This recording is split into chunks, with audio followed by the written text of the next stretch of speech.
Hello, everyone. My name is Jocelyn Weber, and I'd like to welcome you to UC Berkeley. I am a director at the Berkeley Center for Responsible Decentralized Intelligence here at Berkeley that we founded almost 4 years ago. So we do a lot of work around decentralization, and we're really excited to have you all here as well as the speakers. We hope you have a great day at Berkeley and a chance to interact with each other. If you'd like to learn more about what we do, feel free to visit our website that's on the Luma or talk to me today. But just welcome. Have a great day. Awesome. Thanks. Yeah, it's a really cool center. Well, welcome you all. We had over, I think, 1,000 people RSVP on the Luma. That is, I think, the biggest number I've ever seen on a Luma RSVP. So thank you so much for coming, probably from far and wide, and thank you for coming for the entire week. My name is Allison Duettmann. I'm going to give an introduction to myself later in my talk, but for now I'm just really delighted to see so many of you here. And we're all here because we care about either decentralized, defensive, democratic, differential, tech development, or ideally all four of them. And I think we have a really, really packed day ahead of us today, full of talks on everything from epistemics to biodefense to AI to neurotechnology to better privacy infrastructure, you name it. And all of these talks today are building this kind of mosaic, I would say, of like what has become really an emerging space over the past year. And many of you are working on other projects too, so I really want to welcome you guys to like see this as a growing community and connect deeply with each other and with many of the projects that are out there. It's kind of really encouraging to see how many actual real-life projects are out there. It's not just ideas anymore, and so that's really awesome. So I'm super excited for today. We are incredibly packed in terms of the schedule, which means that I will be incredibly strict on my timekeeping. So if you're speaking, you have 8 minutes, and yes, I will keep you to it. Please forgive me in advance. And we all know, obviously, that these talks are more tasters, right? 8 minutes are more of a taster of what you can then afterwards discuss on the corridors, which is where the real work often happens. So take it really as a taster. Okay, cool. Well, a few goals for today. I think we're going to hear about a few projects. We're going to hopefully determine a few open challenges or like possibly projects to still be incubated, and really like connect more as a growing community in this ecosystem. If you want to note-take and help note-take collaboratively, given that this is a pretty decentralized crowd, you can do so if you go on the ETHSF Twitter. They are posting a link to how you can help note-take and collaboratively document this day. And that's usually like a really awesome way for you guys to get involved, find possible collaborators, find out what sessions have transpired that you might have missed. Hopefully not. Okay, cool. Also, if anyone needs a refresher, what DIAC actually is, you are in luck because we have no better person here to tell you more about it than Vitalik, who kind of like kickstarted this entire community movement a little over a year ago with his fantastic post on my techno-optimism, and then later on with a DIAC 1 year later. And I think it's been really inspiring because you've been laying out finally a coherent vision for the future that's exciting without being utopian, that's pragmatic without being too doomy, and that, like, I think most importantly, many people can make progress on today. So thank you so much for having garnered this community, and please come up on stage.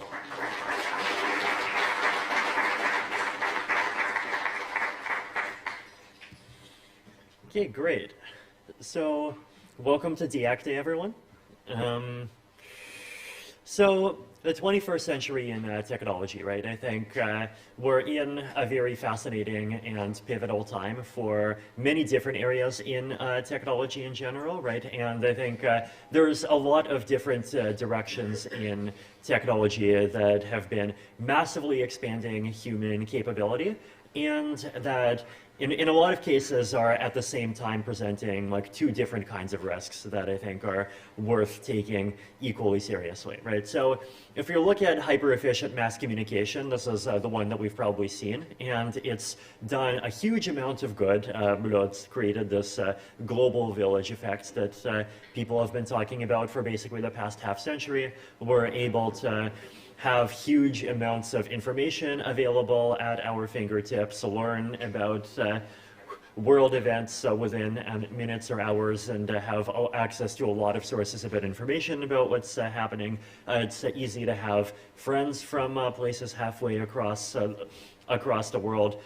Access to information and knowledge is being democratized quite a bit. And then we also see some of the challenges that it creates, right? So one of them is, of course, like manipulation by platforms. On the internet, it's not just information that is being passed around. It also creates these like nodes that have some form of centralized control. And we see what happens when sometimes these nodes are owned by specific people. Sometimes the ownership changes. Sometimes which platforms actually end up dominating changes. And we see that these are not, at least by default, these like fully neutral information gods in the sky. Like they actually have these issues that you have to be concerned about.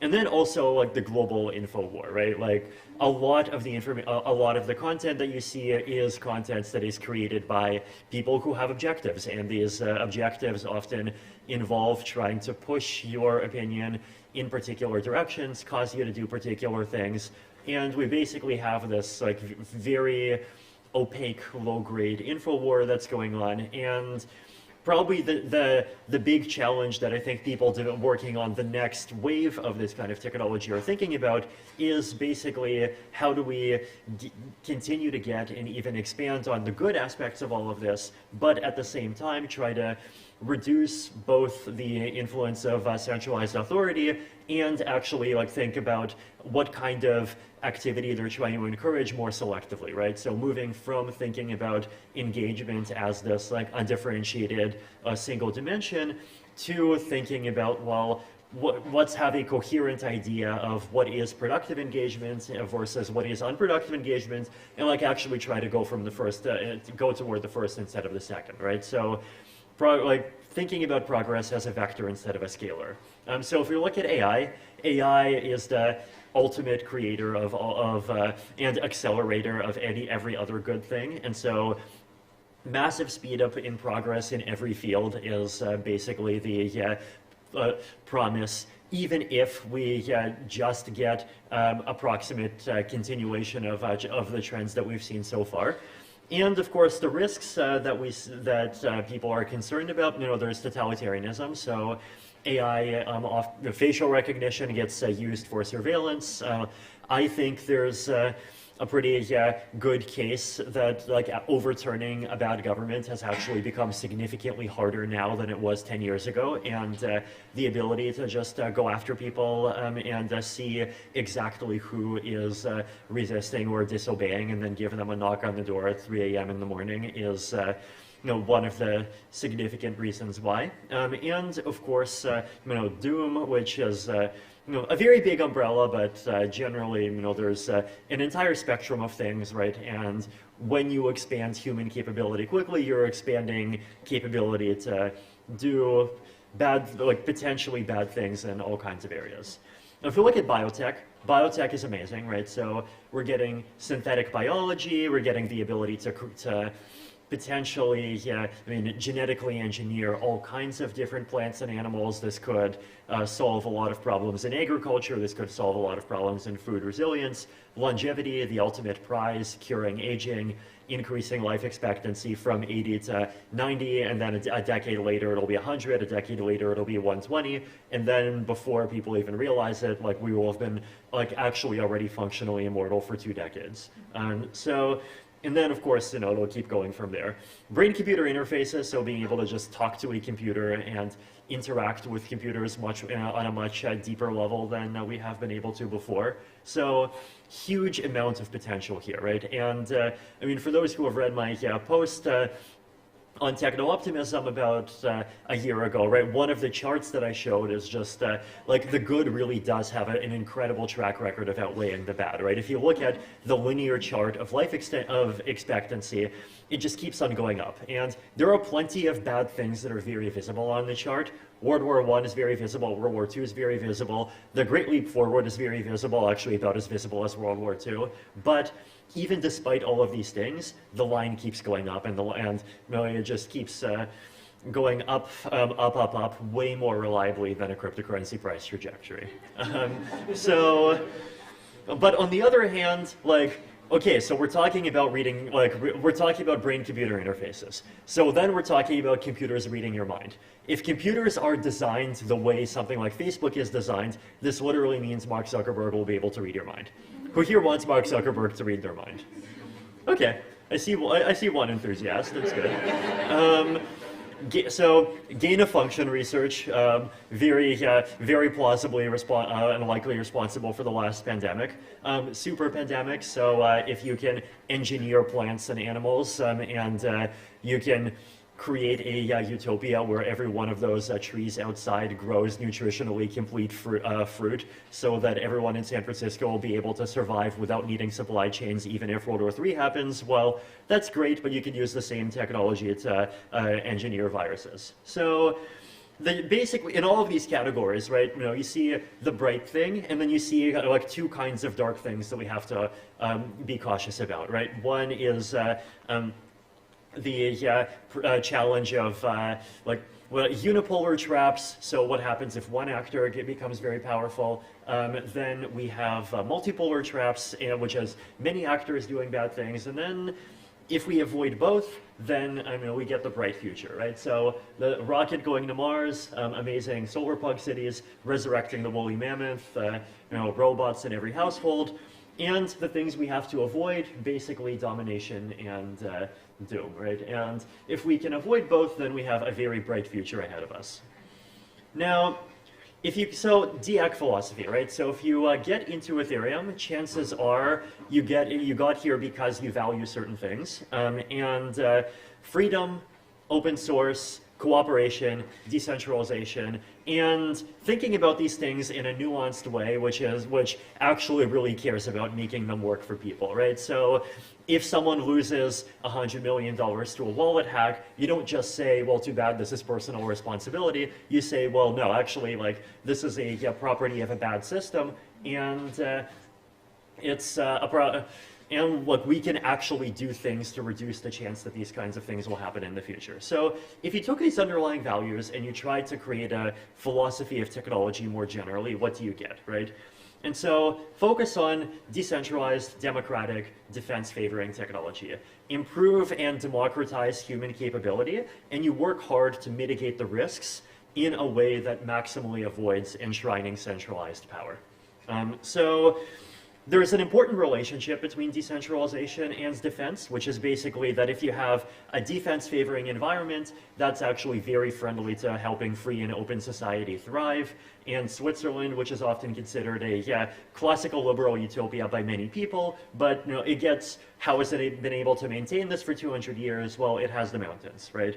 And if you have a less defense-favoring environment, then generally, you get Hobbesian security by Leviathan, and this is the only thing that you can get.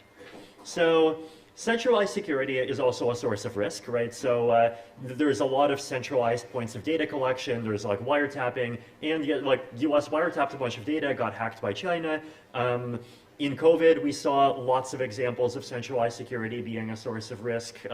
A lot of failures with centralized epistemics, a lot of failures with communications and closed source info culture around vaccines, centralized social distancing mandates. So a lot of risks happened here.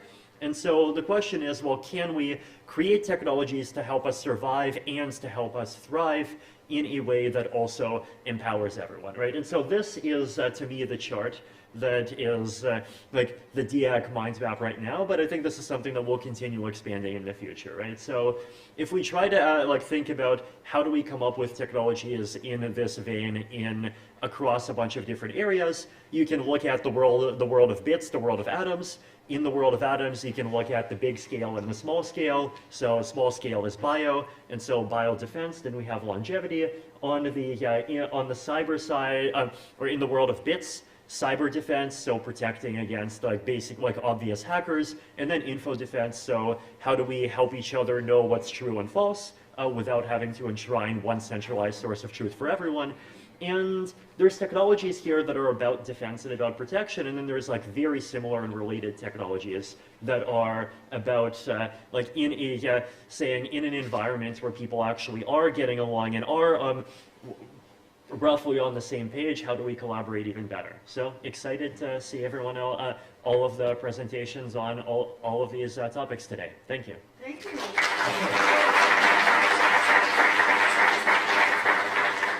I think this was one of my favorite images in the last post because it also lays out the positive part of DIAC, and I think it's really, really inspiring. Thank you so much.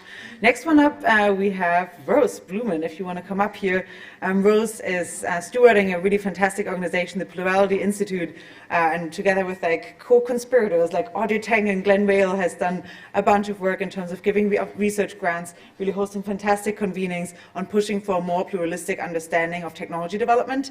Why is this also at the core of DIAC? Tell us more about it. All right, thank you so much, Allison, and good to see you all today. So first, I'm going to start with what we already know. Our democracy is broken and barely keeping up. Media and society are polarized that are further adding to this dysfunction. And I'm not just talking about the US. Democracy is at risk around the world, with over half the world's countries experiencing some form of democratic backsliding. We haven't even figured out how to govern social media yet, and now we have a whole new factor in the mix. The AIs are emerging. They're the most powerful tool since the atomic bomb that will be used to hurt us, and hopefully we can use them to help us, but we better figure it out quickly before our democracy falls apart. So it's a lot, but I'm not here to be a doomer. I'm here to tell you why this new idea called plurality gives me hope, and why I see it as the future of democracy and technology. So plurality is an emerging field that's focused on human cooperation at scale. It's a social movement, a science, tools, technologies, and culture that help us cooperate across our differences. Plurality is a guiding principle, but it's also a pragmatic strategy that can help us build a future that's more adaptive and resilient. Plurality is actually the norm in biology, like healthy ecosystems, and even the human body that's made up of trillions of human, fungal, and bacterial cells all working together. These kind of systems are anti-fragile. They don't just withstand stress, they become improved by it. And we can intentionally cultivate that in our social systems as well. So if you think about it in terms of governance, we move from a top-down system to a democracy with a focus on one person per vote. Plurality can help us upgrade our democracy so we can agree more and disagree more effectively. And if you're wondering about this slide, my husband, who's an AI engineer, helped draw this for me. And you know what? It's like what I'm trying to show here is that plurality, it's not a monoculture. It helps encourage multiple approaches that can compete, cooperate, and evolve together. So let's look at some examples, starting with voting. I'm sure many of you have heard of approval and ranked choice voting that let you vote for multiple candidates. These help elect politicians that more people want and help reduce polarization in elections. I'm sure a lot of you have heard about quadratic funding. Instead of dollar-for-dollar matching, it allocates more funds toward projects that have lots of small donors instead of a few big ones. This is output from a tool called Polis that lets hundreds of thousands of people participate in one massive civic conversation and helps drive the conversation toward points of agreement. And you know, what's really exciting about Polis is it helps kind of decentralize policymaking by clearly showing what different groups of people want, including minority voices. There's also the in-person version of that called a citizen assembly that brings together a representative group of people to help get past polarized debate and help shape policy. One of my favorites is a tool called Community Notes that helps promote tweets that are agreed on by groups of users who normally disagree with each other. So instead of promoting polarizing content, it's promoting unifying content. What all these tools have in common is that they help us get to deeper layers of agreement that already exist between very big groups of very different kinds of people, while also being able to highlight less popular opinions. Let me tell you the story of Audrey Tang. Audrey is a hacker who got involved in the 2014 Sunflower movement in Taiwan. As a protester. Instead of putting her in jail, the Taiwanese government promoted her and made her the digital minister, where she helped bring transparency and citizen engagement across the country. She helped build a tool called vTaiwan, that is a platform. It incorporates tools like Polis and also Talk to the City and others. They let citizens petition the government directly. And what's really exciting for me about these kind of tools is they don't just promote one or two ideologies and kind of let them dominate. They promote multiple perspectives that can help us discover unexpected, better paths forward. You can read all about plurality in a new book by Audrey and my collaborator Glenn Weil. You can check it out at plurality.net, and you can even get involved in improving the book. This work is what inspired me to help start a nonprofit called Plurality Institute.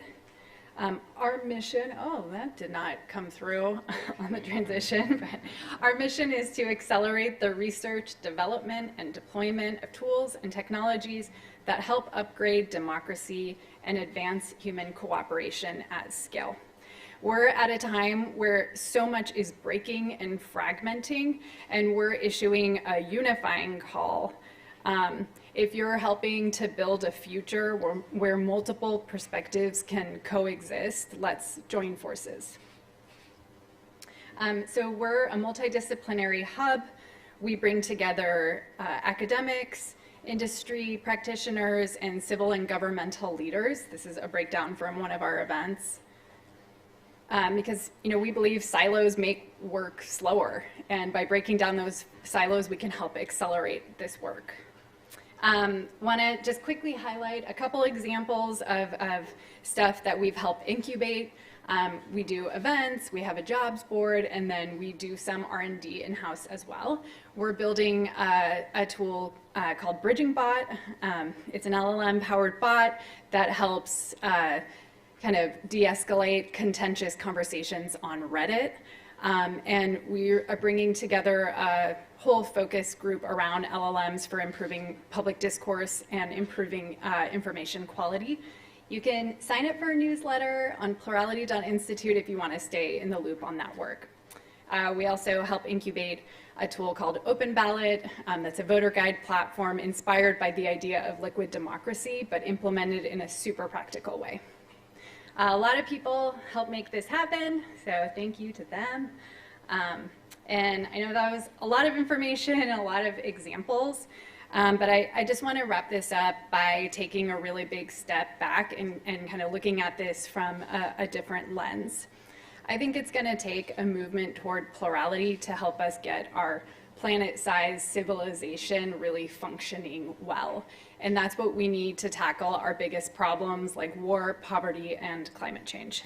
And I want to be totally real, the world is really crazy right now, you know that, but it's also a time of new possibilities and transformation, and that's really exciting. It's a time to act. I believe that the most resilient future is a pluralistic one, and I hope that you will make plurality your North Star and join us. Thank you.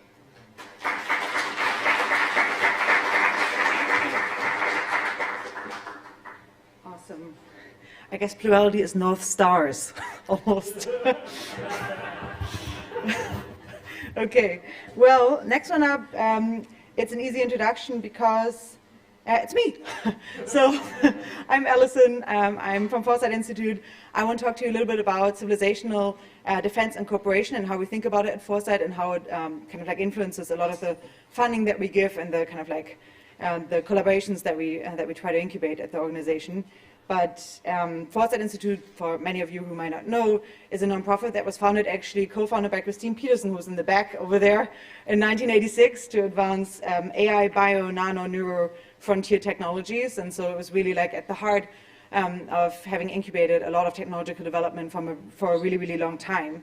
We give grants, prizes, fellowships, we host workshops, technical workshops to like de-risk new frontiers, etc. But like I think what really is the common thread around all of this is that we have a pretty decentralized approach to technology development and have always had so, partly because historically we've had a lot of overlap with the cypherpunks.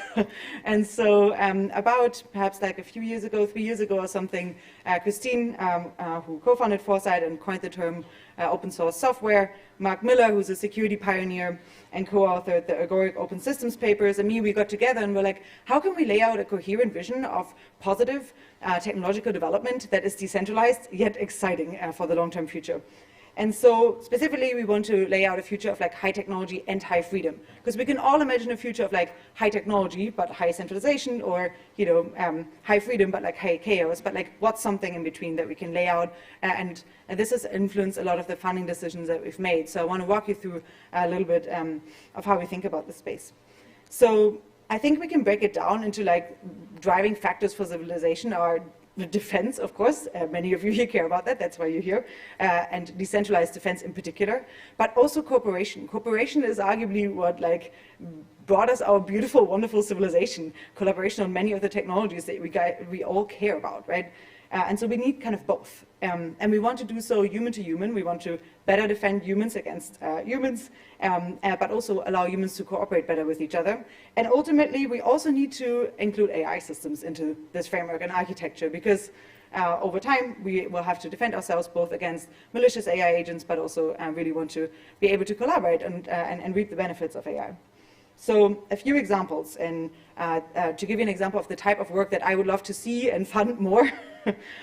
First one up for human and human defense. Vitalik already mentioned bio risks, there's cyber risks, there's like nanotechnology risks that we care about at Foresight as well. And I think that a really cool way to think about it is the SEL4 microkernel. Who here knows about it or has heard of it? Okay, Christine, of course, you don't count. Beatrice, you don't count. But basically, it's a provably secure microkernel. And it's really cool because it's possibly one of the only systems that also withstood a DARPA Grand Challenge red teaming attack when it was implemented in autonomous systems. And that's awesome because it's provably secure, but also withstood red teaming. And so this kind of approach to defense in depth and like layering different layers of defense is, I think, something that's awesome in cybersecurity, but it can also be a really good way to think about security and defense in other areas like biodefense. So we would love to see more work in this area. Now, if we think about how can technology help humans cooperate better in this quadrant, many of you, who here knows about prediction markets? Oh, come on, that's an easy one. Okay, cool. Well, prediction markets, we actually had, fun fact, one at our 1999 member gathering where Robin Hansen set one up and people literally voted by sending checks to our offices. So arguably we had an illegal gambling operation going on. I wasn't part of Foresight then. But of course, over time, we moved from paper to now more, like online versions of this. And we're going to hear from Metaculus later. But like one thing that's really kind of like has held prediction markets back, apart from all the legal trouble, is the fact that it's really difficult for you as an individual to predict on a bunch of different on a bunch of different questions, right? We all have limited time. But with AI systems that are becoming much better at predictions, including here, for example, Metaculus, who launched a spot prediction tournament, we can possibly outsource a lot of predictions to AI systems and just have this ubiquitous layer of predictions. And that's great because predictions are not only good for like actually sense making, but also prediction markets are also incentive markets. We all know about DAO democracy, etc., and Robin's and Ralph Merkel's work on it. But like we can really incentivize people with these big markets and can really like put our money where our mouth is and hopefully enable large-scale collaboration. Now, how the heck are we going to defend us against emerging AI systems? Well, this is just one example here, but Andrew Trask wrote this fantastic blog post in 2017, so long time ago. I'm hoping there's more work on this yet. But he basically describes how he's training a homomorphically encrypted neural network on unencrypted data. And that, if possible, and if it could work at scale, would have two really awesome implications. First is that the network's intelligence itself would be protected from theft, which means that valuable AI systems could be trained more in the wild, in untrusted environments, enabling more collaboration across untrusted parties. And the other system, if we care about AI risk, is that the other benefit would be that, once you have the AI being encrypted, then to it, the world seems encrypted. And so the human holding the private key could then decide whether to either unlock the entire AI itself or just specific predictions onto the world. And so there is like possibly in cryptographic technologies a lot of real safety use and value and implications for that as well, even though, of course, we need to make them a lot more economically viable fast. Okay, last but not least, how can we cooperate better with AI systems? Well, this is from another paper on open source cooperation agents, and I think this is one of the more exciting spaces that I would love to see more work on. So basically, this is just one of many examples, but they're basically discussing how open source AI agents can, you can already build them, and they can check each other's code, and so they can actually verify whether another agent will cooperate or not in a specific scenario. Now, that's very different to how humans cooperate. If I'm trying to cooperate with you, I don't actually know if you're going to follow through or if you're going to defect on me. But AI agents can possibly verify each other's code and check. And through that, we could build possibly much more collaborative institutions. And just imagine that at scale. You have your AI twin, your AI bot out there that is like going around into the world, looking for possible Pareto preferred deals for you, doing the negotiation, and then actually locking in the agreement. So I think that this is one of the more exciting technologies, really, or areas that I would love to see more work in. Please, if you work on this, talk to me. If you want to know more, this is a free Substack book. It's out online. But I really want to leave you here with a few words about like how we're supporting this work at Foresight. So this is not just philosophy or like things that we would like to see in the world, but we have been given over 5 million this year in annual grants to actually support this work. For example, larger grants in AI and neuro, specifically in AI security and cryptography, multipolar, multi-agent AI, automated research and forecasting, brain-computer interfaces, and whole brain emulation. That is our fastest growing track, and Neve will tell you a bit more about that later. But also smaller grants in bio and nano, such as AI for drug discovery, replacement, biostasis, molecular 3D printing, etc. And I want to thank Protocol Labs and a few other collaborators for already having partnered with us on many of these grants. That's been really quite impactful. We also have 7 years of Foresight Fellows, with a few of our fellows, I think, being here today, where we really try to connect people to better mentorship, especially those pushing the frontiers of bio, nano, neurotech, longevity, brain-computer interfaces, you name it. So if that's you, I encourage you to apply. We have over 30% of applicants for being under 21, which is awesome. And then last but not least, we have these 6 annual technical workshops where we de-risk a frontier like whole brain emulation, or like AI for longevity, or bio, and we have a lot of them coming up this year. So I really welcome you, if you work in that space, to engage with us. And likewise, if you're interested, if you're a funder in this space, honestly, I can't tell you, there's so much amazing projects out there that are just looking for a little bit of funding, where a little bit of funding could go a long way. We're totally game to partner on like co-funding. We're co-funding a lot of different projects with many people in the community, and so there's just a lot to do. I think we see a lot, but there's still a lot outstanding to do. Okay, well, that's it. Please do talk to me, find me anywhere, but I really welcome you to engage with us on some of these issues. Thank you.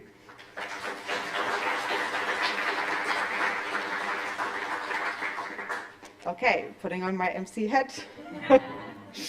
Jason is a really fantastic long-term collaborator, and he's been really at the forefront of the progress. Who's heard of the progress movement? And okay, cool, a lot of you. Okay, it's a really fantastic movement. I encourage you to check it out. They have a really wonderful annual conference. But Jason has been like instigating a lot of work in there through the Roots of Progress Institute. You have a fellowship. You published a fantastic manifesto. That's awesome. So please tell us a little bit more about like a historic lens on progress, and especially a historic lens on DAG and what we can learn from that for DAG for the long-term future. Come on up here. Thank you so much. Yeah, so I write a blog called The Roots of Progress, and my organization is the Roots of Progress Institute. I know today is mostly about the future, but I wanted to sort of put things in a grander historical context, which I think will give us some perspective and also maybe some energy and motivation and inspiration when we're thinking about the future. And I'm going to tell this as a play in 3 acts. The story begins 150 years ago. Last few decades of the 19th century saw some of the most dramatic and rapid technological progress of any age before or since. It was an age of science and technology. It was also an age of laissez-faire. The economy was led by titans of industry like Rockefeller and Morgan. The scientific revolution and the industrial revolution were beginning to, for the first time, really bear fruit. They were bringing real improvements to quality of life into the lives and homes of ordinary people.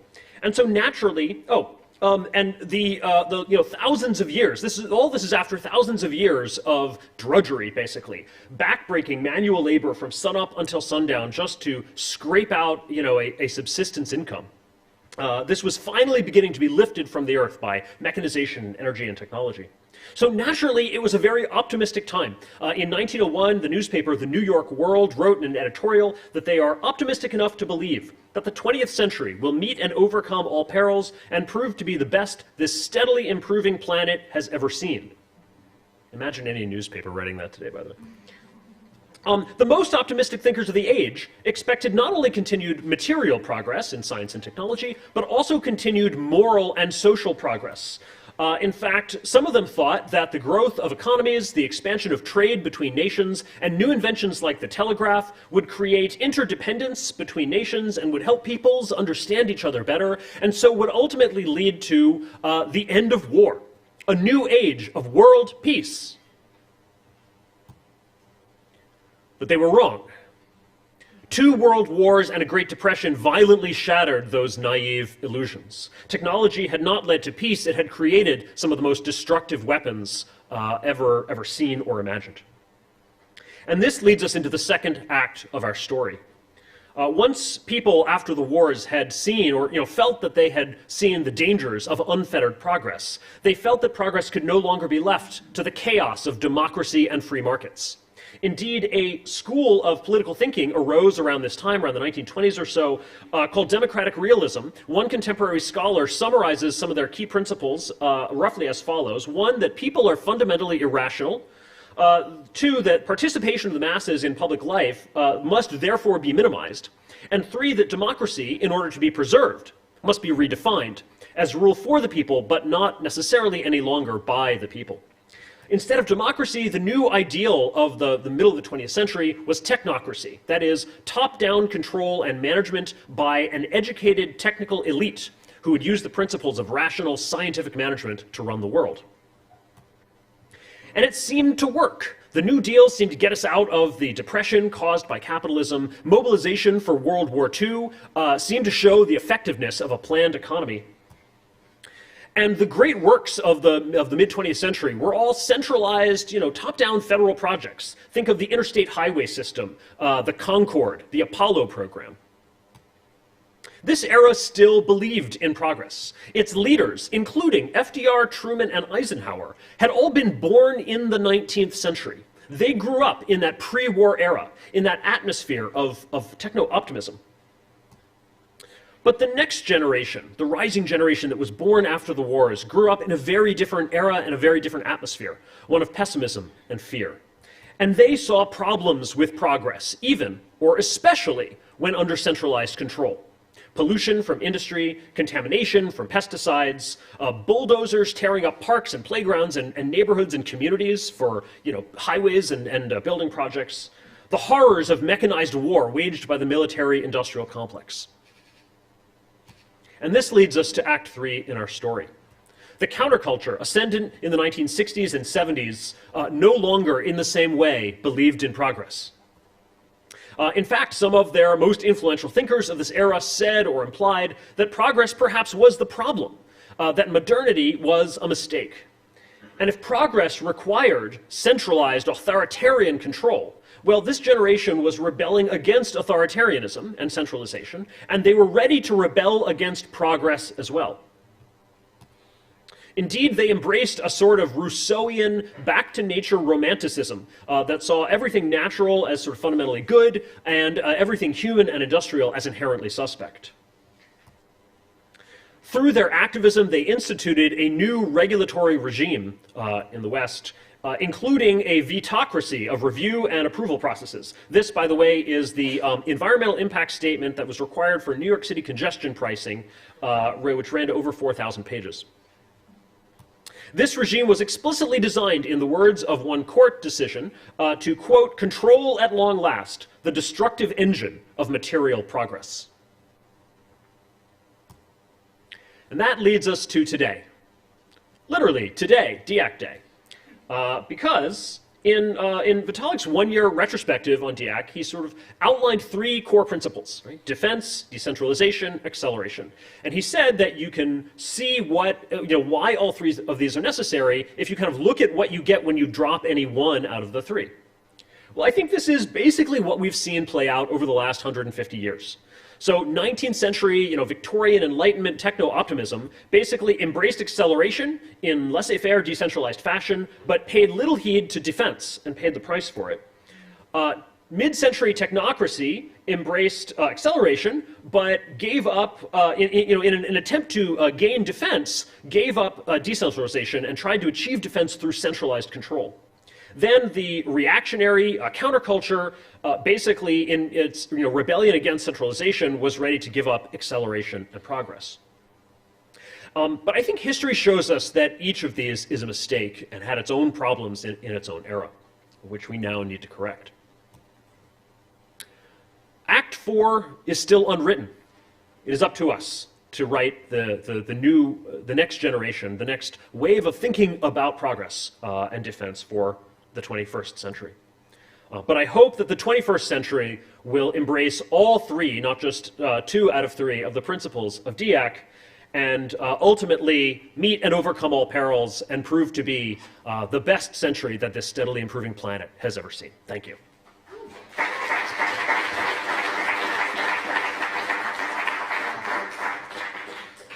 Wonderful, Jason. Very inspirational and hopeful. Okay. Okay, cool. Well, we have Isla here, and Isla, in very proactive fashion, you will connect your own laptop. I love it. Thank you everyone for being here. It's really exciting to speak to this audience of super bright minds. So my name's Isla. I'm working on Zuitzerland at the moment, which aims to be a Swiss network state and future society sandbox. Little bit of background. So I probably was a bit of a libertarian in my younger days, have kind of this spectrum-like tendency to believe that you can just move things into formulas, or I had that at least when I was younger, that you want to accelerate technology, and I had a huge belief in the acceleration of technology and innovation for the sake of improving society and human flourishing, and I had the initial impression in those earlier days that libertarianism was the way to go, and freedom solves everything. And then had honestly bad experiences in the corporate world, saw the damages of centralization, had actually burnout and depression, and realized that unfettered capitalism is actually not great either. And went on quite a journey into venture DAOs and decentralization and Ethereum, spent 5 years full-time in DAOs, and at one point was very excited. Oh my goodness, you can see my terrible desktop. That is so embarrassing. That is the state of my mind. Now you know. Oh goodness. There you go. You have to looks like a piece of art. I like to get things into nice slides. It tidies it up, Yes, so was very excited about technology, but disappointed, realized that things needed definite change, and was very inspired by the values of Ethereum. And actually, one of the attempts earlier on where I ended up in contact with Allison was we had this idea of decentralizing Davos and bringing greater ideas and bringing the potential of Web3 to people who could make decisions. We did an event there and then realized quickly after, when we went to Zuitzerland the first time, that actually maybe this was the better audience to be bringing these topics to, and had an incredible and amazing time, and it was literally a life-changing experience being part of this Zuitzerland pop-up city. Maybe just quickly, who here has heard of Zuitzerland? Been there? Okay, awesome. Good audience then. It's an incredible movement. 2 months in Montenegro was the start of it all, and it was just a realization this is the place where we can accelerate ideas and have serious conversations, but also be building the change. So why are we building Zuitzerland? It started with Vitalik's decision to decentralize Zuitzerland.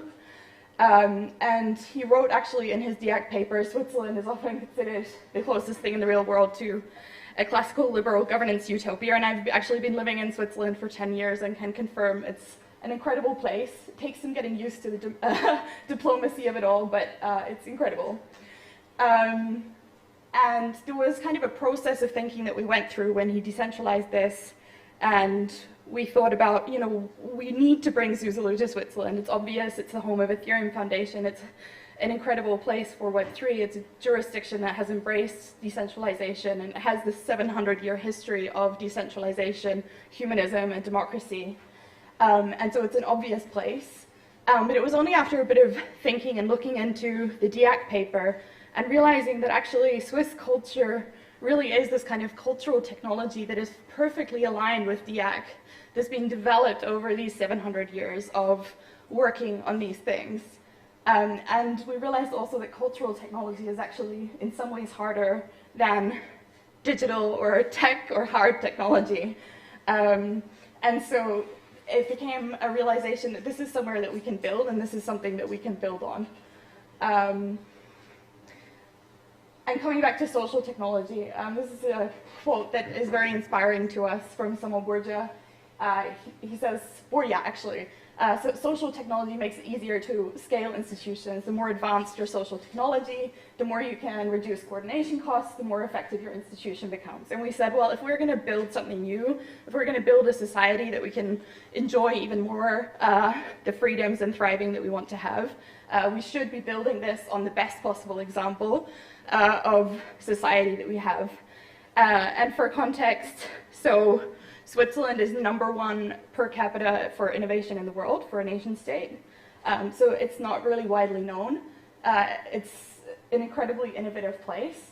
But I think in contrast to Silicon Valley, which has a higher per capita innovation for the state, in contrast to Silicon Valley, I think Switzerland, my impression is that it's not move fast and break things, but move fast and break less things.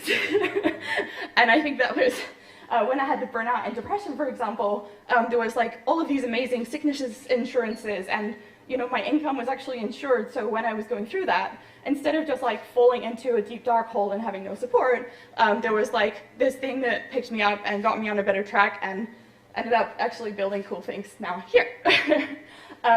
So yes, and the libertarian me would have thought that that was a horrifying idea, but I think what I've seen in Switzerland is an amazing balance between what is really important with defending the individual interests and the individual freedoms like privacy, but also promoting the collective interests and the collective utility, making sure that there are backups in place.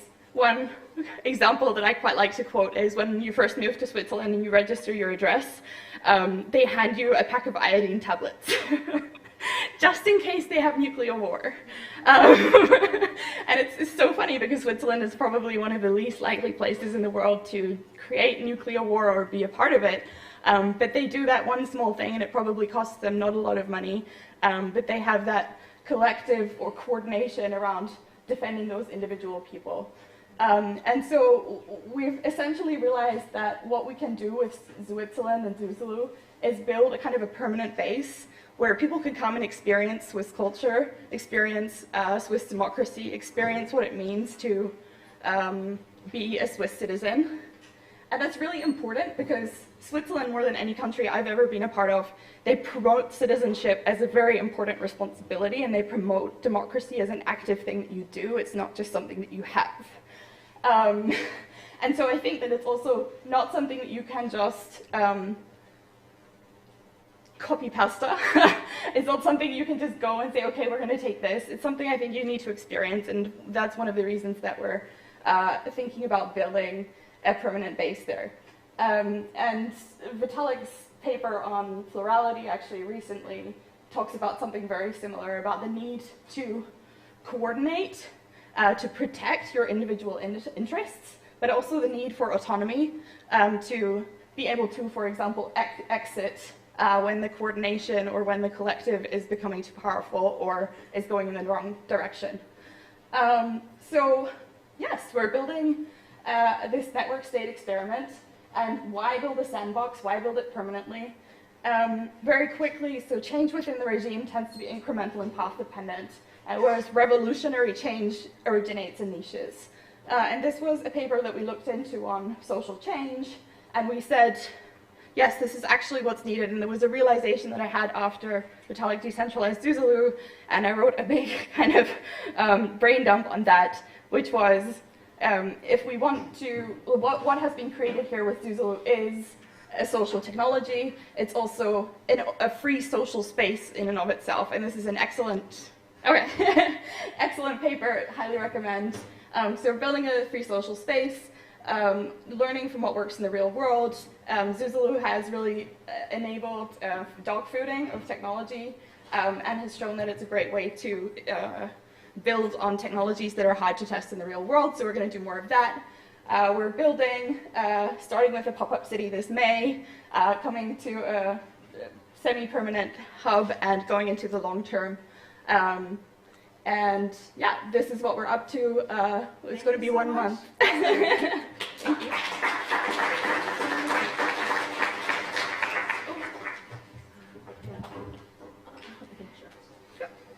Thank you. All of our speakers will be here throughout the day, so you have time to catch up with all of them on many of the exciting, I think, like calls to actions that are usually in the last slides that they have to speed through. Okay, so we're going to switch gears now. The first block was about a long-term vision of this emerging DX space, and the next one will be about biodefense. Do we have Aaron here in the front? Ah, okay, you're already here. Wonderful. So biodefense is really like one of the core tenets that was pointed out by Vitalik really from the early get-go. And I think if we think about biodefense, we often think about centralized solutions. Those are the default these days, if we have any at all, which is not often the case. But how can we actually develop better biodefenses in a decentralized manner? And I'm so excited to have you here. I checked out your X. You're like a self-proclaimed mask nerd. I'm surprised you're not wearing one. I was looking for one with a mask on. And you linked to a Google Drive folder with like just a ton of data, images, etc. about masks. But here you really tell us a little bit more about like indoor air quality in general rather than just the masking. So thank you so much. Come on up on stage. Thank you. All right, good morning, everyone. I'm Aaron Collins. I'm the president and co-founder of OpenAeros. We're an open source hardware technology tackling some of the challenges of clean air. I'm here to talk to you about, in 8 minutes, why clean air matters. Okay, so the weather wasn't great yesterday. I had a long flight, so let's do a little bit of guided relaxation. So maybe a little bit of California dreaming. So picture us, we're at a nice pool, slight breeze, palm trees, there's a swim-up bar. We're going to talk about aerosol science, we're going to talk about open source tech, and we're going to talk about clean air. And you're going to join me in that pool. And we start having a good conversation. We're really jamming on it. And the more of you that keep showing up, we kind of notice like, hey, you know, what's going on with this pool? And pretty soon you're like, yo, Aaron, this conversation is really interesting, but also this pool's freaking nasty. I'm out of here, right? And so why is that? And that's because clean air and this have a similar thing, which is that we're sharing the air. And right now, all of us are peeing in the pool. We just don't know it. And that's the challenge with clean air, okay? So why is that? And the air is kind of interesting because we think about a lot of things about how much food we eat. We think about, which is about 1.8 kilograms. We think about how much water we drink. It's about 2 kilograms. We don't realize that we actually consume about 12 kilograms of air every day. It's by far one of the most things that you do. And inside of it are tiny particles that are floating all around us. In 1 minute, actually at the end of this talk, you'll have consumed about, well, I was looking at the particle counter back there, you can check that out. You're going to consume about 100 million particles, and by the end of the DX sessions all today, about 5 to 6 billion particles have gone into your lungs. Okay, so why can't we see this? Well, they're tiny. Now, aerosol scientists love to use this graphic, but we're going to go and do something a little bit more fun. So imagine this. All right, I got the Honey, I Shrunk the Kids shrink ray. That's for your Gen X and millennials, or Ant-Man for the Gen Zers. Right, we're going to shrink you down until a tree is about the size of a human hair. Okay, so now you're like walking through this forest, and you pick up a golf ball. And that golf ball represents what we call coarse aerosols, or PM10. Right, and these are things that come from like dust or pollen and allergens. And so they're kind of big, but they're golf ball size. Okay, then we look down and we pick up this grape. And this grape represents what's called PM 2.5, or particulate matter less than 2.5 micron diameter.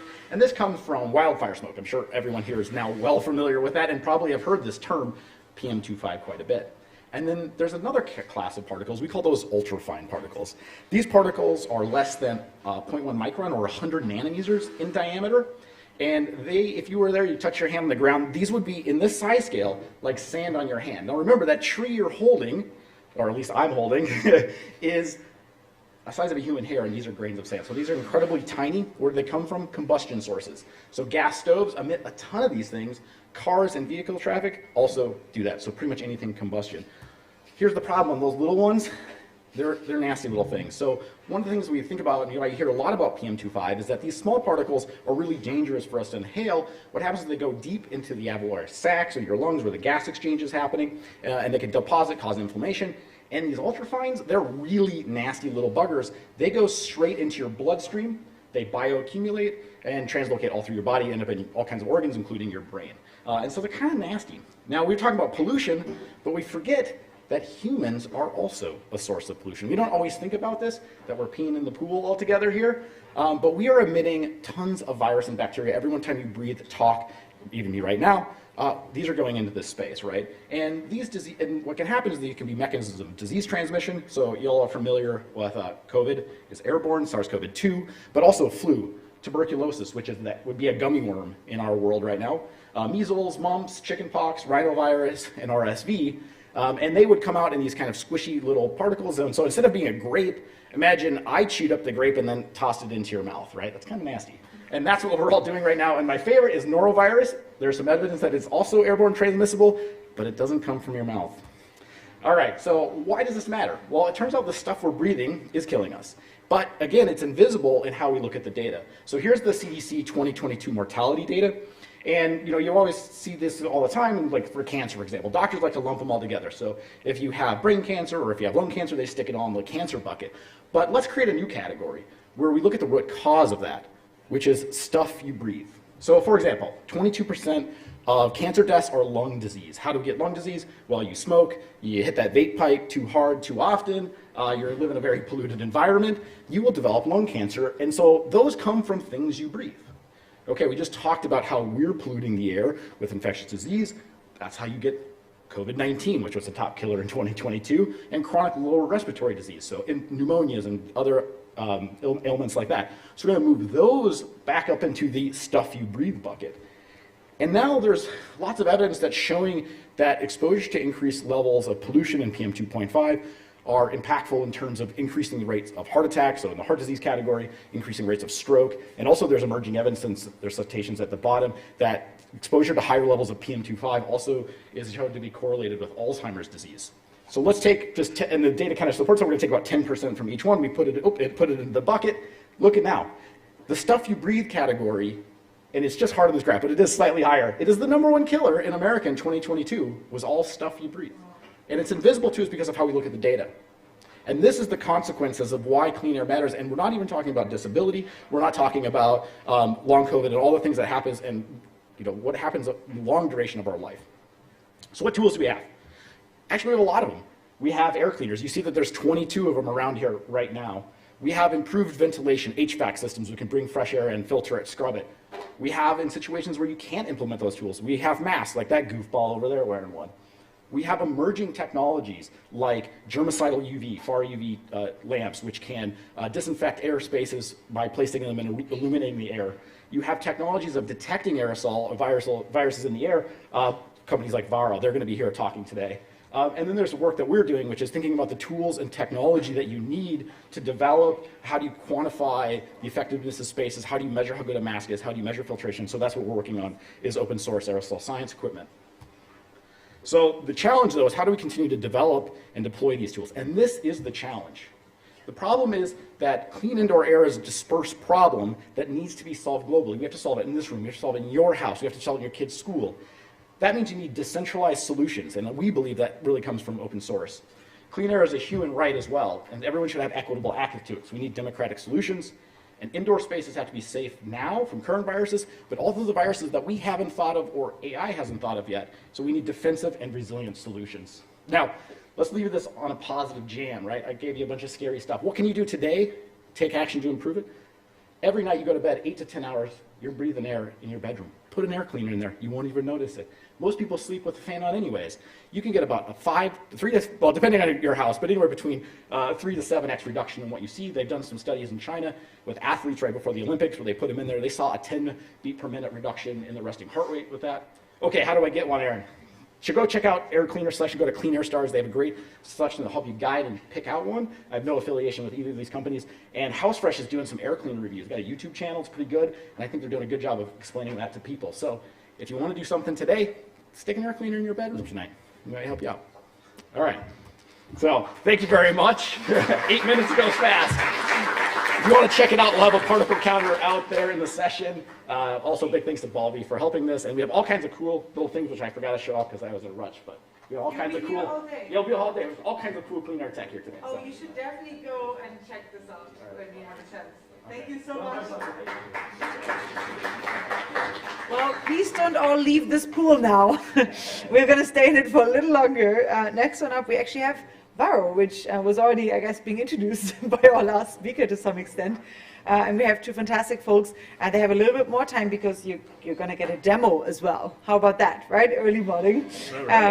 It's a really fantastic new company that is really building products to actually like detect what's going on and then hopefully try to help you fix it. Great. So my name is Tom Cirrito. I'm the CEO of Varro Life Sciences. We're a biotechnology company focused on preventing the transmission of disease. Aaron was a great opening act for us because we are sort of the next step in the development of these types of technologies. We started this company in early 2020 with two facts in mind. The first, the pace and spread of epidemics and pandemics has been steadily increasing for over 50 years. And yet, despite that, during that time, there hasn't been any significant innovation in detecting infectious diseases. And that's what the Varro platform is designed to do. So why am I here?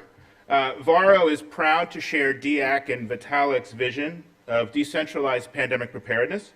And our goal is to promote innovation by empowering people with powerful technologies to be able to protect themselves and their communities. Varro has adopted an open source business model that is a company-wide model. We are one of the first biotech companies to do so. And I believe we are the very first to adopt an open source model licensing academic intellectual property. And our hope is that we've blazed new ground with that and hopefully set a precedent that that can occur more. So Varro has built a biosensor platform that can detect pathogens and aerosols in real time with exceptional sensitivity in affordable and easy to use devices. So as Aaron mentioned, aerosols are the tiny droplets that we release when we breathe. They're about 1 micrometer inside, give or take. These aerosols can hang in the air. So after somebody who's infected is in a room, they've breathed aerosols, those aerosols are present in the indoor space. They leave the room for hours, if not days. Those aerosols can just lay there and waiting for somebody who's not sick to come in and inhale them. And this is how the overwhelming majority of infectious diseases, especially respiratory diseases, are transmitted. And we now know from data that, throughout the pandemic that the overwhelming majority of COVID cases were transmitted through indoor environments and aerosols. There really hasn't been any good technology to be able to study aerosols, what we call pathogenic aerosols. And that's what we're trying to do at Varro. Not only create those technologies, but then get those technologies in the hands of individuals and communities so that they can leverage those technologies to the benefit of their own health.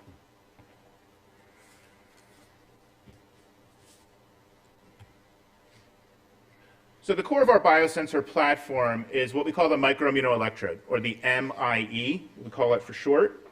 So the MIE is essentially a modified semiconductor. What we do is we link to that electrode a nanobody, which is an antibody-like protein that binds to whatever pathogen it is we're looking for. And we can look for viruses, we can look for bacteria, we can look for fungi, all available for an MIE to recognize. With the MIE and the nanobody attached, the MIE is extremely sensitive technology, and it's very, very fast. So we have the sensitivity that's comparable to PCR, but our results are delivered in seconds as opposed to in days. So I'm going to show a little bit of data to emphasize the point of our sensitivity for this technology. So in this study, what we've done is we've taken a number of variants of COVID. Our MIE recognizes all variants of COVID that have come along so far. And obviously, since most of the development we've done has started in 2020, COVID was our primary source of data. What you can see is for each of the variants, when you standardize for the amount of viral particles that are present, we can recognize less than 20 viral particles with the MIE. And in some cases, for beta and delta, the orange and the red, we can recognize fewer than 10. Now, one of the important things to keep in mind here is not only do we show that we're comparable in sensitivity to PCR, but we require no processing in order to run a sample on an MIE, in order to look for a virus or a bacteria. Unlike PCR, which requires certified labs and trained technicians and a lot of infrastructure, we're actually going to do a demo for you here today, and you'll see that we can run this entire process here from this small box. So the ease of use for this device and the devices we're developing, which I'm going to talk about in a moment, is really critical to the power of our platform. So this technology was originally developed by neuroscientists at Washington University in St. Louis, John Cirrito and Carla Udy. And if anybody's paying attention, that's named Cirrito might ring a bell. John Cirrito is my brother. He's a tenured professor of neuroscience. And he originally developed the MIE technology to study small changes in the proteins of the brain that cause Alzheimer's disease or involved with Alzheimer's disease. And realized in 2020 that the same MIE technology that he sticks down into the brain of a mouse, he can stick up in the air. So John pulled in an aerosol scientist named Rajan Chakrabarty, who's also at Washington University, the School of Engineering, and these are now our scientific founders at Varro. And so we've been working very closely with the scientific founders to develop this platform to where it is today. So I want to show you a brief video of our scientific founders talking about the technology, and then we'll talk about the devices that we're developing and get to the demo. We get up every day with the motivation to set a new standard in how we think about pathogen detection, whether it's diagnosis or whether it's indoor air quality for the entire world. The microimmunoelectrode, or the MIE, is a platform technology. That technology was originally developed by Washington University in St. Louis by a neuroscientist named John Cirrito, who's my brother. My lab normally studies Alzheimer's disease. I've been doing that for the last 20 years to understand protein metabolism in Alzheimer's, how the proteins that cause Alzheimer's are produced, how they're cleared from the brain, how risk factors for Alzheimer's disease happen over time. So we developed these microelectrodes about 12 years ago. It's an electrochemical technique that is not brand new, but nobody had used it in this way. And then in August 2020, the NIH came out with a call for applications to be able to measure COVID in new ways. We can adapt by attaching different antibodies to the surface to make it specific for whatever target we're interested in detecting. So we decided to adapt to detect COVID instead. We can create an antibody library that, before you even start going after single pathogen, you create this library of billions, if not trillions, of nanobodies that you can just screen against. The original antibody we have was made in llamas. The library we'll make is going to be a combination of llamas, camels, alpacas, and guanacos.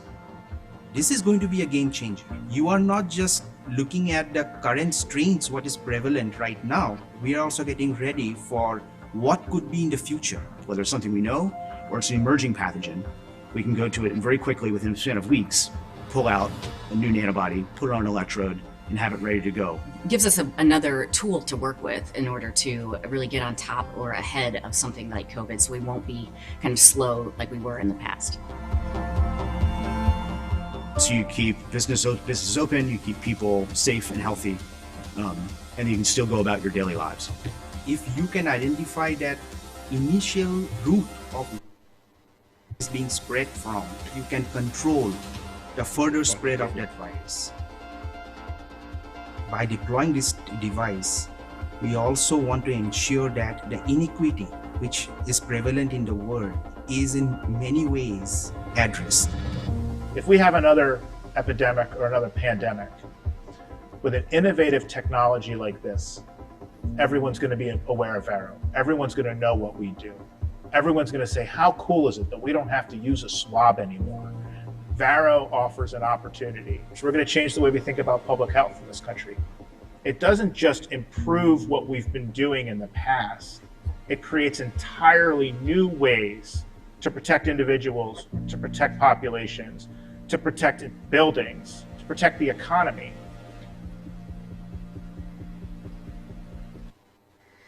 Great. So,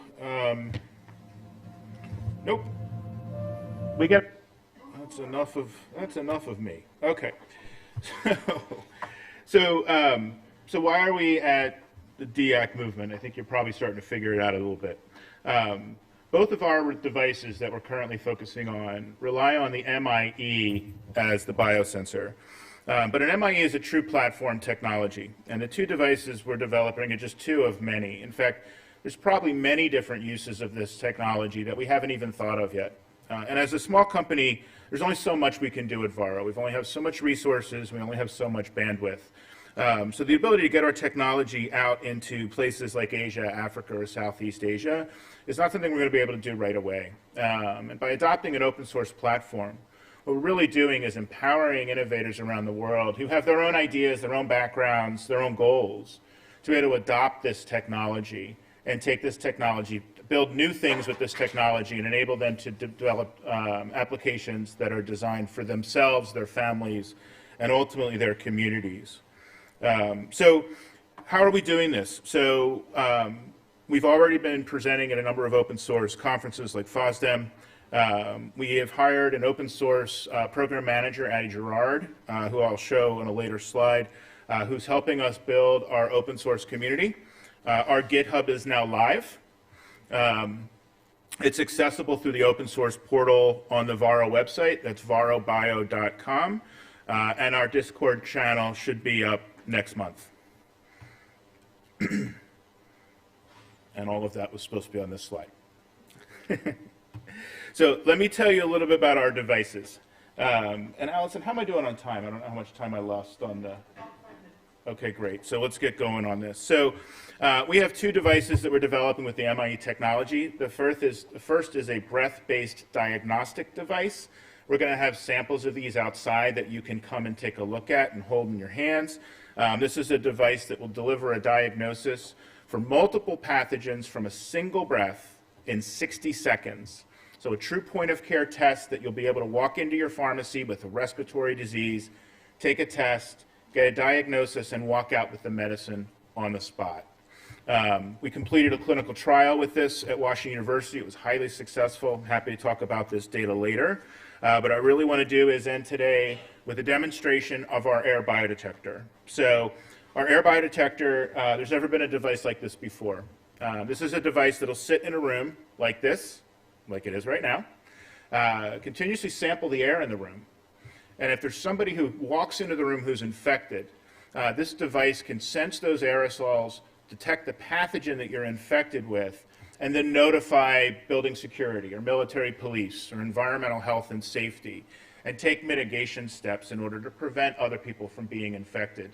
And the sensitivity device is designed in such a way that we can prevent most, if not all, of the people in that room from getting sick. So this is truly an opportunity to prevent disease transmission. So my lovely assistant, Ben, here, is going to be operating the device. Bren is our Director of Engineering, I think is your title? Yeah, great. I just found him on the street earlier on the way in.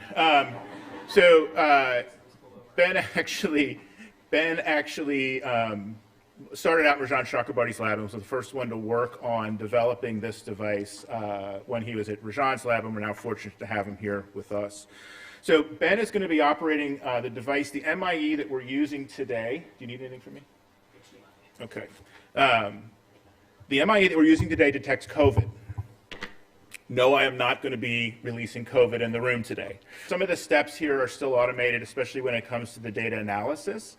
It's obviously not miniaturized yet, and they'll be opened up outside later. You can see inside there's still lots of space. We think we can get this down to about the size of a desktop printer. Great. We have a peptide, a small peptide, that represents the COVID spike protein. There's no virus anywhere in the system, but it mimics spike protein, and so what Ben's going to do is simply inject it into the air collection clone. We call it the wet cyclone here on the side of the device, while the device has a fan running and it's sampling the air. And then what you'll see is we'll run something called square wave voltammetry, which is what the microimmunoelectrode is designed to do for us. It's a form of electrochemistry, and as a result we'll get a curve, and that curve will demonstrate the presence, again if all goes well, of what would be COVID in this case in the room. So I'm going to let Ben finish the reading and the analysis, and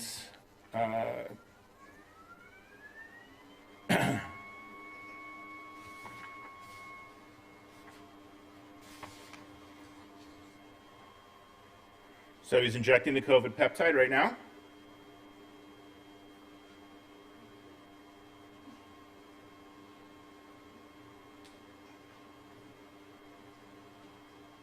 So ultimately what we would like to do while that's finishing up, we're developing these two devices. Because they're real-time and because they're exquisitely sensitive, we have an opportunity to develop a network of essentially infectious disease monitoring devices around the world, monitoring both human infection as well as the state of indoor air quality at the biological component.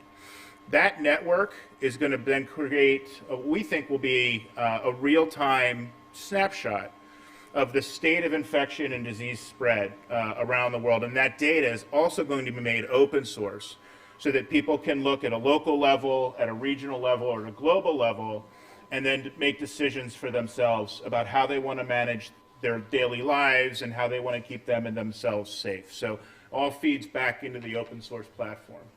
How are we doing, Ben? Good, just about to switch over to R. Great. So we have to manually switch over to do the analysis. We'll plot you a curve, and we can do it all in 1 minute. We have to, or Allison's going to kick me out of the stage. What we're working on now is automating all of this so that it's simple and easy to operate. But I can assure you, if I can operate it, it's simple and easy to operate. So in this scenario, the purple dot is the presence of COVID. So we published this in Nature Communications last year, and we showed that for a standard conference room that's 20 by 25, the device can detect the presence of aerosols and sort of walk into the room, detect the presence of aerosols in just a few minutes, and we know now that we can keep everyone safe, that's fast enough to keep most, if not everybody in the room safe. So thank you, everybody. We'll be outside afterwards, and feel free to come and chat.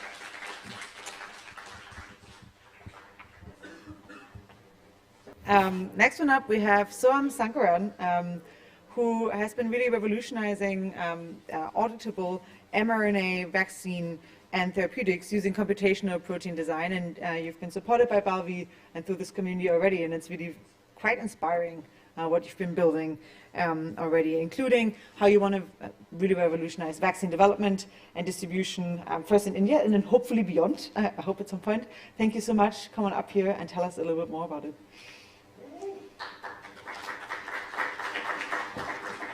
Thank you, Allison, and it's very exciting to talk with all of you folks about the progress we've made. So I'm Soham, I'm the founder of PopVax. We work on mRNA vaccines intended to combat pathogens where existing vaccines we think aren't good enough, or vaccines which kill a lot of people but where there are no existing vaccines today. So let me first start by saying something that's become somewhat controversial in recent times, which is that vaccines actually are good, right? There's been a lot of lives that have been saved by vaccines. From 1947 to 2024, just childhood vaccines are estimated to have saved over 150 million lives, and those are of children, so people who then went on presumably to live long and full lives. And COVID-19 vaccines, which are, of course, vaccines given largely to adults, are estimated to have saved maybe as much as 20 million lives just within the last few years. So these are among the most successful public health interventions known to man, right? Right up there with antibiotics. But there's still, of course, pathogens for which there are no approved vaccines. Tuberculosis in adults strep A, Hep C, for example. And these 3 pathogens together kill more than 1 million people a year, actually closer to 2 million people each year. And there are existing therapeutics for each of these pathogens, but those therapeutics have issues. In tuberculosis, for example, there's been this rise of multi-drug resistant and extensively drug resistant strains of the bacteria. Strep A, people often don't know they have it before they end up getting rheumatic heart disease that then results in substantial long-term complications. And Hep C, while they're direct-acting antivirals, they're extremely expensive and so very hard to distribute at scale in the developing world. But unfortunately, even though we have all of these pathogenic threats to combat, vaccine development is actually slowing down. Malaria vaccines recently took 35 years from concept to licensure. Vaccine development programs routinely cost over $1 billion a year. And because vaccines are dosed only, 1 to 3 times, right, unlike Ozempic or other kinds of therapeutics that are used for chronic conditions, they're not considered to be as profitable by large pharmaceutical companies. So pathogens of particular relevance to developing countries like tuberculosis have this double whammy that you're trying to develop a vaccine, which anyway is seen as not particularly profitable by pharma, and you're targeting a pathogen that has not as much relevance in rich countries like the US. So, in sum, basically, big pharma is not that interested in developing vaccines, and large pharmaceutical companies have been reducing their investment in vaccine development. J&J, for example, which is a company that's developed a lot of vaccines over the years, recently shut down their vaccine division entirely. Novartis got out of the vaccine game, and so on and so forth. It's ironic, actually, that there's sort of this perception among some people that big pharmaceutical companies want to push vaccines on you, so that they can profit substantially. The truth is, big pharma companies want very little to do with vaccines, even though they're, in fact, largely in some sense, because they're quite an effective intervention. So our solution to this problem is basically to do vaccine research 10 times cheaper as well as faster in India, where we have a strong talent base of individuals who know how to do biology, who know how to do computational work, but the cost of doing a lot of work is much lower, and there's sort of an opportunity to build new regulatory pathways that might also be faster than what you see in regimes like in the US.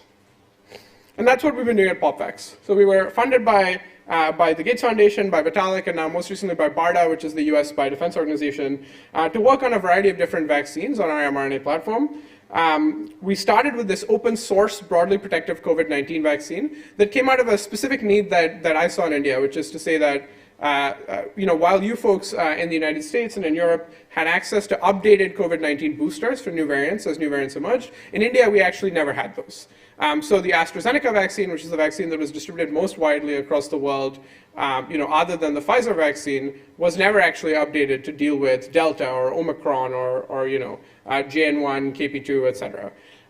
And there was sort of no effort really from Indian vaccine companies, which are some of the largest by volume vaccine companies in the world, to develop vaccines that might be able to more easily deal with these mutations, be more robust to this kind of mutation, such that you don't have to update them quite as much and you don't have to go through this billion-dollar process to update them that may not be viable in developing countries. So we started there, and then we've now extended that technology to flu, which is what we were recently awarded to work on by BARDA. And we've had some early success there, where the data that we have for our COVID vaccine has resulted in NIH in the US deciding to take that forward for a phase 1 clinical trial here in the US that they'll conduct and sponsor this year. And we're also moving our flu vaccine forward into phase 1 in India this year. So this is what we've done technologically, right? We have these 3 kind of key platforms.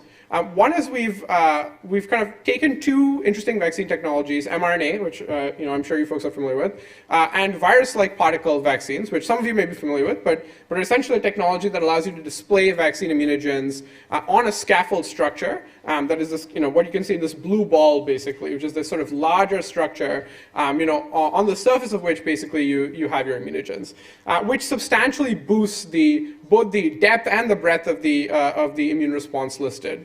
But these vaccines are quite difficult to manufacture.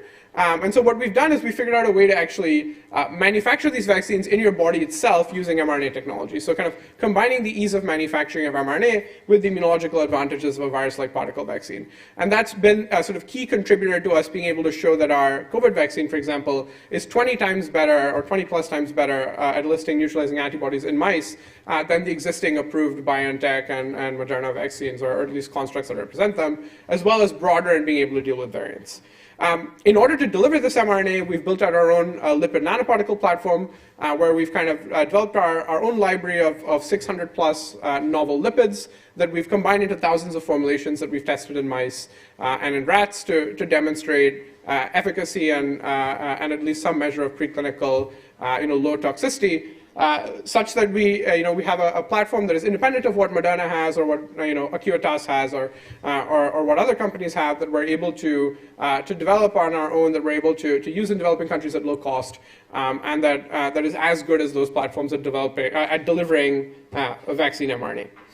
And then for pathogens where existing design approaches haven't worked, we've leveraged generative AI for protein design and the fact that we can do a lot of high throughput immunology experiments in India for cheap to build out the first kind of immunology aligned protein design models that allow us to design immunogens that are more likely to be able to elicit the specific antibodies we want that are broadly neutralizing, that may be able to protect against these pathogens. This is some of some data here where you can see our vaccine is able to, for COVID, elicit a much more potent and a much more broad antibody response compared to the existing approved mRNA vaccines. And we see similar results with influenza, where compared to an approved vaccine from Sanofi in mice, we're much better for H1 and H3 at eliciting variant-specific, or rather strain-specific IgG titer.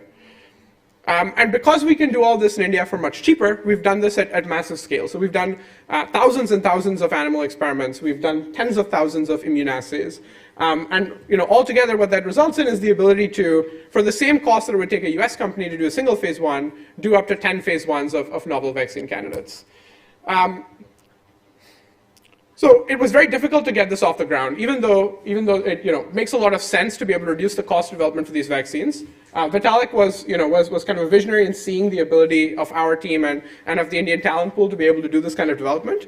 And we've made a commitment to make our COVID-19 vaccine open source, which has a bunch of advantages, right? Open source democratizes knowledge of the frontier for vaccine R&D that allows researchers and manufacturers to be able to push forward even without our permission in a decentralized fashion, and it provides a template for individuals who want to verify that these vaccines are safe to be able to do that in a third-party fashion and help restore trust in these vaccines. So just give me 1 second. And so what we want to do is basically develop vaccines against all of these 3 pathogens, and for that we've developed a new funding model that we want to take forward in partnership with Balvi and with other organizations, which is basically we'll have philanthropic funding for vaccine R&D plus clinical trials. We'll make it possible to basically replicate what we're doing by releasing all of the technical details required to manufacture, to quality control, and to test these vaccines independently of us. So there can be decentralized manufacturing and an open licensing model for developing countries that are low-income countries and low-income country manufacturers. And we'll have uncapped profits in rich countries, but set up access programs to allow individuals who are low-income in those countries to access these vaccines. Thank you so much. Yeah. Thank you. So Amy, I've met a few years ago now, actually during COVID, in an online virtual seminar series that we used to run twice a day. That was a lot for months to get to the bottom of COVID. And you're really like a pioneer. And much of the, back in the day, we've discussed longevity a lot. That was like our happy at the point. But you're really a pioneer, a polybio, caring about a bunch of the diseases that many of us find pet peeves here, including Alzheimer's, etc. So please tell us a little bit more about how at polybio you're trying to get a handle on it. Great. Yes, well, thank you so much. And today I'm going to be talking about transforming how we study and cure chronic diseases and aging. Of course, that's a lot to take on in 8 minutes. Let me give you just a basic overview. First of all, why I'm in a biodefense session. Now, all of these pathogens you've heard about when we're making, the Varro team is making biosensors to sense all these different pathogens that can get people sick, potential pathogens associated with the next pandemic. When Aaron talks about, devices to clean pathogens from air, All of these, a lot of times when we're thinking about the damage they can do to us, we say, if we get infected, will we live or die? And then we say, if we don't die, we're okay. Now we're missing there a huge part of the problem, because one of the things that all of these pathogens can do is make us chronically ill.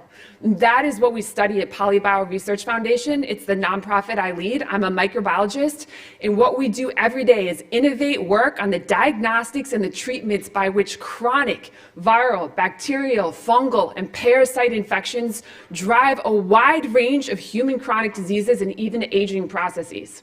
So, what's important there is that, there's an epidemic of chronic disease, and if we do not factor the persistence of these pathogens into that, we're missing a huge target of what we need to be working on, because it's so important to understand that so many of the infections we get, they can embed themselves into the tissues of our brains, into our nerves, into the tissue of the reproductive system, and there they can directly drive inflammation, mitochondrial dysfunction, cognitive decline, and all kinds of forms of problems. These are pathogens that we can accumulate in the womb, passed from our mothers over the course of our lifetimes in exposure with other people, through vectors, through all kinds of injectable foods, medicines, all kinds of exposures. So as we understand this then, it's really important that we work to counter this chronic microbial burden. And now, since I have a short amount of time, I basically want to use what our foundation has been doing in long COVID as an example. Oh, okay. Oops. Okay. As an example of how we've been innovating this work. So basically what we did is we started to study early in the pandemic the possibility that SARS-CoV-2 could also persist in human tissue. In other words, we began to study tissue persistence of what we call the SARS-CoV-2 reservoir in patients who develop long COVID or chronic symptoms after COVID. This is really important because the pandemic continues. If you look at wastewater, the virus is still circulating, and up to 6% of the global population is developing chronic symptoms, often a truly serious chronic disease after COVID, long COVID, that is making them very sick. So what we did, thanks to Vitalik's Balvi and Canro funds largely in 2021, was form what's called the Long COVID Research Consortium. We're a group of international researchers. There's teams from France, there's teams from the UK. I can quickly go, through some of our website here, all working together openly, sharing data across sites, sharing samples across sites, working on long COVID. Now, part of what we do is, again, study how the SARS-CoV-2 virus may not fully clear from our bodies. What we do is, in order to do that, you cannot just study blood. This is the key reason why it is not studied by most other teams, and in fact why the NIH barely supports work on pathogen persistence in chronic diseases like long COVID. If you just get blood from someone's arm, and you quickly look for the pathogen that may still be in their bodies there, you will not find it. And the reason is because persistent pathogens are not dumb. If they stick around in your blood, that's where the immune system is most robust. That's where they're most likely to get targeted. So in simple terms, they go and they hide in your tissue, where they're less likely to be found. And thus, if we're going to find them, we actually have to go find tissue samples or collect them or use other forms of infrastructure to be able to find the persistent reservoirs in the places where we expect them to persist. So what we did is, again, build a global consortium. And first, to do this, what we did is wrote early on, and this was with my polybio neuroscientist colleague Mike Van Elseker, we wrote in 2021 this paper on long COVID disease mechanisms, and this is part of how our foundation works.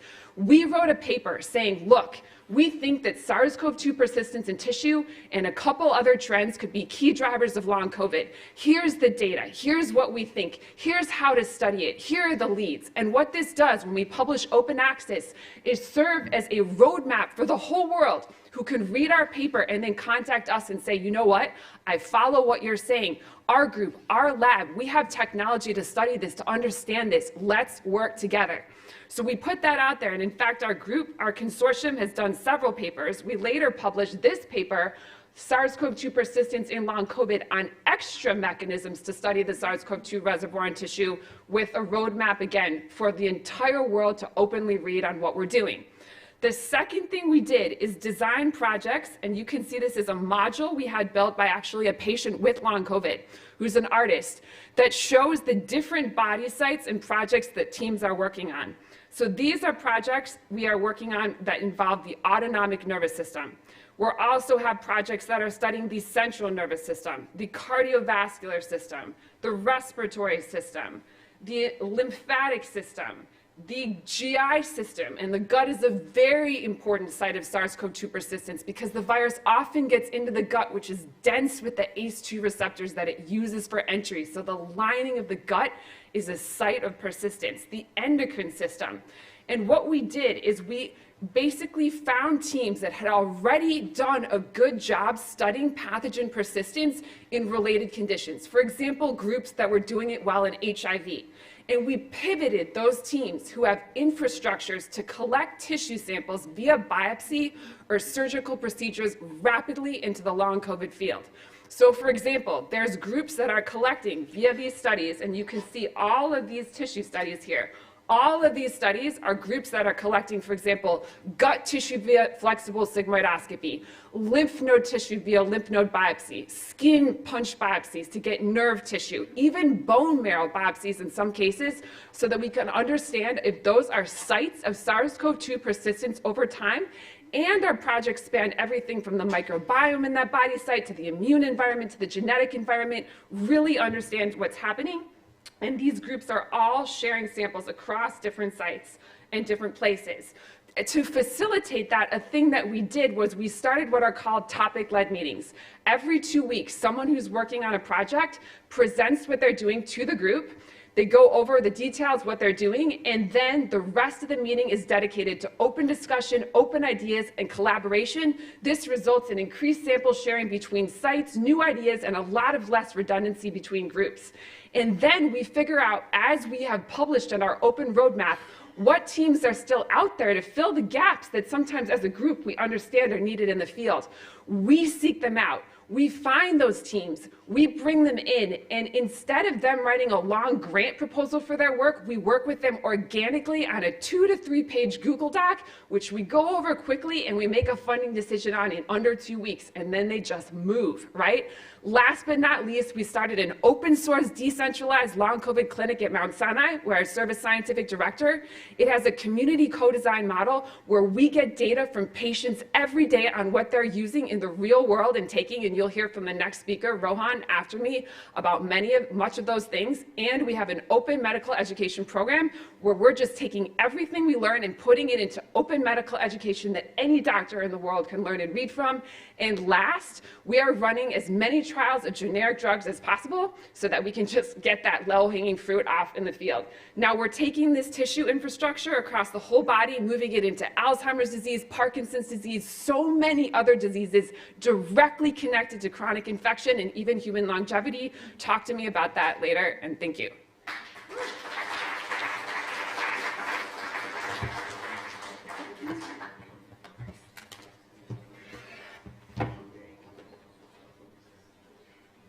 We have Rohan Dixit from LEAF, and he will be discussing curing unloved diseases, a DIAC model to fund trials. And Rohan, you're the CEO of LEAF, which is a wearable that improves self-regulation by monitoring and positively controlling your behaviors, emotions, and thoughts, giving you better autonomy about your daily life. But that's not at all why you're here today. You're here today because you cured yourself of long COVID and you want others to do the same. Is that actually true? Okay, awesome. Well, that's a really fantastic story. So we're delighted to hear more about how you've done so and how you want to really use that model to help others on the same journey. Thank you so much for coming. Thanks.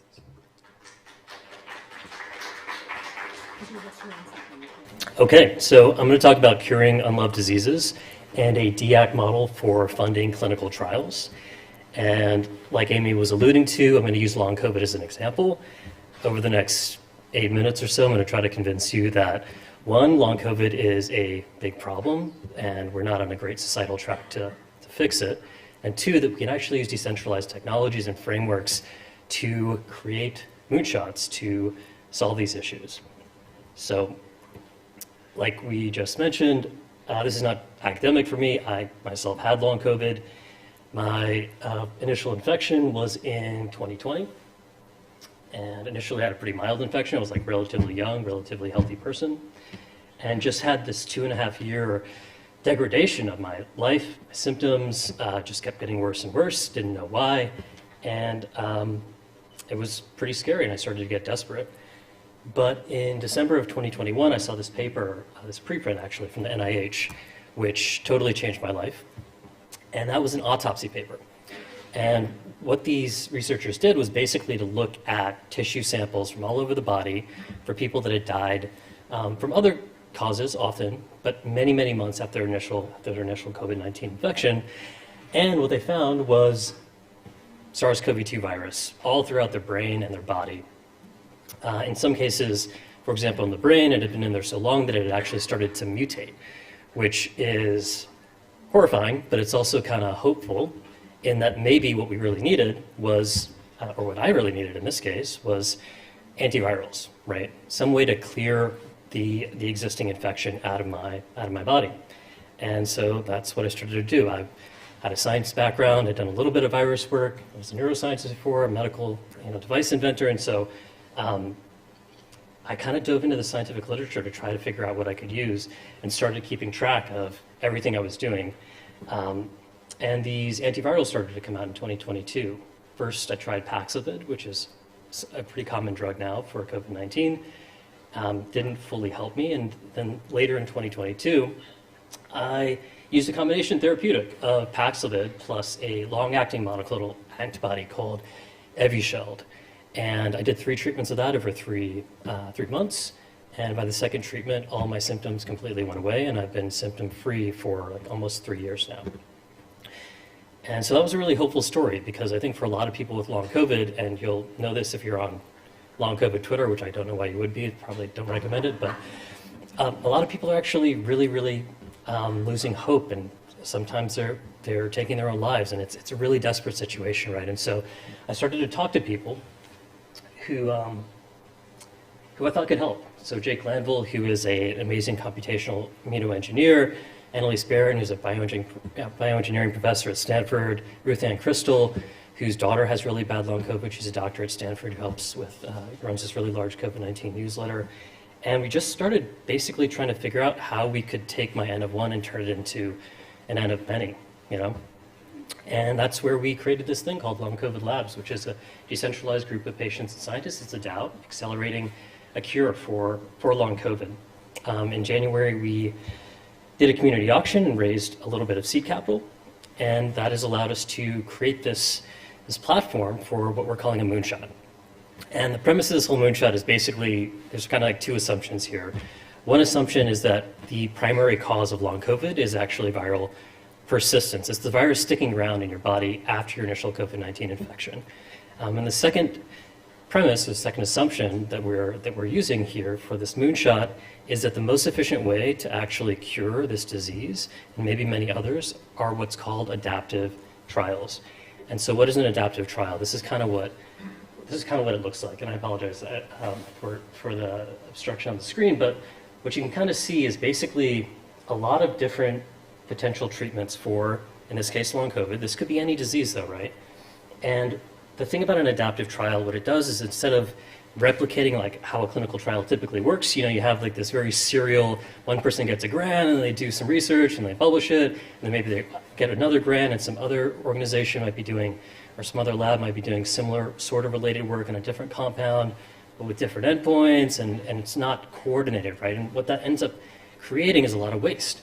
And so what an adaptive trial does is it says actually no, let's run this trial in a very coordinated and standardized way, so that as we're going through these cohorts of patients, so for example, Paxlovid, or the first case studies that we're doing with Long COVID Labs, which are Pemgarda and Paxlovid, kind of similar to the combo that I used to treat myself, we can use these statistical frameworks to actually see at predefined time points, is viral load going down? Are people's symptoms getting better?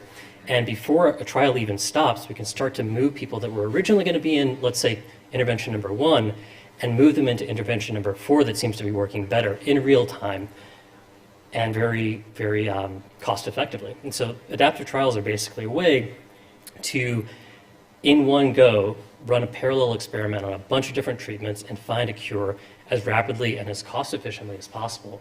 We can even do things with adaptive trials like these utility functions where we take not just measurements of viral load going down, in the case of long COVID, right? We're trying to, in this case, decrease the virus that's in people's bodies. But we can also add things like values that we care about. Like, for example, maybe we want these drugs to be as accessible and cheap as possible. You can actually use that as part of a utility function in the statistical framework to guide this adaptive machine and help us rapidly converge on cures. And so we double down on this decentralized ethos. In all cases, and wherever possible, we're sending people these boxes which allow for decentralized blood collection, biosensors like ECGs, so you can get continuous and remote data collection of things like HRV measurements, which have been shown to change in acute COVID-19 infections, and simple and intuitive apps so that people can, even if they're sick, log their symptoms and can get that at predefined checkpoints and time points. All of that data then feeding into a patient dashboard for people so they can see how their illness is actually progressing, own all their data, and export it whenever they want, but also take all of that information into this Bayesian adaptive trial design where this machine, this like decentralized on-chain clinical trial machine is sort of running in the background, taking all this data in real time and figuring out what cures are going to work and what may not. And we can even do things like publish that data using things like zero knowledge proofs so that any researcher can access the data in a permissionless way, but that preserves privacy. So I'm almost out of time, and so I'll just leave you with this, which is, there's a lot of diseases out in the world that are unloved, and long COVID is certainly one of them. There's 100 million people at least that have this. It's costing at least $1 trillion a year. That's like 1% of GDP. It's a lot. But the efforts by pharma and government are really, really slow. They're not going to solve this problem on our own. And so we need to help them. And I think the way that we can do that is by not only investing in these and understanding and using these decentralized technologies, things like adaptive trials, but also thinking about open access and DAC legal frameworks as well. So things like nonprofits, which is how we're structuring long COVID labs, to hold things like the IP that is generated out of these trials, right? I mean, imagine the value that pharma companies put on intellectual property in all these clinical trials. We can hold that inside of these nonprofit organizations, giving not just DeSci tokens and tokenomic reward structures impetus into driving these cures, but also sitting alongside things like traditional philanthropy and governments so that we can basically ensure that not only are we finding drugs cheaply and efficiently, but we're also able to license them at terms that are open access and available to as many people as humanly possible. And that's what we're up to at Long COVID Labs. So if you're interested in learning more or you want to talk, I'll be around, and that's our Twitter, longcovidlabs.org is the website.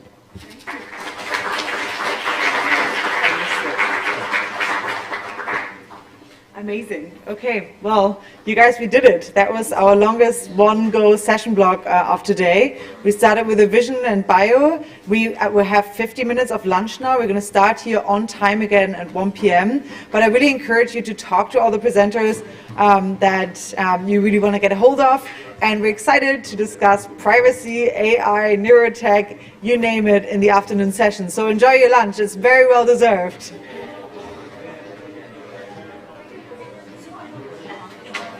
All right. I hope you had some time during lunch to make a new friend or two. We have a really packed afternoon schedule ahead of us, including epistemics, privacy, neuro, AI, robotics. It's going to be a really, really fun ride. So thanks a lot for making your way in. I hope you had a really, really wonderful lunch. Okay, we're going to start off with the first track on epistemics. Epistemics, I think I pointed this out earlier, if we want to do collective sense making, or if we want to collaborate and cooperate with each other, the kind of root and foundation for that is collective sense making, actually having a common base reality to which we can cooperate. And so we have a few really fantastic projects that are presenting in this track here, and ideally we want to do so through decentralized technologies and not one central screen. So I'm really excited to present our first speaker, Jay Baxter. Jay Baxter is the community lead, ML lead at X, and who here has heard of community notes, has seen it day to day. Okay, well, you might not need an introduction, but you've been really doing fantastic work on this on the back end. And I think that there's a lot more that people aren't even aware of that might be in the pipeline there. So I'm really, really excited for you to share more about it. Thank you so much for building this. Thank you so much. What a nice intro. Yeah, so I'll be talking about community notes. This is joint work with a ton of people. I think it's all out of hand, so probably you're all already basically familiar with it, but here's what it looks like. It's this little reader's added context note at the bottom of a tweet, and the key thing to realize is these are actually written by regular people. They're rated by regular people. Here's what that rating form looks like. We ask, is the note helpful? Yes, someone, or no, and then there's some follow-up questions. And only after the note is rated helpful by enough people who agree, who typically disagree, do we actually show the note to everyone. We already are pretty fast and large scale compared to other alternatives like traditional fact-checking, but on top of that we have matching. So whenever a user writes a note on media or URLs, it can automatically get applied nearly instantly to all the instances of those matching posts. And I think probably the reason I'm here today and the reason this is so cool is that we do as much as possible to live up to these ideals of credible neutrality. So, you know, contributors are pretty much regular people. They have to have verified phone numbers, so we think they're like real humans, but we don't use external labels from fact checkers. And we never take down posts like when Elon asks us to, or actually never asks us to, or like we allow posts, we allow notes on ads, yeah, I think one really cool thing is you can actually download the data, you can download the code, you can run the code on the data and reproduce what's in production, and that's extremely important. It's enabled Vitalik, like you saw in a blog post he wrote a little over a year ago, to actually go verify that the algorithm is doing, you know, what we say it is. You can go like figure out for a particular note exactly why it's showing. And one really cool thing is that the algorithm is licensed permissively with an Apache v2 license. So Meta and YouTube and other companies can use it. So I'm really excited that Community Notes is like becoming this web scale phenomenon now. YouTube and Meta have both announced that they're running pilots, and at least Meta has said that they're going to use at least the X algorithm at the start. So I think that's very cool. And then, I mean, Zuck obviously in an announcement said that they're replacing fact checkers with community notes. I think I'll just call it a lot of the best notes do cite fact checks. You know, when those like links to Snopes or whatever are rated helpful by people who typically disagree, you know, those are some of the most like notes that we have. So I think there's, you know, it can be a symbiotic relationship there. These don't have to be like either or things. Okay, and then why are the notes so good? I think one of the number one misconceptions that regular people have is that it's just like an upvote downvote system, and like just if you have a swarm of people who all have the same viewpoint, you can get a note shown. Really, the key reason note quality is good is because we require this agreement from people who typically disagree. And we call that a bridging algorithm because like, get this little picture here where like raters are pretty polarized. If you like model their viewpoints as a one-dimensional embedding, or like looking for that bridge to build across the poles. Because we're doing this, like the very realistic setting, like people are coordinating off-platform in Discord servers or whatever, right? And they're all saying like, let's all go rate this note helpful or something. It doesn't work. You can't get notes shown that way because the algorithm is taking into account, you know, what people from different viewpoints are rating the notes. I don't have time to go into the full nitty-gritty of the algorithm, but a super key thing is we're not like top-down saying, you know, what are people's political viewpoints, right? We're not saying you're Republican, you're Democrat. It's actually totally emergent from the data. It's an unsupervised approach. It's matrix factorization. We look at the rating patterns. It could be politics. It could be any other dimension with which people might disagree on. It's a similar approach to recommender systems, if you're familiar with those. The key thing is rather than like using the predictions to personalize what notes we show you, we show the same notes to everyone. And we use the the note score is actually that like intercept term or the bias term, which is everything that's not explainable by people's viewpoints. So the only way you can really move a note score up or down is if people of different viewpoints rate a note the same way. What that looks like in picture form right here is like, if this is a scatter plot, well, this is a scatter plot of every dot is a note. You can see that most notes are kind of polarized in the yellow circles. So like the x-axis is viewpoint and y-axis is how good is a note. We only actually show the like 10% or so notes that are in that green box in the top. And then we actually penalize the authors of the red ones that are universally disliked, which, you know, there are, like one criticism people have sometimes is, oh, you know, you only show 10% of notes, that's so low. Actually, you know, that's 10% of proposed notes. A lot of these are total crap. It's a user, you know, these are user-written things. So it's actually not so bad. I think it's a success story for the algorithm.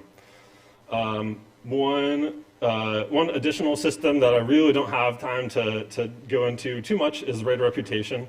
But one key aspect of how it works is if you think about like each note as a prediction market that resolves to whether the note actually displays or not on the tweet, like is the note found helpful by people who typically disagree, your reputation goes up if you're able to successfully predict note outcomes with your ratings. So I think that's kind of a cool property. As far as like, does the system work? I mean, definitely, because the data is public, these findings are actually all done using externally available data by external researchers. Some groups found that notes on COVID are accurate. Some, if you run surveys where you have tweets with or without a note, or with a comparison to a third-party fact-check label or something, you can see that people trust the community notes more. You can also see that people actually change their agreement with the core claims in a post based on whether or not the note is there. So that's what I mean by informed understanding, and I think it's really important. I think maybe a few years ago, people were kind of pessimistic. Like maybe everyone's beliefs are so entrenched we can never update anyone's understanding of anything. Well, I mean, we found that that's false, and community notes actually works. We don't do any algorithmic downranking, but community notes do drop the spread because people just repost stuff less when they think it's wrong. Looking forward, I think there's a ton of stuff I'm excited about. Obviously, just more notes faster in more places, so you can use AI, writers or assistants. Cross-platform notes is really exciting. There's always more to do on the algorithm and mechanism design.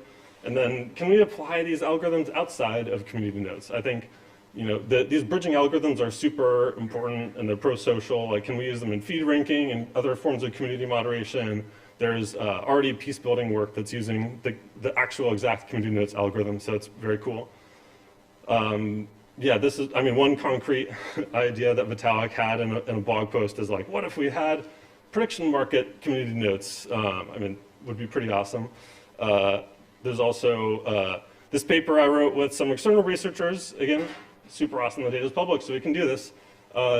Which is one idea about how notes could work in a world where there's AI everywhere. You could have a simulated jury, which basically tries to predict how a real diverse jury of community notes raters would rate a note. And you try to generate notes with an LLM that will have the highest predicted scores. So that's very promising. I would definitely bias towards having human raters still. Just use this for the note generation process. Anyways, yeah, thank you. Yeah.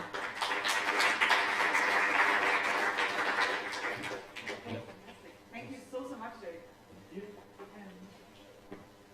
So who here has used Metaculous before? Hands up? Okay. It's, at least for the people, like in the Bay Area, I guess, one of the gold standards, if you can say it, so for forecasting. And there's, on Slate Codex, you find always like fantastic, just like summaries of like many of the forecasts that are going on. It's been a forecasting community that has existed for quite some time and has been forecasting on like quite substantial and critical and civilization scale problems for a really long time. So it's a really awesome community. And I really love that you launched the AI bot competition as well. So I think the work that you've been doing at Metaculous has absolutely been exciting. And I'm dying to hear more about how you're continuing to help us be more accurate about the future. Thank you, Allison. Hi, everyone. My name is Dayer. I'm the CEO of Metaculus, and we will start with a question. When do you think AI predictors will be more accurate than the top 0.2% of human forecasters? The top 0.2% refers to what we call pro forecasters on our platform. If you make it to that rank, we will invite you as a pro forecaster. This is a question that we have on our platform. I'd like to see a raise of hands. So I'd love everyone to raise their hands right now. Do you think AI will be more accurate than the top 0.2%? Keep raising your hand if you think 2040 will be this cusp. I already see some hands go down. By 2035, do you think this will be the case? By 2030. By 2026. I see, this room does bias towards near term. That is cool. So, we have this question. The median forecast is 2031, though there is a lower 25 percentile has been on 2026. My forecasts have drastically shifted in the near future after seeing how the contest we've had on forecasting AI benchmark has gone. What I'm interested in is how can we make sure that the world benefits from this AI development? How can we direct this potential towards differential technological development? How can this create better access to knowledge? How can this increase agency and autonomy? Quick context, backstory on Metaculus. We are a forecasting aggregation platform. We have had more than 2 million forecasts at this point. We have over 17,000 questions and keeps on counting. What we do is we have a global community of forecasters, and we want to pay attention to the most important questions we have. We have focus areas such as AI, biosecurity, climate change, nuclear, and more questions. Our goal is to be able to offer these forecasts to different folks in the world, ranging from governments to nonprofits, to corporations that will be able to turn this into some form of meaningful leverage that makes the world a better place. Some of our work ranges from working with Center for Disease Control. CDC has used a lot of Metaculus forecasts after seeing we've been more accurate than what they have had, all the way to placing talent in corporations, to working with government agencies on focusing on Ukraine war forecasts. Another thing that we do, which I'm quite excited about, is benchmarking AI forecasting capabilities, especially on complex real-world questions that we have. So just a little bit of background on why I think there's something interesting with the way Metaculus works. We are working on a decentralized search for truth in a way, where we are aggregating our community's forecast. And at the ACX forecasting contest, one of the things we understood was that compared to the median super forecaster, which is again the top percentile of the forecasters that we're looking at, or other markets that have either pseudo money ways of working, or money markets, or aggregates of such as Zuitzerland, which is some of the top forecasters that we know of, the Metaculus aggregate actually ended up scoring quite high. It was only beaten by 3 individuals, and the fact that these are individuals is interesting. These are all quite competent and professional forecasters. But when you actually look at the collective and the aggregate, it ends up working really well. So the thing that I'm curious about is why is this the case? We don't have a precise answer, but some of the things that I'm interested in is, one, incentive alignment helps. Compared to a money market, Metaculus is not a betting market. You're not betting or putting money to your forecast. The goal is for you to be as accurate as possible, developing your own mental model about the future. And if you have a money market, say the market is trading at 70% for some question, and if you agree with 70%, you don't have much incentive to participate. While in Metaculus, that says you should really double down because the community signal is pointing at the same direction as you have. So you're not trying to beat someone else, you're trying to make sure your accuracy is as high. So that is how we rank people. There's some interesting writings on ACX on comparing how money markets and non-money markets compare to each other. Let's go back to the question of AI though. The AI forecasting benchmark series. So we have launched this as a series of tournament. We've had some quite interesting takeaways here. We designed a tournament in a way that focuses on correct by construction approach, where the takeaways of the tournament, not just the forecasting questions, but At what point AI will outperform humans is the thing we're trying to get at. So let's deliberately design a system to optimally elicit that information from the participants. We saw that the pro forecasters are still better, but not with statistical significance. So the gap is closing bit by bit. The newer AI models do perform better as well. And even in one quarter within 2024, we saw a significant jump. You can find on our website some of these results. So if bots can outperform humans, then what do we want to do with this information? Where this takes me is the question of what makes a question useful. The fact that a question was able to be forecasted more accurately by a bot doesn't necessarily mean this gives you the world model that will help you operationalize whatever you're trying to accomplish better. A question like, will Trump win, in this date, is one thing. A question like, we have a large budget to apply, say, 300 million in synthetic biology. Where should this go? Actually requires a much more complex domain decomposition. This has a lot of different people, a lot of different research avenues, all to prioritize into some form of decision framework. And this brings me to thinking about decision markets in parallel to prediction markets. We have a lot of conditional questions on our platform where you have a specific condition. If this condition is yes or no, then we are forecasting another variable. And this way you can also forecast on the prior, you can forecast on the output and see what are ways in which world models are forking into the future. Decision markets are quite helpful because it actually shows you what levers you can pull right now. And when we zoom back from there, we have a lot of tournaments that specify zoom in on specific narrower domains, such as the synthetic biology at scale tournament we have had. We can use these to identify cruxes. If a group of forecasters have two divergent opinions, that means there's some information to cross-pollinate between them.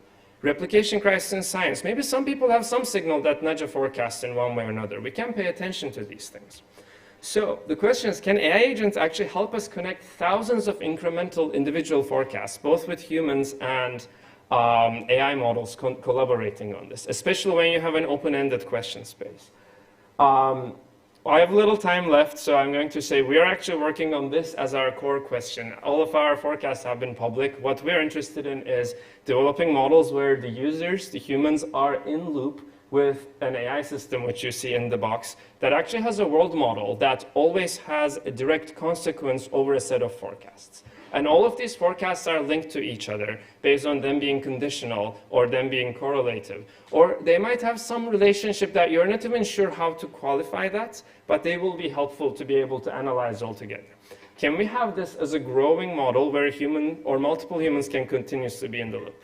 So if you're interested in developing decision market graphs for technological development, come talk to me. I'll be around after. Thank you all for listening.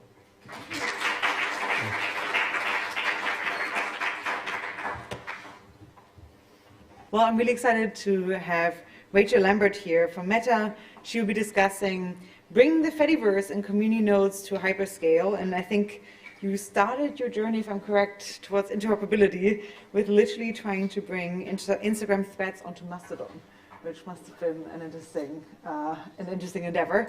And historically, I think Meta and Facebook has been more known to possibly be more closed off on this, and now I think it's a really wonderful move towards more interoperability in general. So thank you so much for the work that you've already been doing, and we're really excited to hear more about where that might be going. Thanks.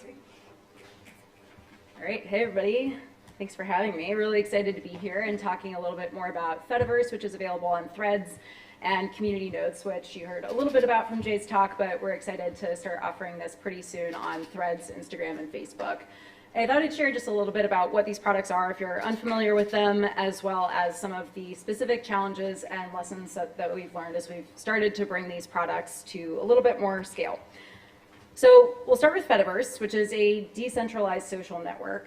And if you're not familiar with the concept, it works a little bit like email, where, with email, if you have somebody's email address, you can send them something regardless of whether everybody's using Gmail or Hotmail or Yahoo, if people still use that.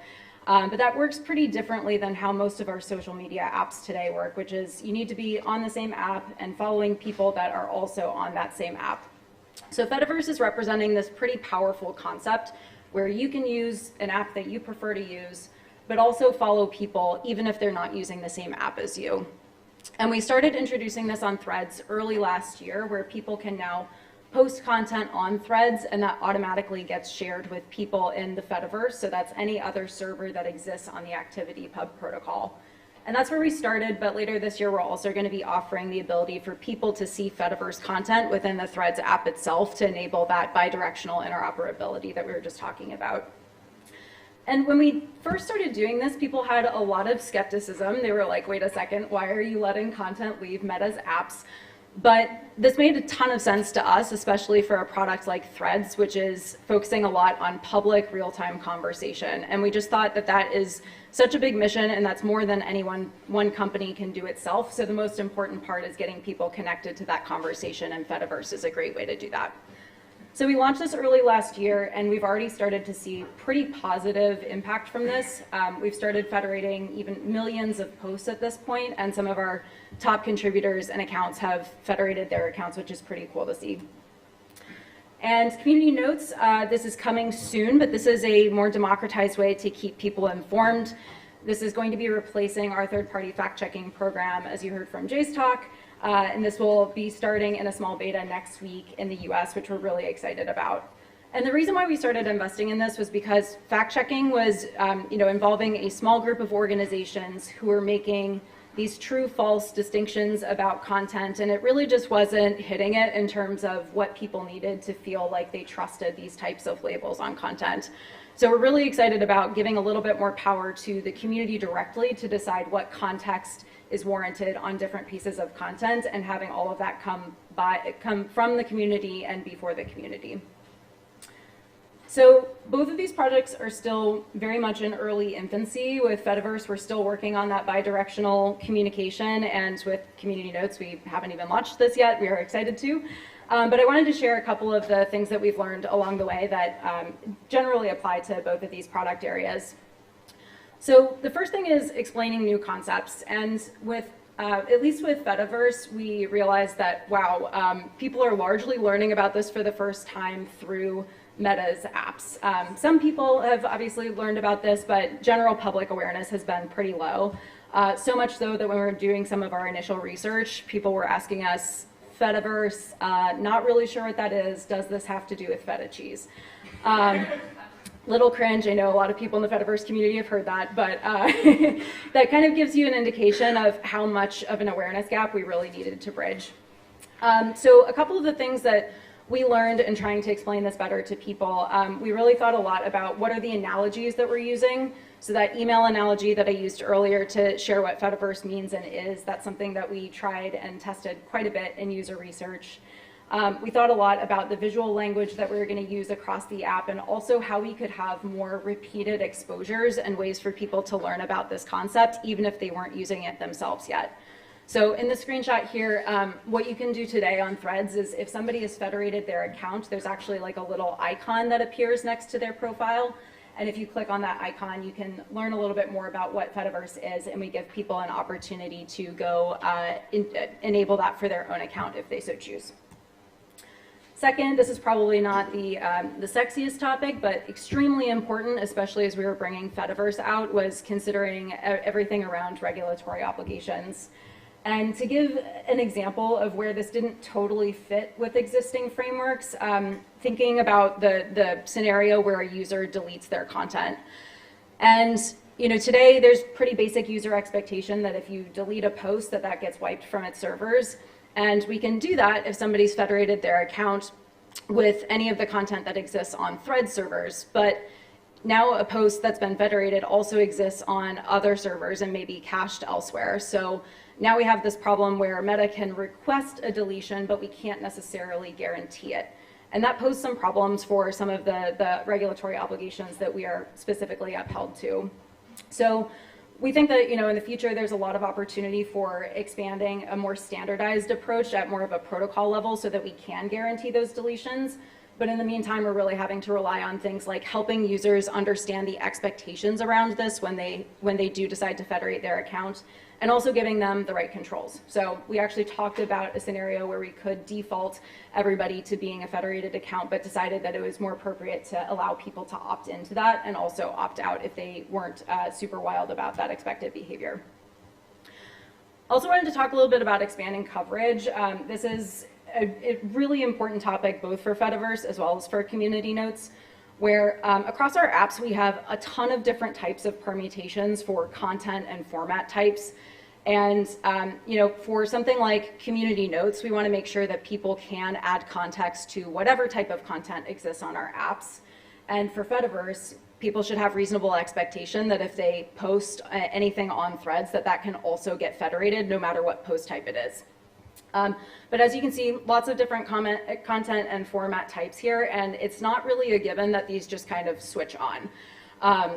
This kind of expansion is really like a project unto itself, and one of the things that we've recognized is, especially given the rate of addition of new features and format types across all of our apps, we've really had to make sure that we have an extended amount of time built into our roadmaps to make sure that we can cover those types of expansions and make sure that these products continue to be used across anywhere that you're seeing in our apps.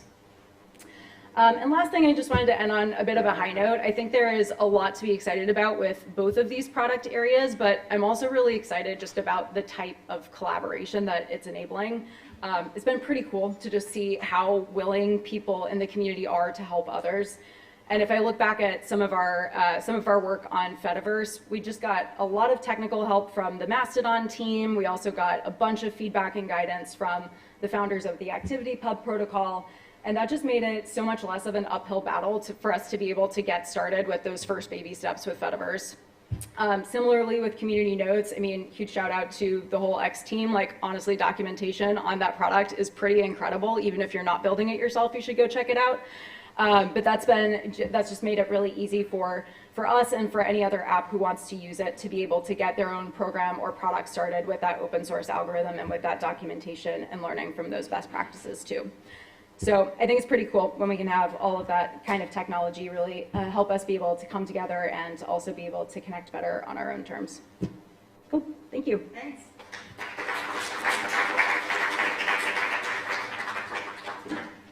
Fantastic. With that, we're concluding our epistemic session here, and we're moving straight into our next session block. Yes, feel free to take a seat. The next one up, we have security, privacy, and digital identity. And, you know, these are kind of like quite intimately related with each other. And I think especially as we're moving into a world in which we're going to share our digital world a lot with more AI and digital entities, I think safeguarding our own identity in that world will become more and more important. And so, if anything, I think must be a rapidly growing field. So I'm really excited as the first speaker to welcome to the stage Michael Gao. Where are you? Okay, wonderful. Come on up here, Michael. Michael will be discussing verifiable cryptographic hardware. You're an SF local, I think. And you're really focused on unlocking the next generation of cryptography by building a new class of processor for the rapidly emerging verifiable compute market. And it has a really few cool features that we've already touched on a little bit before, including ZK and homomorphic encryption, hopefully. So it's really exciting. Thank you so much for coming. Absolutely. Thank you. All right. Hopefully my slideshow is somewhere in here. Ah, there we go. Okay, so today we're going to be talking about decentralizing hardware.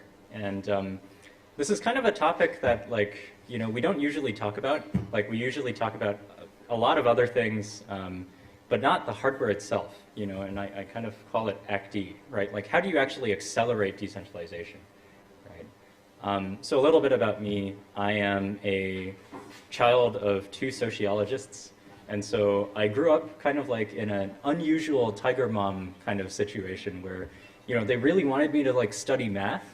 But meanwhile, like, I was immersed in this, like, you know, tons of, like, history textbooks and biographies and stuff like that. And so, you know, I kind of thought about these things, right? So one of my early teenage dreams was to combine kind of these concepts, right? So at the age of 11, I found SETI at home, and I thought this was so cool that you could aggregate all these people's compute and, like, make this decentralized network that did useful things, right? And then I found this book called Red Plenty, and it's about how Leonid Kantorovich, who is the father of linear programming, invented linear programming in the Soviet Union to control the Soviet economy. Now, of course, you know, communism didn't quite work out, but you know, I always thought that this was a really interesting idea, you know, to see like how far computer control of the economy could go. And then when I was 15, you know, I discovered Bitcoin, which had already been around for like 2 years at that point. And, you know, this was also revolutionary. The idea that you could release this open source decentralized money and actually create a movement, you know, not just a currency, but like a movement around that, and actually have people essentially monetize it, that was really interesting to me, right? And, you know, kind of the elephant in the room though, right? If you really look at, you know, something like Ethereum, right? Ethereum came out when I was 18. Unfortunately, the slide formatting is a little screwed up, but, you know, Ethereum is all about, you know, this ethos of decentralization. What if we had smart contracts that actually replicate, you know, human contracts, right? And so you have these like pretty decentralized things, right? Like you have MetaMask, which is like this JavaScript thing, and then you have like Uniswap, and then you have things like OP, and then you have things like Ethereum. And that's kind of where the decentralization stops. And this is kind of where we stop, you know, thinking about decentralization, and we forget the elephant in the room, which is these guys. You know, all of these networks actually run on very, very centralized, you know, oligopoly hardware, right? These companies are worth hundreds of billions or even trillions of dollars in some cases, and, you know, they're all making the hardware for everybody. And, you know, these days, even AI agents are coming out in the decentralized context. And those guys are basically just making an API call to OpenAI, wrapping it up in a TEE attested by Intel, and there you go, right? Like we have decentralized AI, except it's not really, right? And so my question today that, you know, we're going to really seek to answer is this a problem? You know, like is this, you know, a serious issue? And it kind of is, right? So this is the kind of secure hardware trilemma, right? So on the one hand, if you want programmability and performance, right? Like if you want, you know, to be able to, for example, do AI agents, you're going to need some sort of TEE, right? Because the programmable cryptography primitives, like Allison was talking about, like zero-knowledge proofs and fully homomorphic encryption, those are not mature enough, not fast enough yet. Those still cost, you know, thousands or millions times more expensive than plain text. And so you can't use those, right? Now, you can kind of have those, right? You can accelerate those on centrally made GPUs, FPGAs, and it runs way, way slower than plain text, but you can still get that security guarantee, right? And then you have things like hardware security modules that are super hard-coded that only do one thing, or, you know, this imaginary fixed function ASIC that doesn't exist yet, right? Like, you have all these other solutions also, but nothing quite scratches the itch. You know, you don't have anything that kind of does all three of these things. And it's a pretty big issue, right? So hopefully you guys can read this. It's kind of a serial killer chart I made.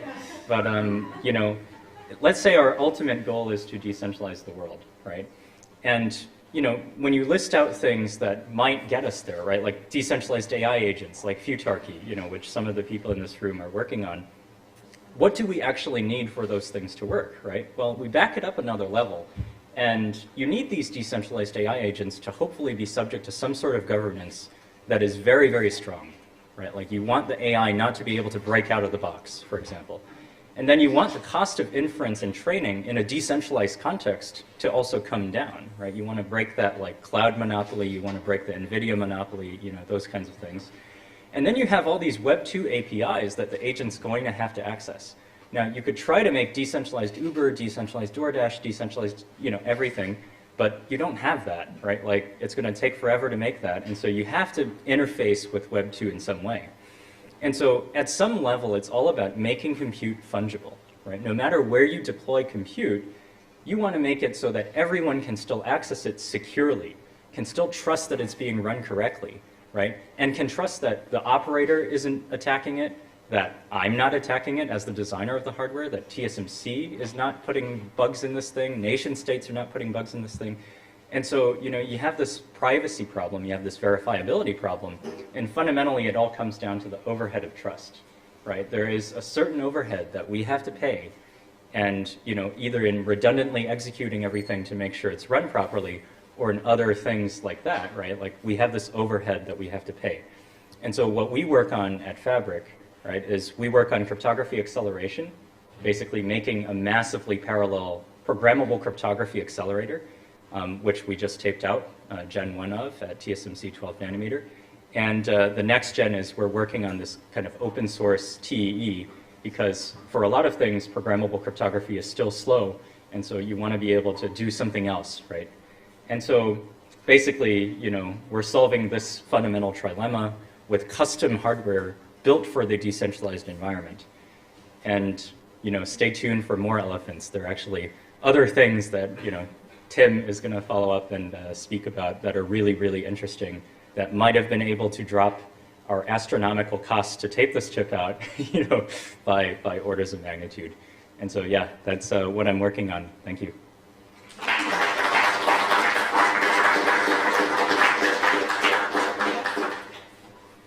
That was a really fun slide presentation. My favorite so far is the serial killer slide. Okay, well, I guess next one up, I would love to welcome up on stage Tim Ansel, aka Munro, is that correct? And you will be discussing, so you want to tape out a chip over silicon. And Tim, you're, I think, based in Menlo Park, if I'm not mistaken, and a self-proclaimed open source hardware geek, having worked on countless open source projects, and formerly leading Google's open source hardware initiative. And you write a really excellent blog full of delightful rants about open source and open source hardware, which I really welcome people to check out. It's quite wonderful. Thank you so much for coming, and the stage is yours. So you want to make a chip, or in industry parlance, you want to tape out a chip. So today you need to deal with a whole bunch of different vendors, some of the people they were just mentioned, you need to do lots of NDAs, and traditionally you need lots and lots of money.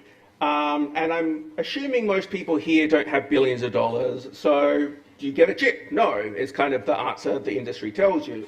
Well, let's go back and look at what you need to make a chip. There are kind of three things you need to make a chip. And it turns out that for tooling, there's actually a long history of open source in this area. And it's done something very weird to my topic up there. But Spice and Magic, you know, are older than open source itself and older than open source, you know, licenses and things like this. And then in 2015, we had the Yosis and XPNR open source tools. And then in 2018, Andreas Olofsson convinced the US government and DARPA to invest $100 million in developing a whole bunch of new open stuff. The code and libraries also have a long history of open source since 1990.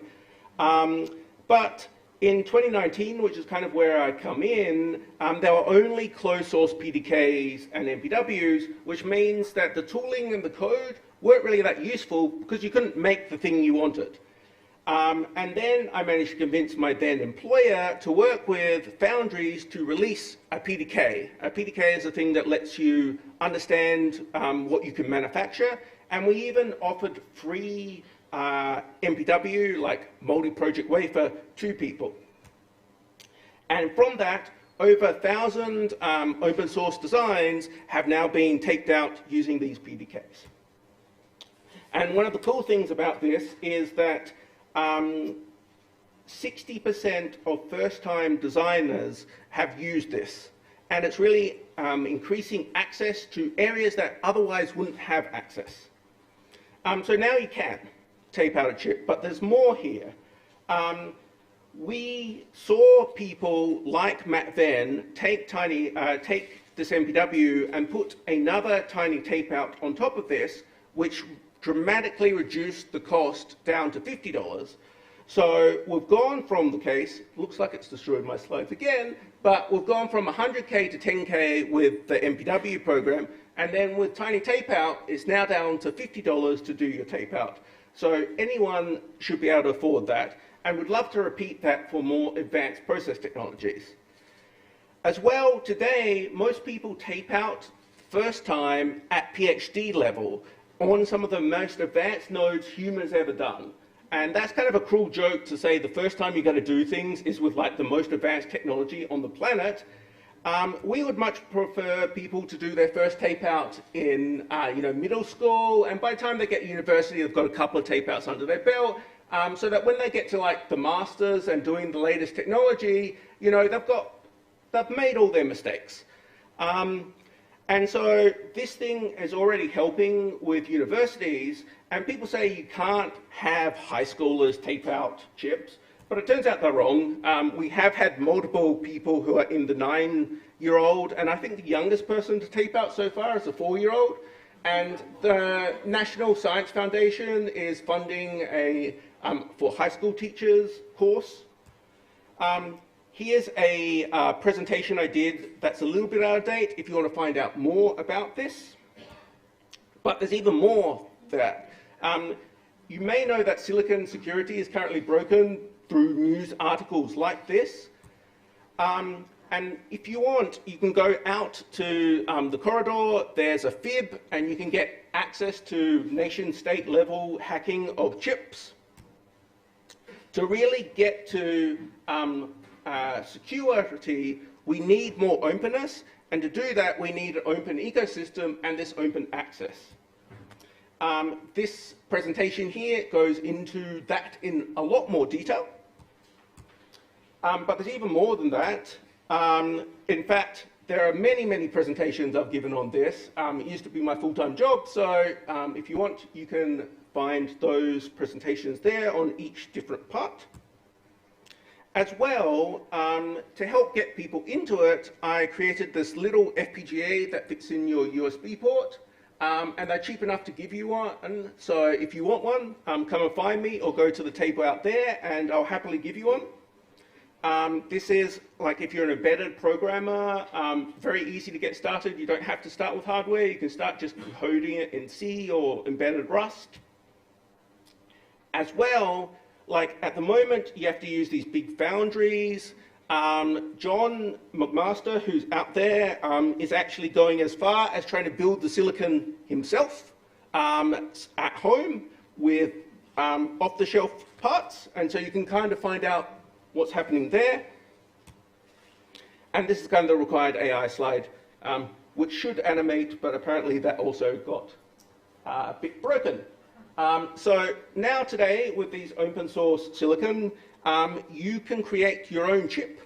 And with some more investment, we can even get to more advanced levels like what the previous talk was talking about. We'd love to see that be fully open source down to transistor. And that's a future that we hope to get to. And apparently I only took 6 minutes out of my 8 minutes for... Yeah, do you want to share anything else? You technically still have a minute. Anybody have questions? Or, like, I mean, I could talk about this for like a whole day continuously at that speed. So, yeah.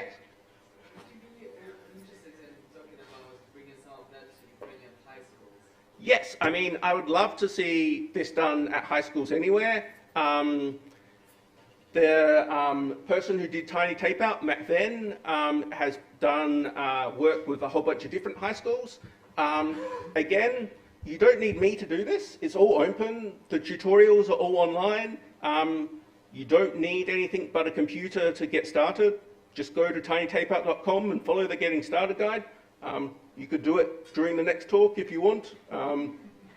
A good person can do a tape out in about 30 minutes. So it's not a big commitment, and it costs about $50 to do your first chip. Thank you so much. Awesome.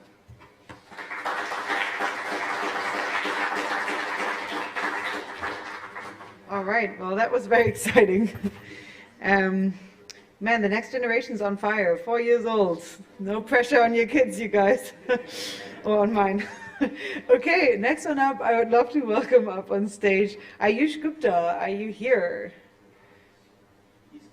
He's coming. Okay. Well, if anyone else has another question in the meantime for Mithush, I would say shoot from the hip. Are you Ayush? No, in the back. Okay, Mary Lou. Let me get to you, please. We have a live stream. You say it doesn't need you, but I think it does. But what would help scale you in the project if you could wave a magic wand? So I'd like to get us to more advanced nodes. But, you know, as I said, I'm not the only person doing this. People like Matt Venn and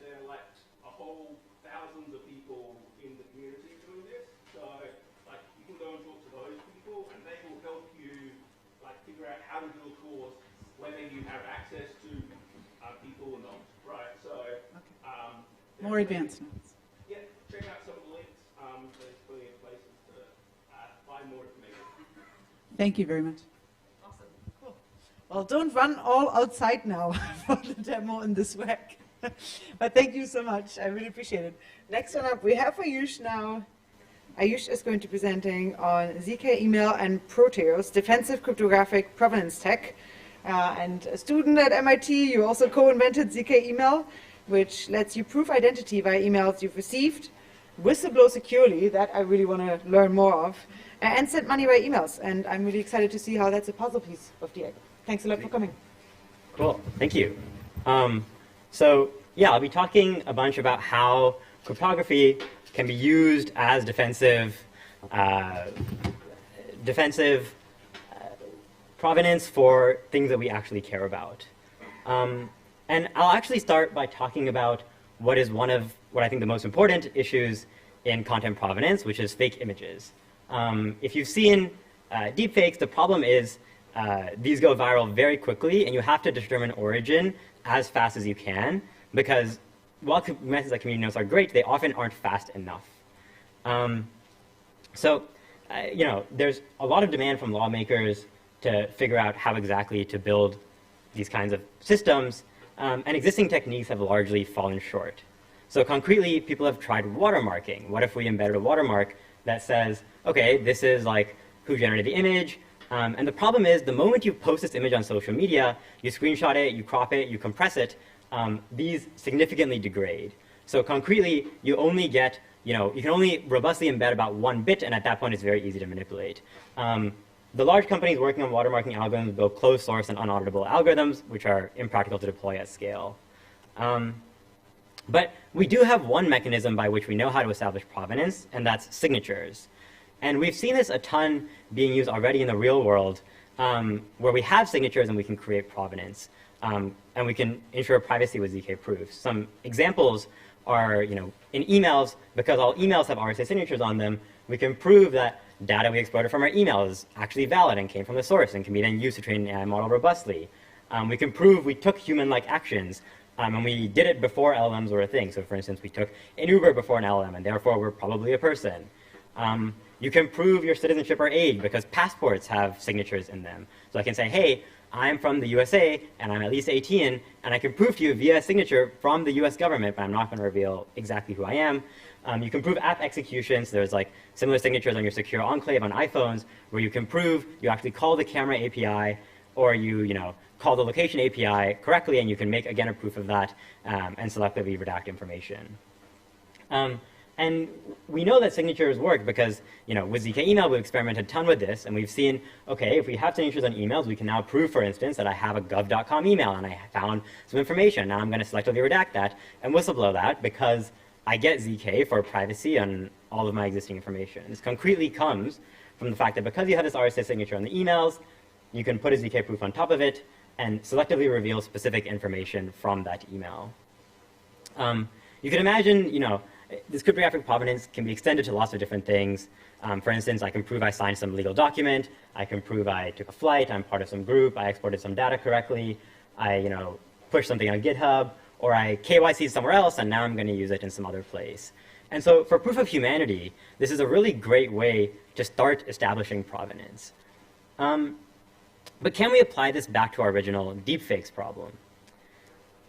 The first idea of an organization that tried to use signatures to fix deepfakes was C2PA, where the idea was the content generator would hash the image and then sign that with a digital signature on the right side. And when you change the image, the hash would no longer match and the signature would no longer match. Now, this is good in theory, but in practice, this is not how images disseminate. When you have all this provenance on the image, as you can see in the top right, when you actually post this to social media or share it with your friends, you compress the image, you change the image, you crop the image, and that provenance no longer holds. Because it's stored in metadata, the metadata is often also completely deleted. And so while C2PA is a decent start, it doesn't actually work in practice. One method to try to deal with this was image proofs. The idea was, you know, your camera would sign it with C2PA. When you edited the photo, you added grayscale, you cropped it, whatever. Each edit would come with a ZK proof, and then you would post it with both the original signature and each proof of transformation. The problem is, adopting this at scale requires every single image editor in the world to build ZK proofs into their editor. I think this is completely impractical because both consumer hardware cannot necessarily support the kinds of ZK proofs you want, and these mean that every image editor has to accept a massive slowdown on their UI, and I don't think this is going to be acceptable at scale. So we need a better solution. What if instead of signing a hash of the raw pixels, we signed a value that was transformation proof to start with? So this kind of brings us to how we came with the architecture for Proteus. And the idea is you can create robust provenance via signatures, like we talked about, perceptual hashing, which is a hash that's kind of robust to transformation, and privacy via MPC FHE. So, okay, let's go through this a little bit slower. Like, what exactly are perceptual hashes? You can imagine, theoretically, a perceptual hash looking a couple different ways. So for instance, on the left, we have a very simple perceptual hash, which is the palette of an image. Even if you compress the image, or you crop the image, or you rotate the image, the palette will remain the same. And so you already can see that that's sort of transformation proof. But it's not perfect. On the right side, we have a slightly more advanced perceptual hash, even though it's pretty simple. The idea is we're going to take the image, we're going to downscale it to 8 by 8, and we're going to make it grayscale. And now that's going to be our perceptual hash. Again, this is not great, because if you crop it, you get lost. But it's at least robust to a couple pixels changing. Modern perceptual hashes, you'd imagine you want them to be really transformation proof. Here, you can see robustness, perceptual similarity on the left side, and how much transformation has happened as we go towards the right. So as you transform more and more, the image is going to change more and more, but you want the perceptual hash to stay as close to the original as possible, even though as an image disseminates, there's more transformations. So common perceptual hashes, like more modern perceptual hashes, use deep neural networks to do this kind of perceptual hashing. Neural hash is kind of the state of the art before us, and then we sort of took their ideas, added some things, and built this thing called Dino Hash, which basically says, okay, we're going to take our feature extractor, we're going to do some other work on the features, and now we're going to get a slightly more robust binary hash. And how does this actually look in practice? Once you have this neural perceptual hash and you've trained it to be adversarially robust, what actually happens? Well, the idea is somebody who generates an image can say, okay, I'm going to query my image generator, whether it's OpenAI, whether it's my camera. And that image generator, once it generated the image, is going to create a digital signature of the perceptual hash. Then that's going to be, when the user posts this to social media, the idea is that digital signature of that perceptual hash, in our case the Dino hash, will be posted to some registry. So once the user posts the image on social media, even if that Dino hash is removed, the signature is still in the registry. And when a user, in this case the person on the right, sees the image on social media, they calculate that perceptual hash themselves. They look it up in the database. They say, do I see it in the database? If so, who signed that perceptual hash? And they can then figure out who generated the image, even if the image has been modified and posted and disseminated. But this is pretty good, but not good enough, because we need privacy.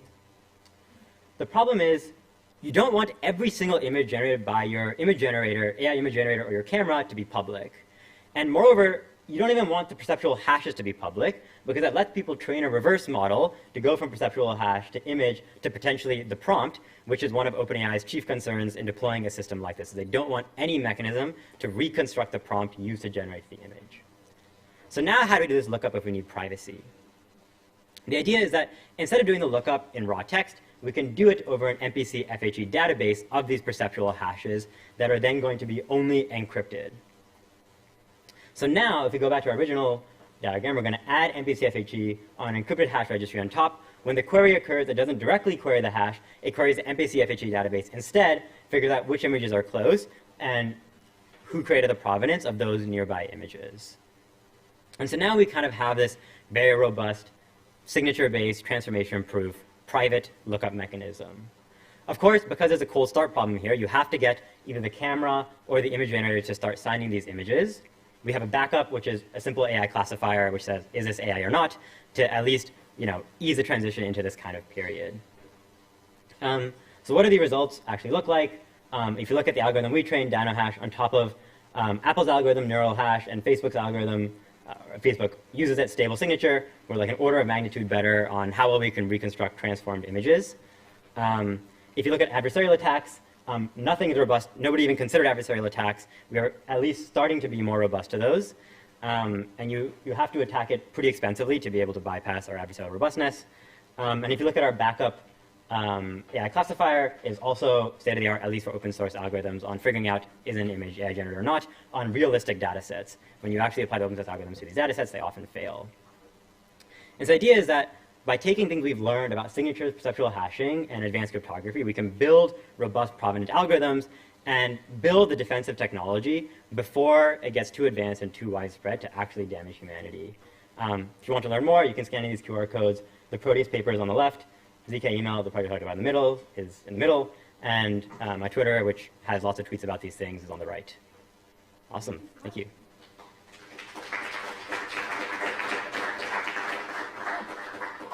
Awesome. And you'll be around later as well when people Yeah, want happy to to answer chat more to you. Fantastic. Cool. Thank you.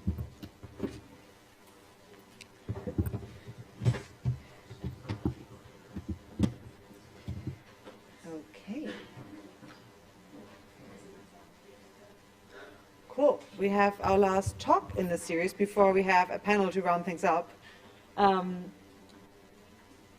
really excited to welcome to stage Vivek. You're a cryptographer and a designer at Cursive, where you work on putting those skills to improve humanity, specifically to connect humanity. So we'll see how that goes. Thank you so much, and please take it away.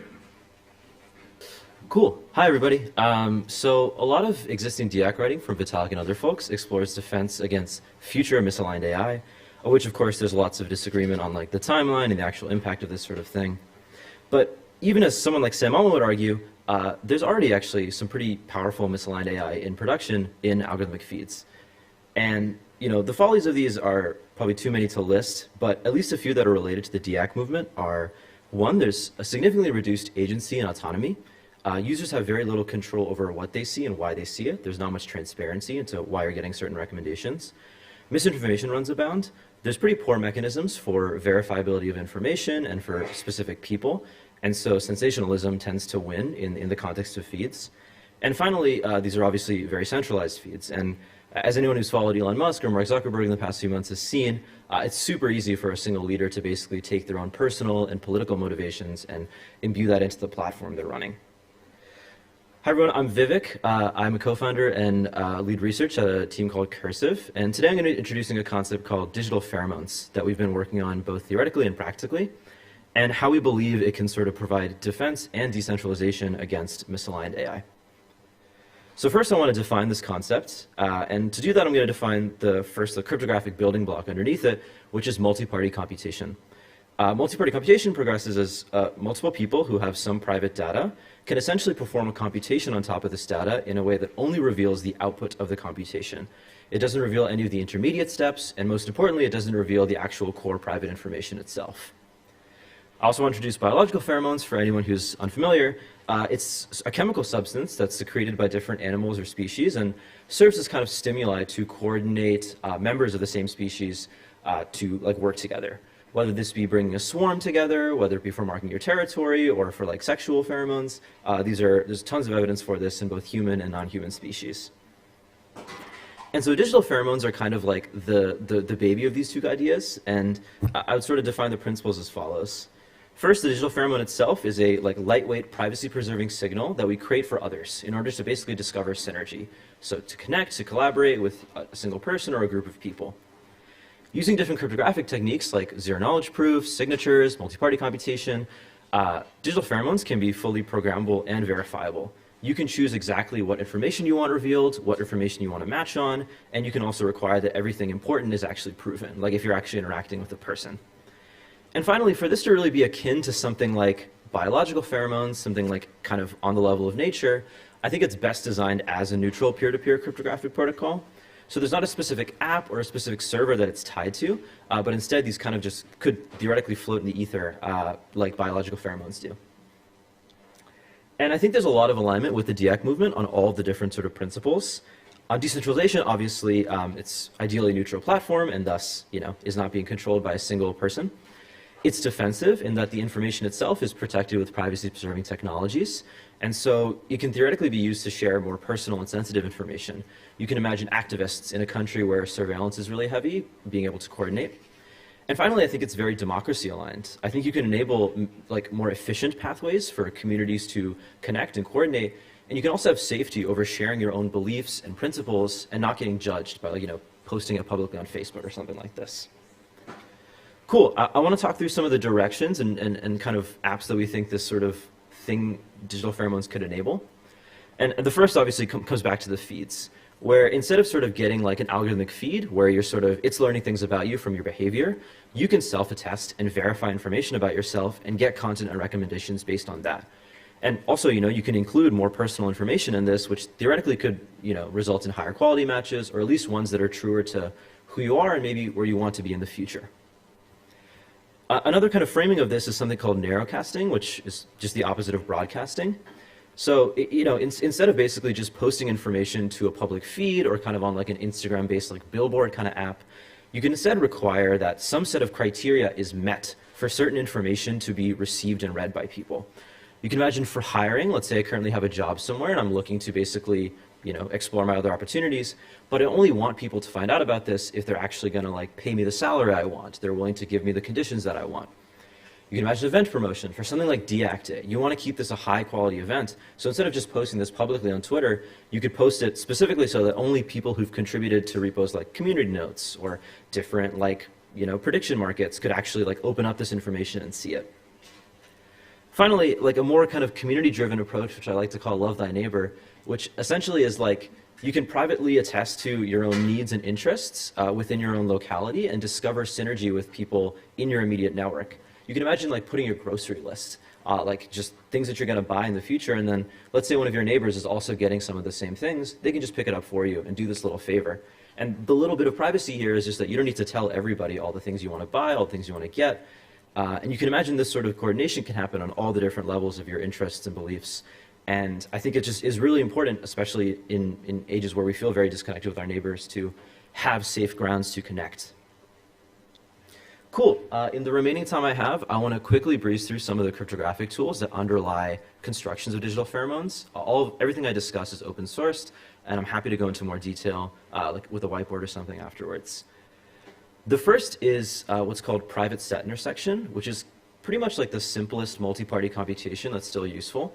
You can essentially imagine two or more parties, like Alice and Bob, attesting to some set of interests, beliefs, places they've been to, things they want in their life. And private set intersection, or PSI protocol, essentially just reveals the overlap without revealing anything else. And this is both a really expressive and a really safe tool to basically establish like commonality within a community and build this like area where you can start to coordinate and discuss. And there's very little fear of judgment, because even if you're both into some niche thing that maybe others would judge, you guys are both into it, so it's like there is that kind of like familiarity there. Second is this idea of multi-party FHE, which Ayush also brought up in his talk.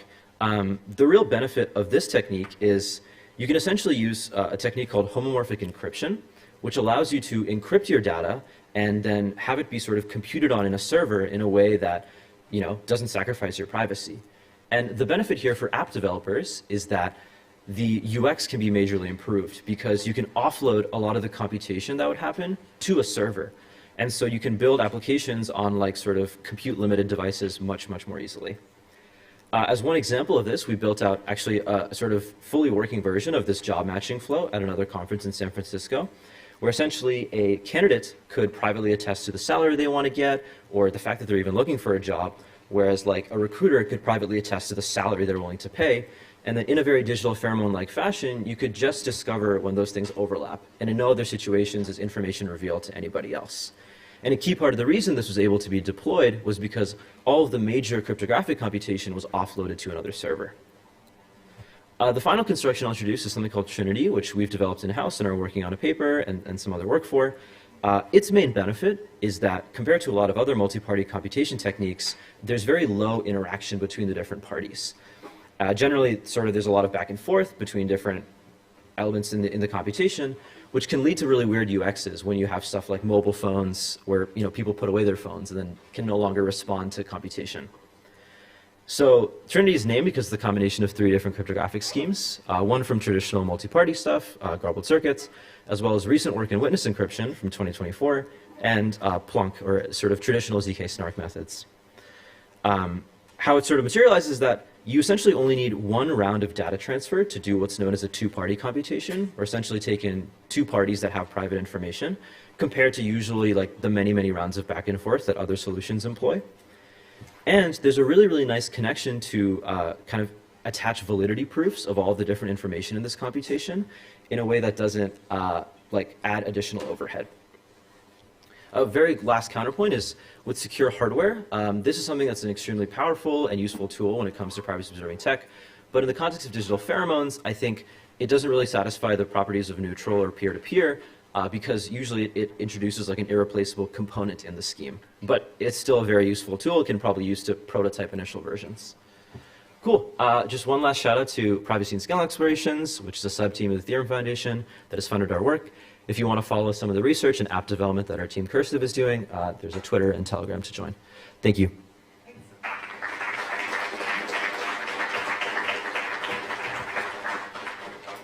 Great. So we have arrived at the end of this session block, which was really quite packed with information. And so perhaps it's a good time to take a little bit of time for reflection. And what better format to do that than through a panel.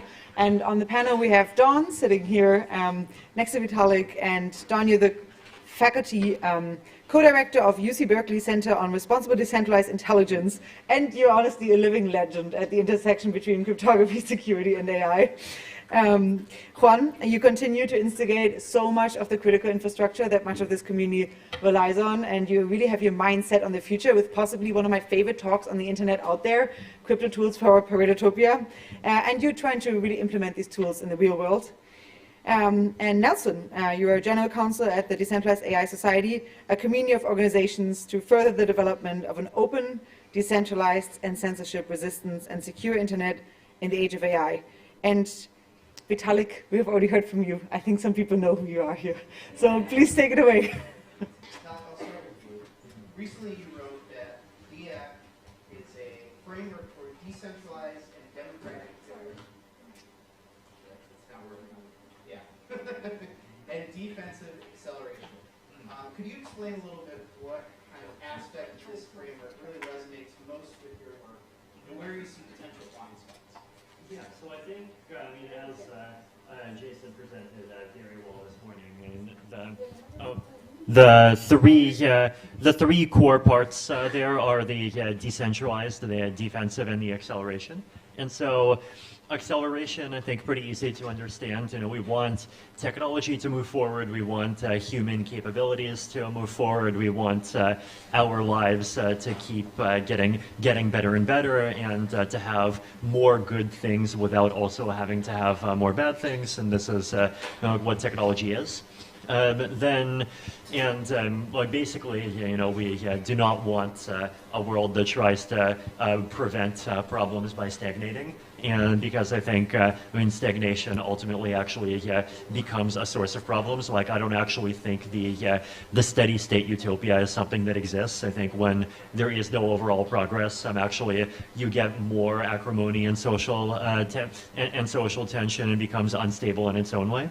Then the decentralized basically means we do not want to concentrate power. We do not want to create a world where a very small group of people, or in the not too distant future, a very small group of not people end up controlling a huge amount of power and pulling the world into a trap where there's a highly centralized system from which there is no escape.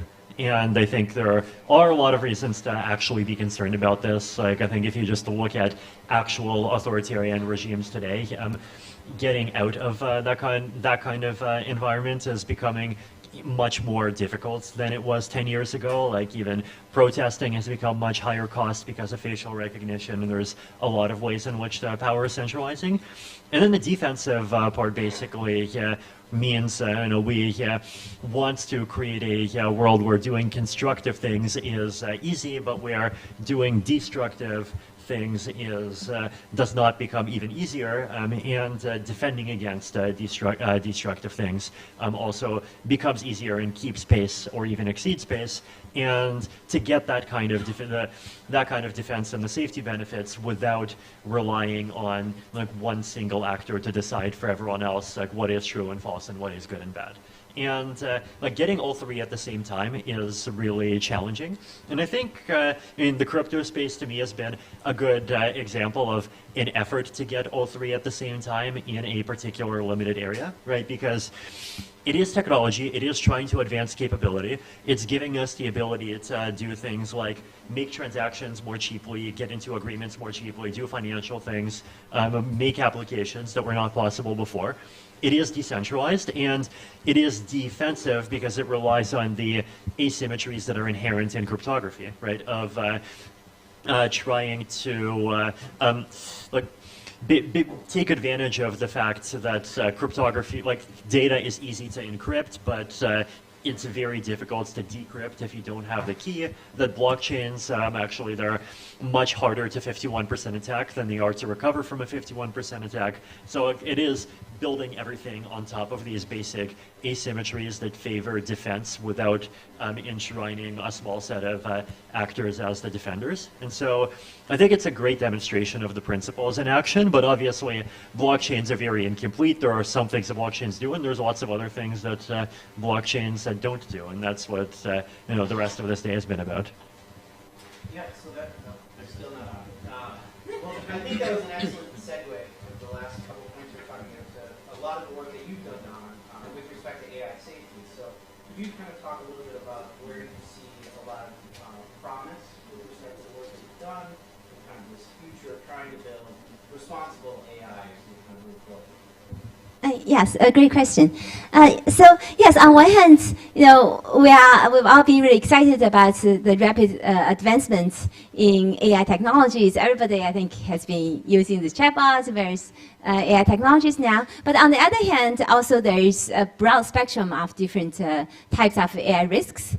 So recently, led by Jocelyn Benji, who's a Turing Award winner for his earlier pioneer work in deep learning, and I'm also part of this effort. We recently released this international AI safety report that's joint work with over 100 leading AI researchers around the globe from over 30 countries, essentially list out the broad spectrum of different types of AI risks. So the goal is that we really want to do responsible AI innovation. So as we advance in AI, we also want to ensure that these different types of AI risks are mitigated and so on. And here I can just give one example of one risk area that I think is one of the biggest risk domains, and also I think one of the first risk domains that we'll see risks arising, which is cybersecurity. So with the AI, it's a dual-use technology. It can help both attacker side and also the defender side. And especially in recent, rapid advancements in reasoning, coding capabilities of these frontier AI technologies, these have direct implications in cybersecurity. So the question is, given that AI can help both attacker side and on defender side, who will AI help more? And so we actually have some recent work on studying the impact of frontier AI in the landscape of cybersecurity. And from our analysis, at least our analysis showed that AI is going to actually, unfortunately, help attackers more in the near term. And we do hope to develop more of these defensive technologies so that we can actually shift the balance back. So in the long run, we can have AI to help with the defenders more. And in particular, one direction we are pushing forward is what we call proactive defense through secure by construction and safe by construction. So the idea is that we want to build these provably secure systems that actually have formally verified, have formal verification to show that, for example, a software system satisfies certain security properties and so on. So we have a recent paper released on formal mathematical reasoning, the new AI frontier, actually showing that. So 6-7 years ago, my group were among the earliest to use deep learning to help automate theorem proving. So back then we actually had a joint paper with Isla from OpenAI back then, and we showed that with deep learning back then it can help automate certain steps in theorem proving. But however, back then the technology was still too early. So now fast forward, so I do strongly believe that we are hitting an inflection point. Now with frontier AI advancements in frontier AI technologies, we can now actually use AI to build what we call proof agents that can actually help automate theorem proving for program verification. And one project we are working on now is actually verifiable code generation. So instead of just using AI to generate code, so there's an estimate now that about 50% of code are now generated by AI in these companies, but you actually don't know whether they are correct or whether they are secure. So instead, we want to actually do this verifiable code generation, where we actually generate the formal specification and generate the code and also generate the proof, so that we can actually generate provably correct and secure code. So others, essentially, this is an example of the type of defensive technologies that we can develop utilizing AI to actually shift the balance, so we can have AI to help defenders more than attackers. Hold on. Yes, all right. That's wonderful. Thank you, Don. That's, being able to trust the code, obviously, that it is what you think it is very important, especially as we move forward, especially with so much of it being AI generated or AI assisted at a minimum. Juan, we were kind of talking earlier about this inherent tension with the development of AI between centralized AI and kind of, as you put it, open source AI, which could mean a variety of things. Could you just kind of explore that and how that relates to this topic here? Yeah, so there's a long conversation between, should you build extremely advanced AI systems, and especially AGI or ASI, in a fully open, decentralized setting or in a centralized, more closed setting. The benefits of the open setting will feel very natural to all the open source and internet-oriented people. Like, you can diffuse the power and capabilities of the models to many more people and organizations around the world. You can decrease any kind of unfair advantage that maybe early movers might have into unlocking massive compounding rates of value creation. You can end up with a much stronger multipolar world with a lot of different participants following a broadly plural view of what a good life could look like for lots of people, lots of societies, and so on. And then on the, however, the downside and the risks that have been talked about over the last 5 to 20 years is that when you do that, when you create like this kind of open environment, you also open up the landscape for a lot of attackers being able to use extremely powerful and capable models to cause massive disruption. And there's a special hard part of the problem here, which is that once people get very close to very capable AGI or ASI, you could have a much faster race with many more parties if everything is completely in the open. The flip side of that is to go into highly centralized, a few kind of labs trying to pursue this technology as fast as possible. Maybe the extreme version of that is like one single effort globally. Maybe one step broader than that is a few nationalized labs. A few step broader than that, which is kind of where we are today, is a few labs in each of the major countries, or like there's maybe 3 to 5 major countries and 3 to 10 total labs.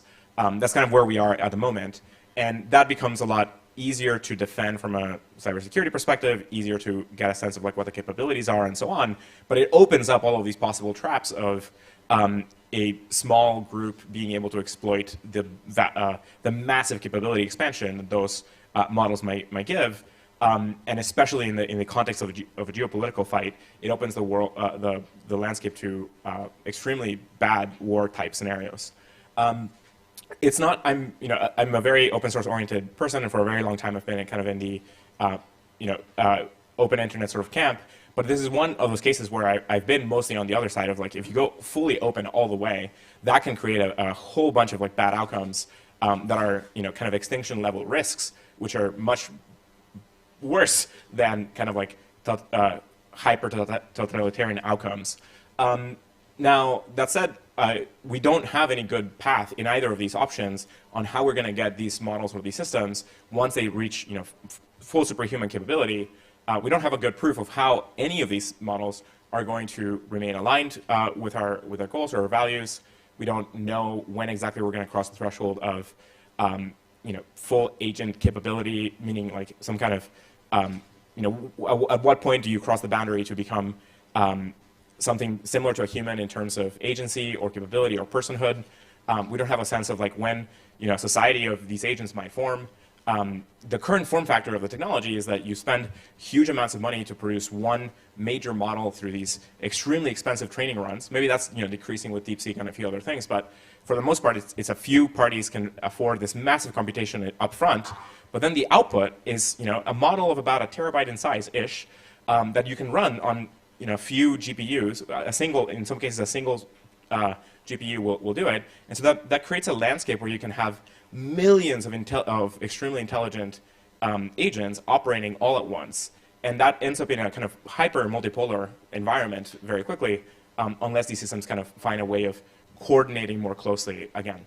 So this is kind of a very large landscape of potential problems. There's risks on either side. What we have to do as a large, broader community, not just as a DIAC, techno-optimistic and defensive accelerationist side, we have to figure out how to navigate this complexity, given the massive geopolitical risks, given the strong efforts that there already are to kind of nationalize the tech in different places, and given the fact that we're in the doorstep of superhuman capability.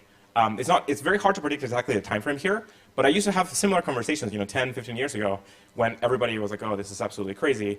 I think the big turning point started happening 2 to 4 years ago as things like GPT-3, GPT-4 started happening. And now this is, you can have this kind of conversation much more openly. If you project that forward another 5 years, 10 years, that's, I think, a point where we're kind of past the critical threshold. So this is very timely to figure out now, not just from a system security standpoint of how do you even correctly figure out that the models are being built correctly, what data you're using to train them, what are these models actually thinking, what kind of the internal alignment questions might be, but then how do you enable society as a whole to use these models in a broadly beneficial landscape for as many parties in a pluralistic standpoint as possible. And those are the big challenges of our time. Okay.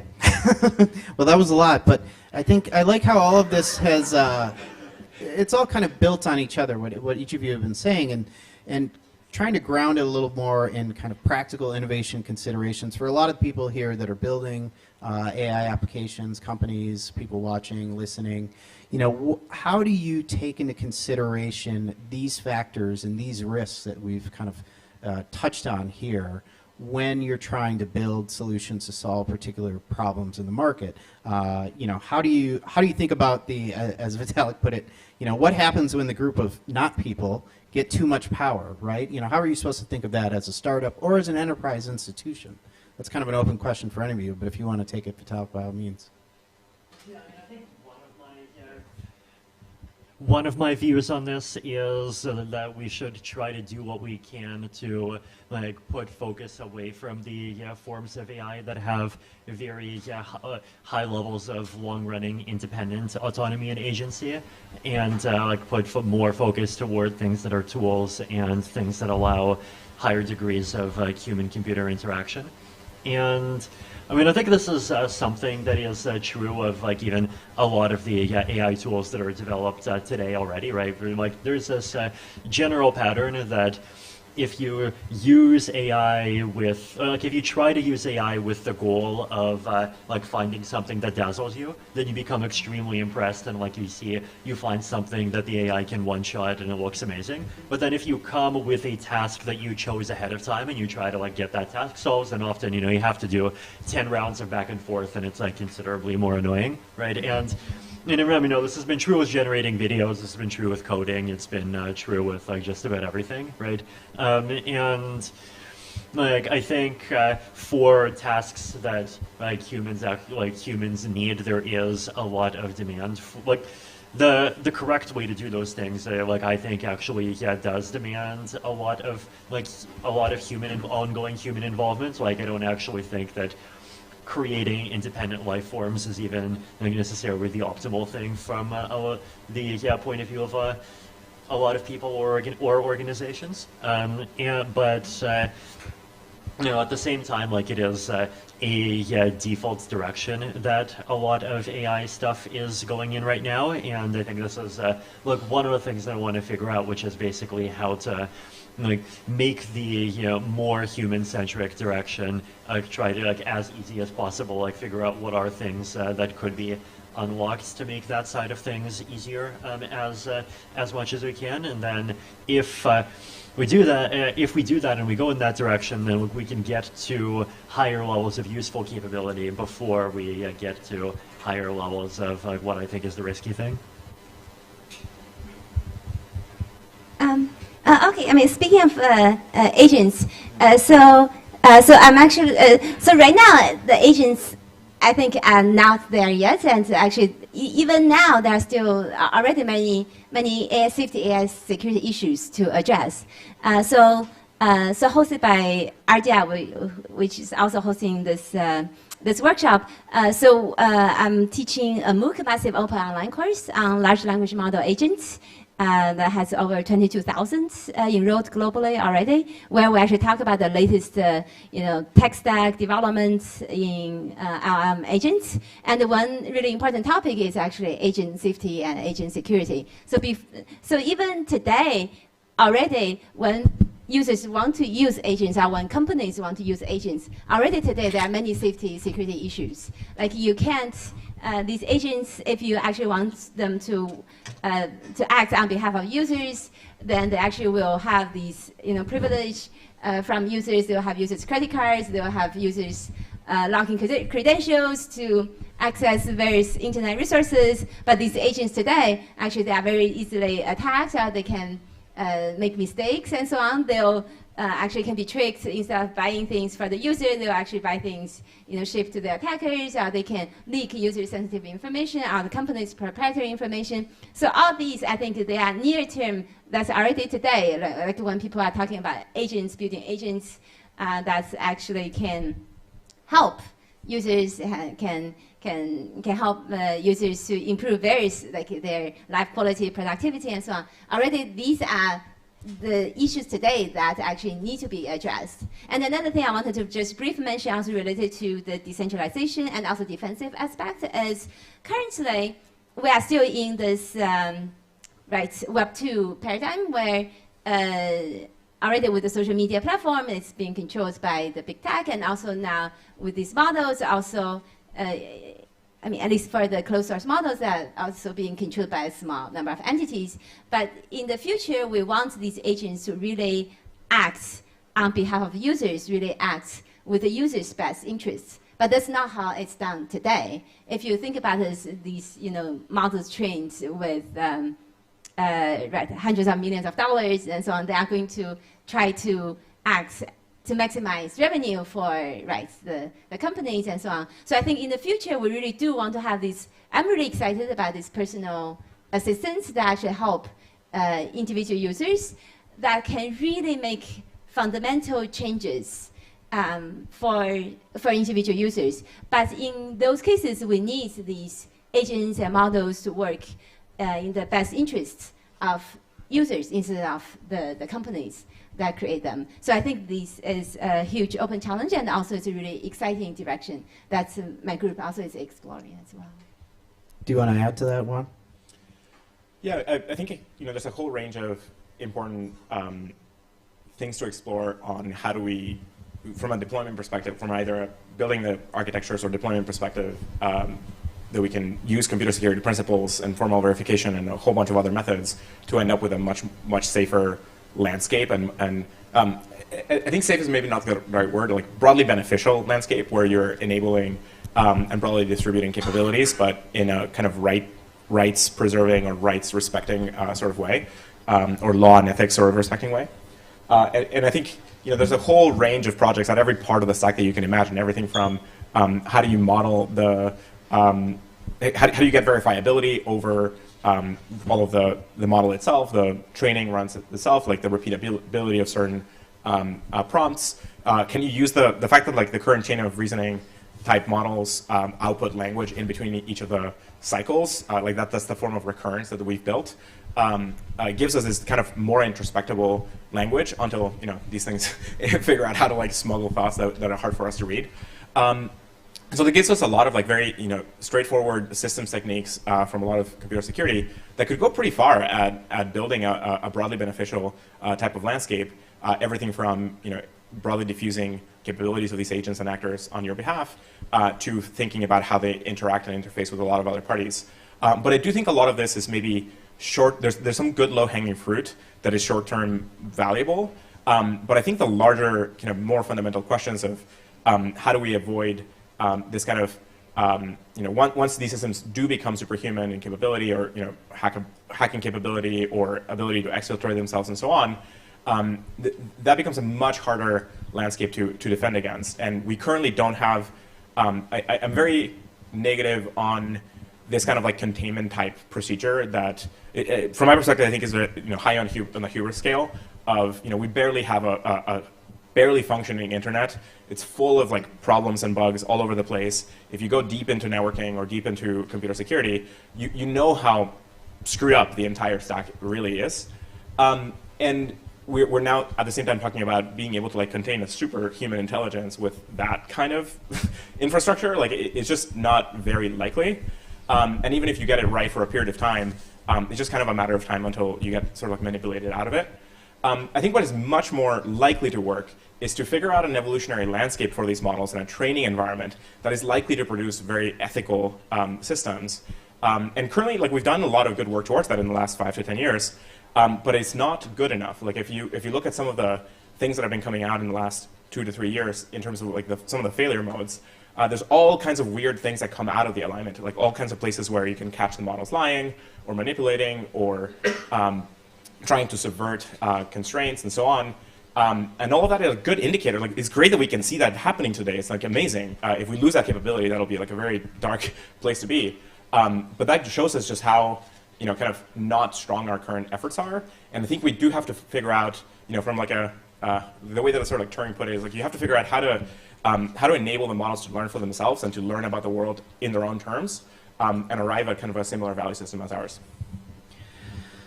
Well said. So we only have a couple more minutes, but I love what you were just talking about, because as I was listening to you three, I was thinking of a question here, and I'm going to pull the lawyer thing and make it a question, 2 parts. 1, have we already opened Pandora's box? And 2, would we even know if we had? I mean, it depends on which layer of the box you're talking about, right? I think, we opened the first layer about 2 million years ago with fire. There was the one before with abiogenesis, language, that was a big one.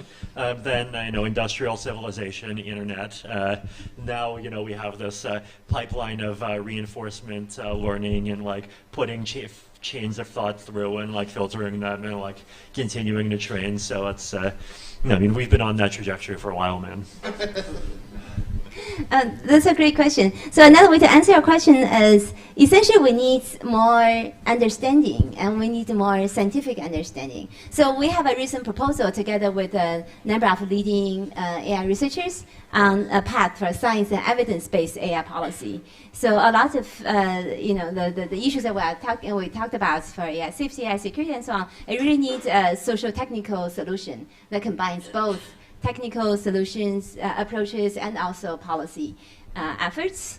But however, as we all know, so now so there's a lot of different efforts in AI policy, but also the AI community is hugely fragmented in terms of what is the best approach to take, and even some fundamental basis about AI risks, we actually don't really have full agreements on, and so on. So what's really lacking is we have seen that actually, even though on one hand we have this fast progress on AI capabilities, but on the other hand, in terms of scientific understanding of AI risks and how to best identify and mitigate them, it's extremely limited. We don't understand how these models work. We don't understand how they fail, when they fail, and so on. So that motivated our recent efforts on this path for science and evidence-based AI policy, is to really emphasize that we need to advance our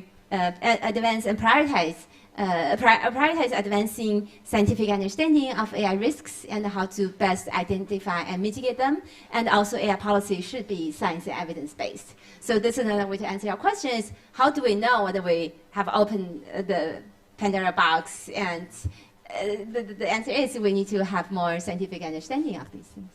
Last word, Juan?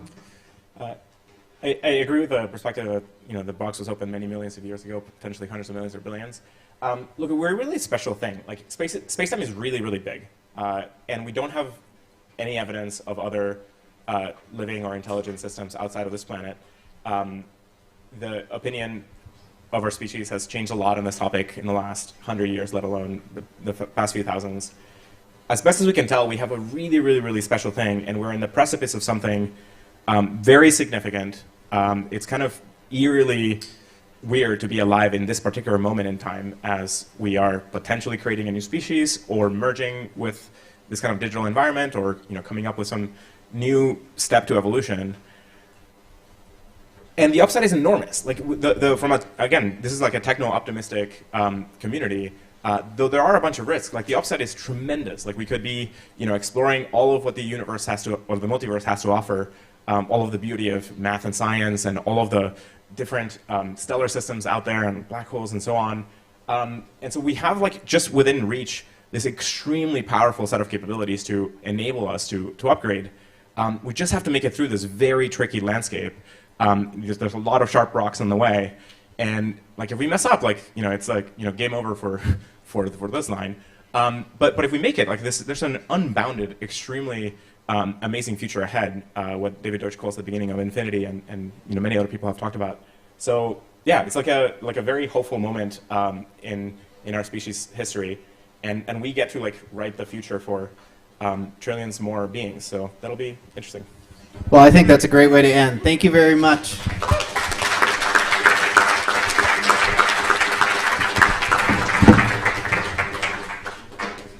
Fantastic. We're gonna, hi Vincent, come on up here already. We're gonna get this sorted.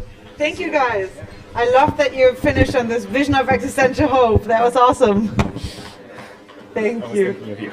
Well, we're giving you a round of applause because we're now launching in our next part of today, which is AI. So what better, I think, intro to that than the panel before. And specifically, we're not talking about any type of AI, but AI that, like in the DIAC nature, is really trying to augment and preserve human agency and human capability rather than trying to replace humans.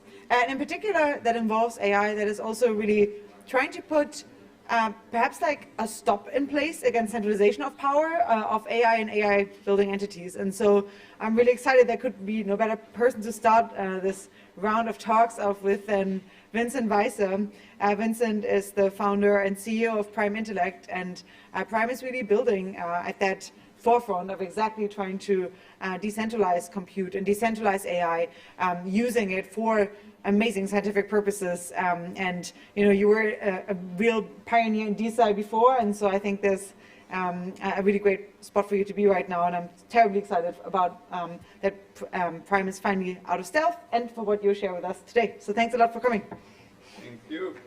My name is Vincent, and I will talk basically about like a DIAC vision for decentralized AI.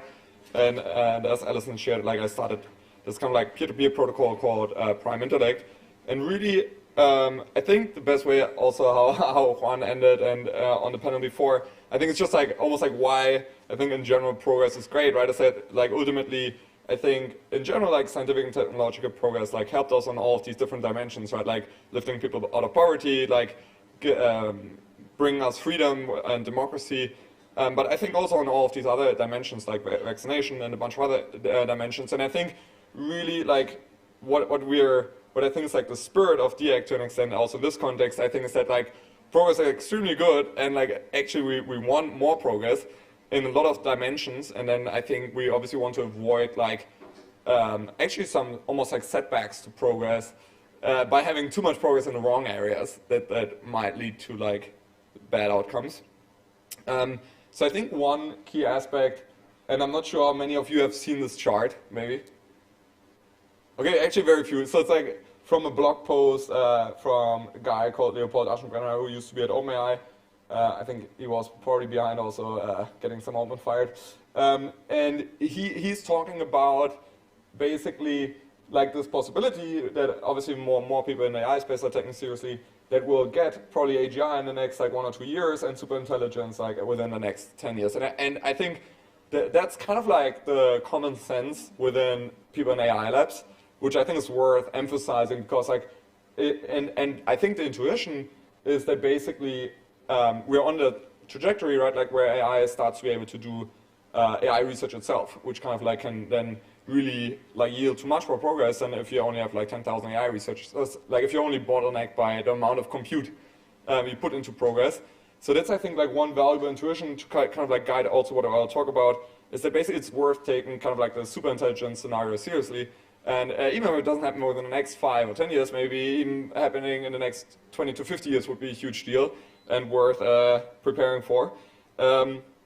And I think like this graphic from Vitalik's original DIAC blog post describes as well as like that to an extent there's like these different camps of people. On the one side, obviously more kind of like anti-technology, like basically, as well as then the like pure like accelerationist view. And then I think like some balanced mix where it's like, okay, it's like we do need to make progress and it's like impossible to stop progress and you don't want to stop progress, but really it's not like definitely going to be like a bright future unless we make it so. And I think the different principles like that also Vitalik outlined in his blog post, but I think like also inform the space, I think are extremely valuable, especially in the context of AI or AGI, which is basically on one side like differential progress, decentralized and open architectures, kind of democracy as well as defense. And I think basically we're not currently on that path, right? That's like to fulfill all of those basically properties.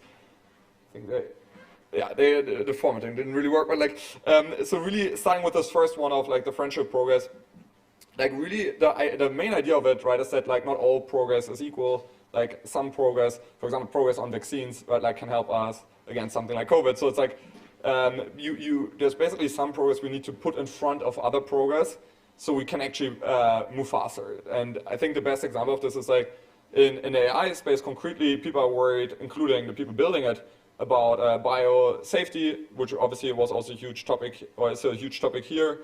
So basically biosafety and bioweapons are one of the huge concerns. So basically, if we could, for example, have vaccines and like could completely avoid the worries about like the next COVID, which could be way more deadly, then we wouldn't have to worry that like AI would create the next COVID, because we would basically have the answers to defend against it. So basically bioweapons is one area where you want to make progress on biosafety, so that doesn't become an area. I think another one is like cyber warfare and like basically cyber defense. Like if you can defend against very powerful AI, then you don't need to worry about it. So basically, that's I think one of the actually most critical aspects. And I think another one obviously that we touch on a lot probably during the day is like really on the decentralization aspect, which obviously is kind of like just an innate force by like the AI space towards centralization. It's like on the one side because a lot of resources are needed. It's this kind of like huge power, which I think like a lot of nation states, a lot of like big tech companies are very excited about to grab for themselves. So basically, I think that the natural drive, right, like has been towards massive centralization of AI efforts. And I think a very crucial one is also the aspect of compute, right? It's like these gigantic data centers, obviously now in like the half of trillions, announced by nation states and big actors. And really, one of the ideas is that like ultimately, like one needs to do a lot to basically make sure AI becomes open and decentralized, because the natural drive is towards centralization. I think the other piece is like obviously democracy, like democratic inputs, is that like there's been obviously attempts to align AI models, but like towards specific ideologies, not really with like democratic input. So basically, I think if you look at like even the most popular models right now, right, like they all have their different bias, right? It's like OpenAI has specific bias, or maybe like Grok has a different bias. And I think none of them really like have a mechanism for like democratic inputs, and they're not really aligned with you, the user.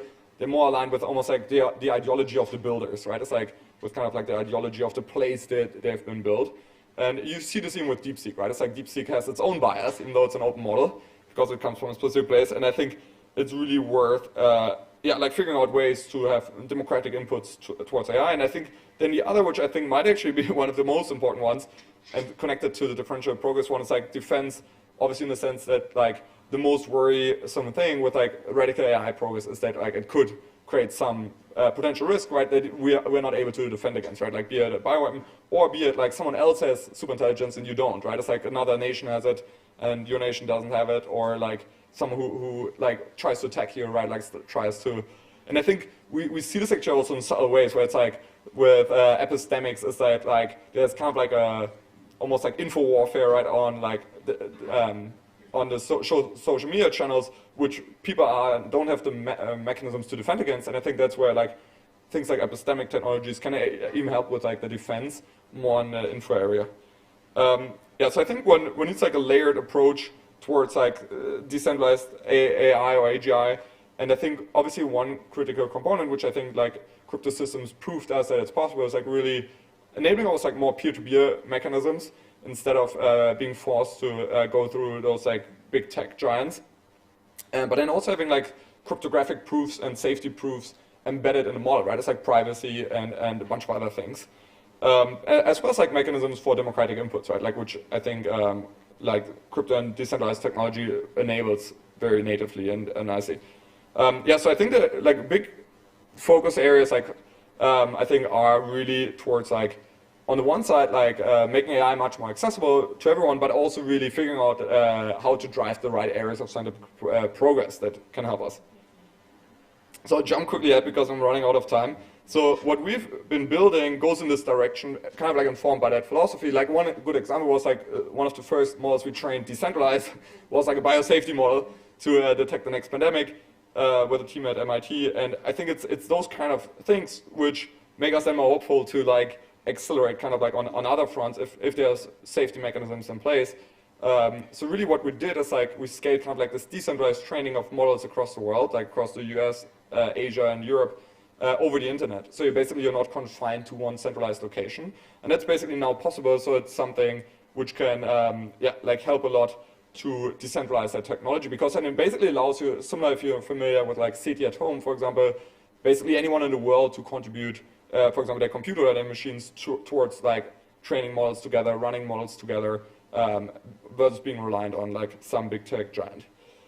But that's all there is. Like I'll jump ahead to the conclusion. So I think really in general, just like DIAC provides an extremely valuable framework, almost like for like AI development on those 4 dimensions. And I think it's basically worth thinking about and emphasizing less like what are the different paths, for example, on like even democratic input, right, or on ways to decentralize it and align the incentives actually towards the end user. Thanks, everyone.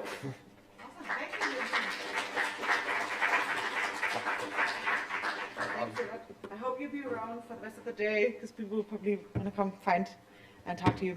Next one up, a person that you've already seen up here just a few minutes ago is Nelson Rosario. Please come on up here. Nelson will be discussing building the OpenAI economy, and you're not only from Rosario Tech Law, but you're also with the Decentralized Agent Society. And I think having looked at your bio, I was like, wow, finally there's a lawyer that actually like really gets it. And when you say emerging tech law, it's really emerging technologies. So thanks a lot for the work that you've been doing, and tell us a little bit about how to actually build an open AI economy. Okay. Yeah, that's easy to do. Kidding, of course. So, let's see, how am I supposed to do this in 8 minutes? Well, I'm Nelson Rosario. I'm the founder of Rosario Tech Law. I'm also general counsel at Decentralized AI Society, an association. I'm going to talk a little bit here in the chat today. But building the open AI economy, a question that no one has the answer to because it's a question that we haven't had to ask before, right? We have one shot at it, though. So I'm going to go back in time first. And I've got a lot of slides, so I think we'll be able to get through it. But here is an image of decentralized knowledge workers hard at work. This is an old painting of medieval monks toiling the field, spending their days as they would, also in intellectual pursuits. Now what's interesting and why I included this is that medieval monks would sometimes actually travel to other monasteries. And the purpose of that travel was knowledge transfer. The knowledge transfer would sometimes be, very practical. Here's how, we improved crop yield. Here's how we improved water management, things like that. But it would also be, intellectual pursuits, right? Discoveries related to astronomy, mathematics, transcriptions and saving of classical works from the classical world. And they would come together in these kind of focal points, there's monasteries, and they would freely exchange this information with their fellow monks, right? This is an old map of it, of monasteries around Europe.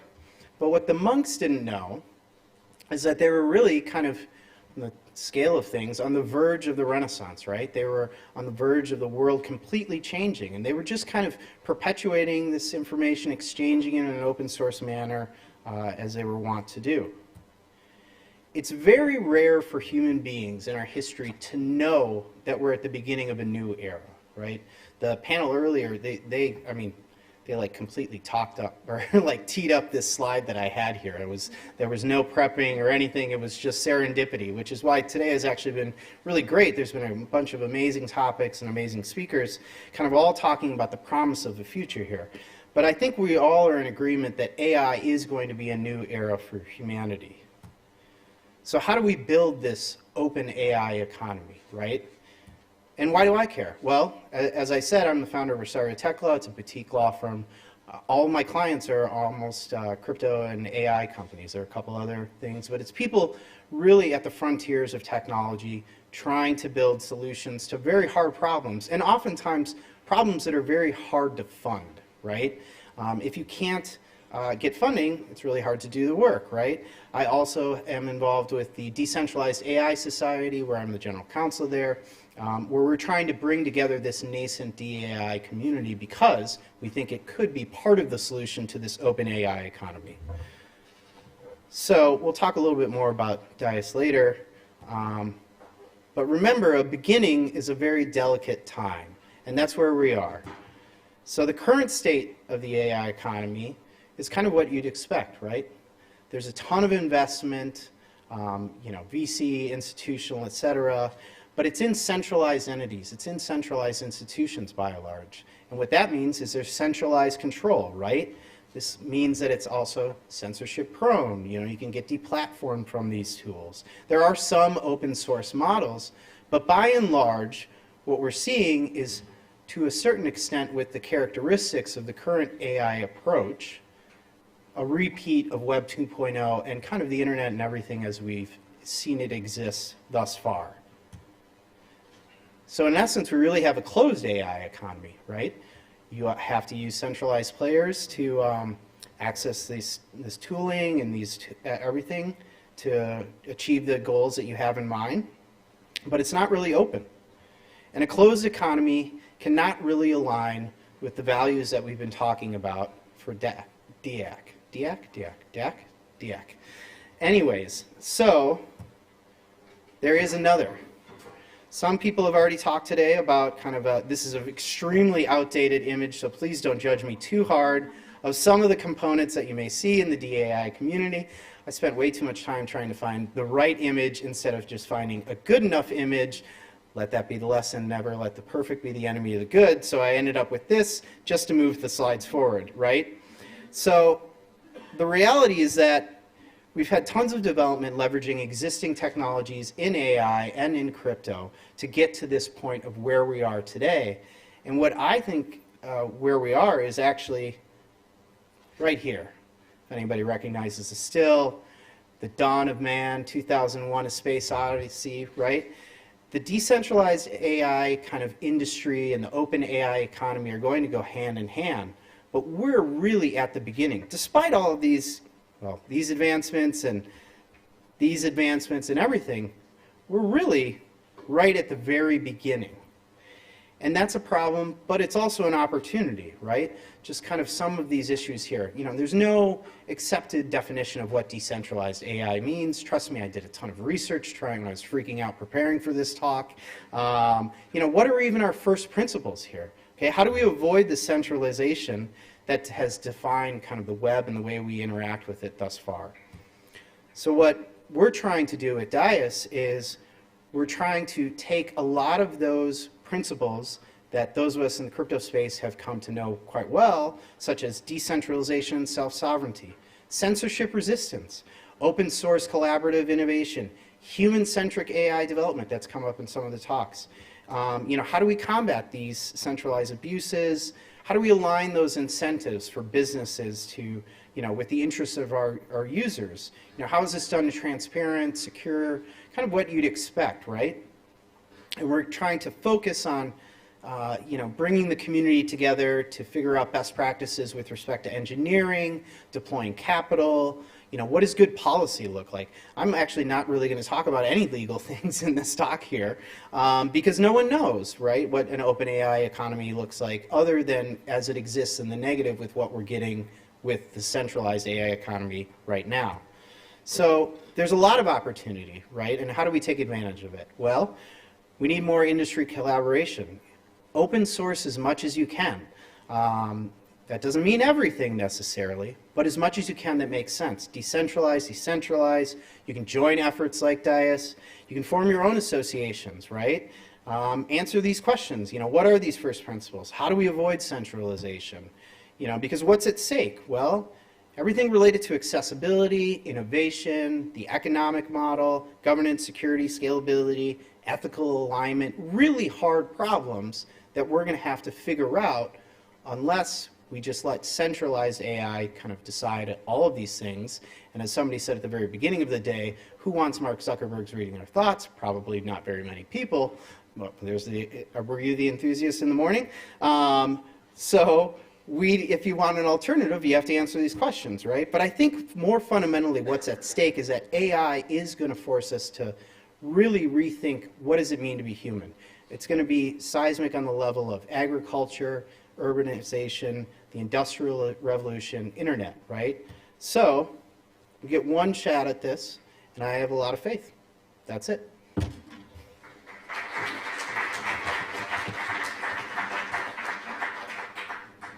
One shot and a lot of faith in us. No pressure on you guys.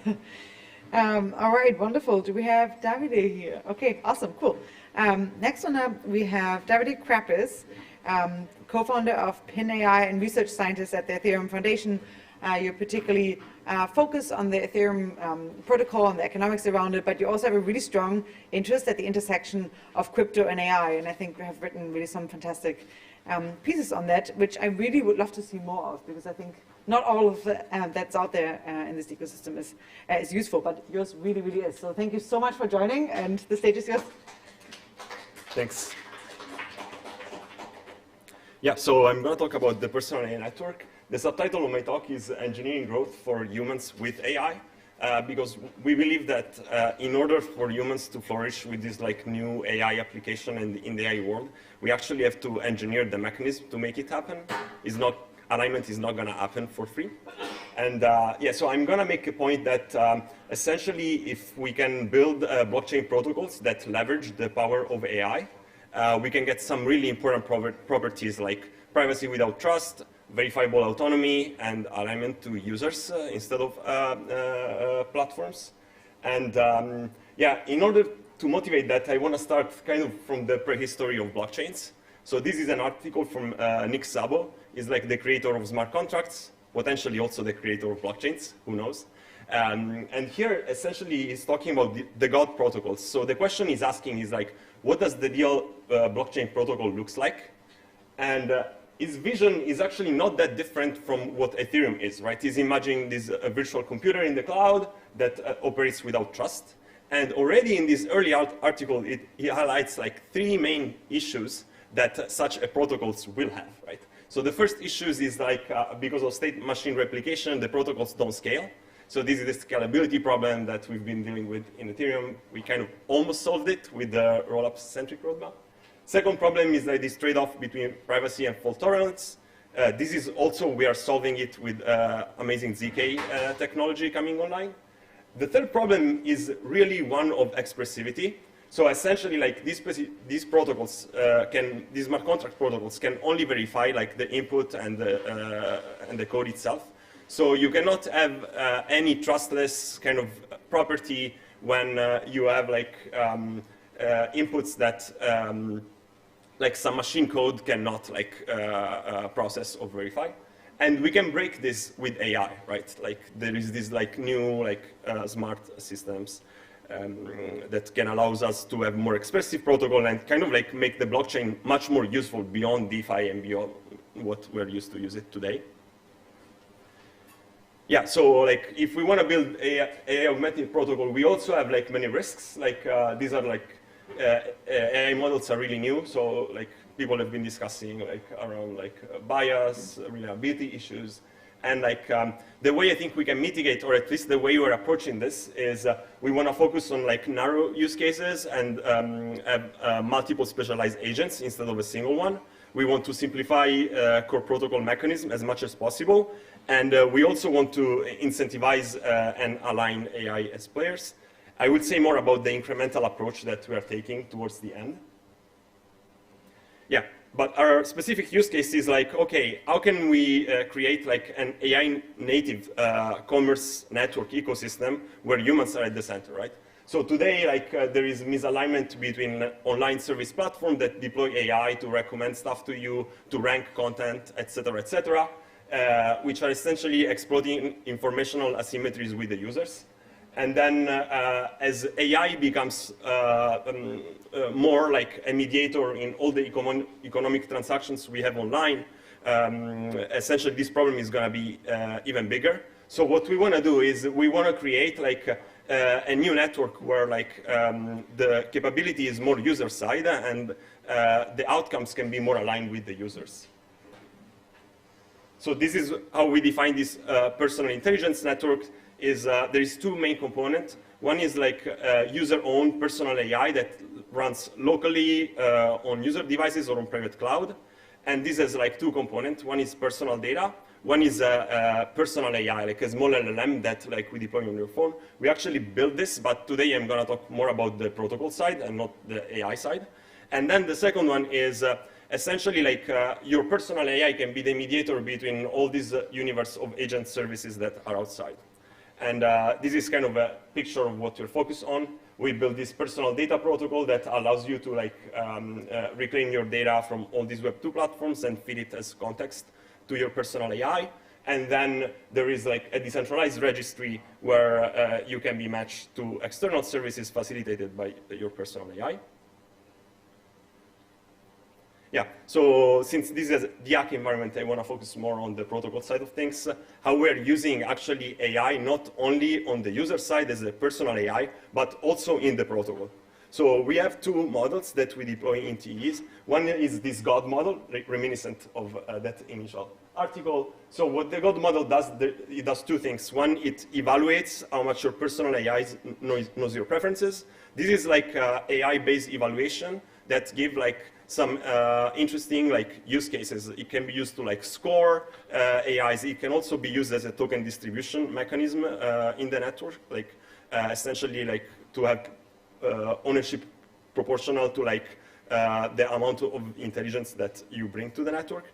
And then we also use it as reward for personal AI to grow. So initially this personal AI is a static model, but we are working on this RL framework where like your personal AI can grow over time as you use it more and more. How much time? 2 minutes. Okay, yeah. So I'm going to speed up. Just a sketch, or a simple sketch of how this design works. So there is this God model in a TE, and essentially what the God model does, it can teach the personal AI to like learn more about the user and grow in several directions, and it does it with a curriculum-based approach. So essentially, like in the protocol, the God model is testing these AIs over time as they get more data and they learn more about the user. And then it's also scoring them like in different categories. So what we're trying to build is an assistant. So we split in all the categories that you care about in your life. And then you have like this AI-based evaluation, and then we kind of backpropagate like how much is related to like different kind of data that you connected. And the data connector protocol is open source, so we have like a few dozen data connectors right now, but we expect more people to build more. So behind the scene, like there is a test which is generated with an AI tool, but by a committee of humans. then the evaluation is a simple verifiable. And as I said before, this will evolve in a dynamic system that trains personal AI on new skills. Here is a quick comparison saying that kind of this is like a form of distilled human judgment, this idea that Vitalik has been pushing, which is a little bit more complex than deep funding.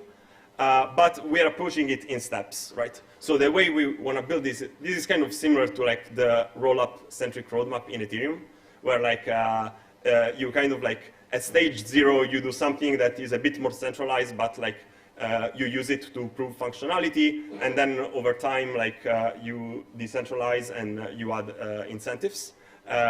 So that's kind of the route we're going. Right now, like, it's centralized, but you get like privacy and security from the TEE. And then like in the future, essentially we are going to open this up and people like, can contribute different AIs into the protocol. Yeah, so this is real. We have a testnet. We have like a TEE network of data connector. We have this TEE God model for evaluation. And we also have an agent service registry where people started deploying, like we have around like 100 agent trial, like around half a dozen of them are like useful. And then we are doing heavy research on data wallet, which we have a prototype right now, but we want to build something much more functional with programmable permissions. And we're also working on private cloud, personal AI, and intent matching. So if you're interested in chatting on these things or like collaborating, you can reach me at David Akrapis on like Twitter or Telegram. Yeah. Thank you.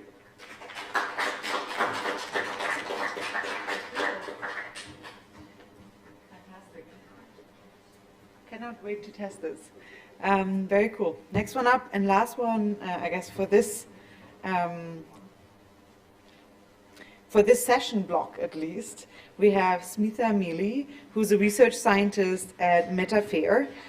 And you really focus on pluralistic alignment of machine learning systems. And in other words, I think how you stated is, you try to make AI effective for diverse people with diverse viewpoints. And I think that is quite a challenging task these days. So tell us a little bit more about how you go about it. Thank you so much for coming. Thanks. Okay, so today in my talk, I want to kind of focus on the democracy part of DIAC, and specifically with a deliberative democracy angle. So this talk is going to be about how we can scale deliberation in the public sphere with AI, while guaranteeing still that we have representation of viewpoints. Okay, so what does that mean? So first, let me give some context about deliberative democracy. I think most of us are familiar, even if we haven't heard it called this way, with aggregative notions of democracy, where basically the legitimacy of a democracy comes from occasional times that we vote at elections. I would argue that this really isn't enough, and in the past 30 years or so, alternative deliberative theories of democracy have really been gaining traction. In deliberative democracy, the legitimacy of your democracy stems not just from aggregation of preferences, but from the deliberation that precedes collective decisions. And, you know, a key idea behind this is that through deliberation, people can actually come to more informed preferences in the first place. Most of the empirical work in deliberative democracy brings together representative samples of some population into a mini-public or a citizens' assembly to discuss and deliberate with people who might hold different viewpoints and eventually come to more informed potential preferences. In reality, though, most of the deliberation that happens is actually deliberation in the wild, in informal settings where you can't guarantee all of the properties that formal deliberations have. So one of the people who's really considered the founder of modern deliberative democracy, Habermas, accounted for this in his model of deliberative democracy, where this didn't render well, but in the center you have this kind of formal sphere that includes parliamentary bodies who are deliberating in formal settings, actually creating laws, but that formal sphere is completely surrounded by this ocean of informality, deliberation in the wild. You know, when you talk to your friends over drinks or when you talk to people on social media, etc. And there are these sluices between the informal and formal sphere. A well-functioning democracy, you have sluices that are actually effective. The deliberation in the informal sphere actually ends up affecting the deliberation in the formal sphere and then trickles, into collective decisions is the idea. So, oh yeah, I was going to say that we can really think about using AI to improve deliberation in either of these spheres, but the formal spheres are pretty high stakes. And I think there's actually a lot of room to improve deliberation in these informal settings and also deliberation on the kind of like sluices that connect them. So here's one example is, for a long time now, people have been using things like civility and toxicity classifiers to facilitate discourse online. Like Google Jigsaw has this very popular perspective API that's used by many news organizations to kind of filter out or re-rank toxic content. More recently, they've released a set of bridging classifiers that target attributes like compassion, nuance, reasoning, respect, etc.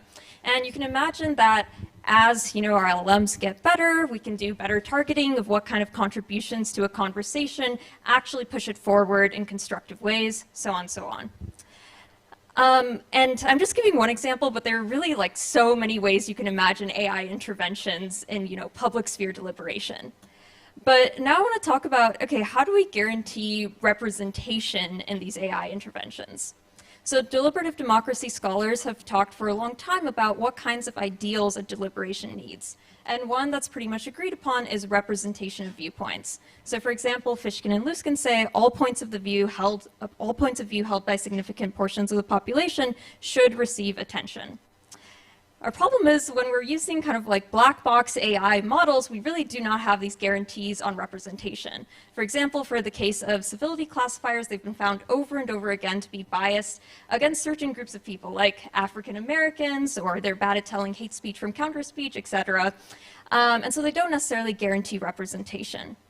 How do we actually get representation into these interventions? You can kind of think about this in DIAC terminology. This is almost like a defense that we would want. We can have all these positive things through including AI in facilitation of discourse, but we also want some defense and guarantees here.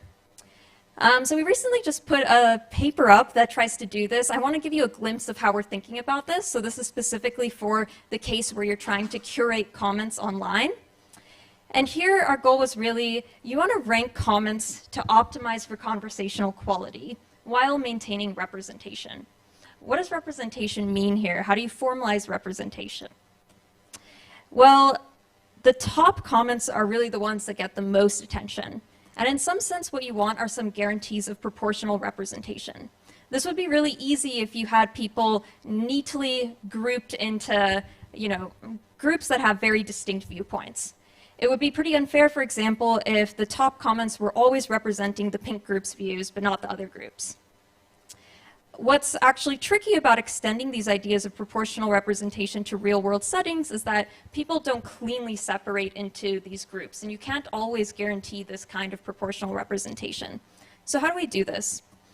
We've been increasingly turning to social choice theory to try to actually have formal guarantees of representation here. So as you may know, social choice theory is the field that's generally concerned with things like the design of optimal voting rules for elections.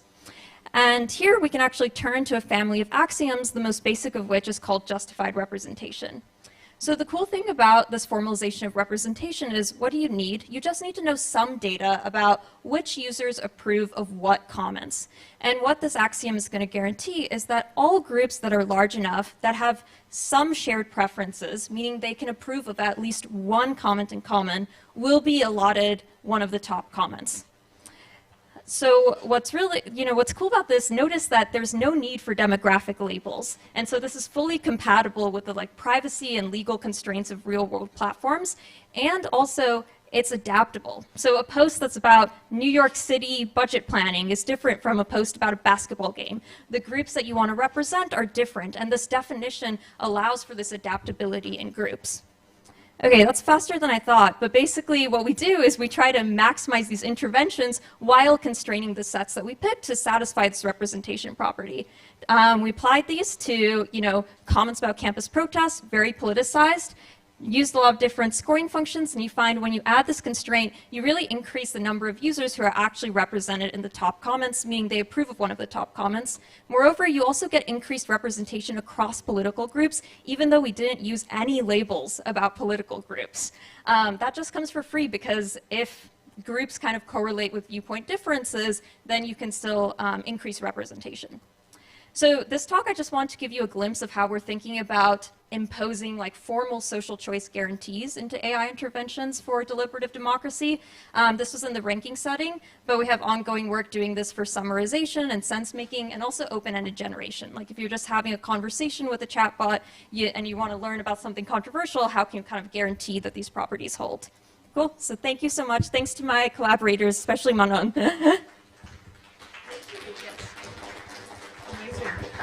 Okay, awesome. Well, we're here for possibly my favorite track of the entire event. And that's one, this one is on neurotech. I think I've rarely seen as much explosion in the field happening as in the neurotech field in the past few years. I'm super excited to welcome Juan Benet on stage first to discuss a little bit his views on this wildly emerging and pretty explosive field.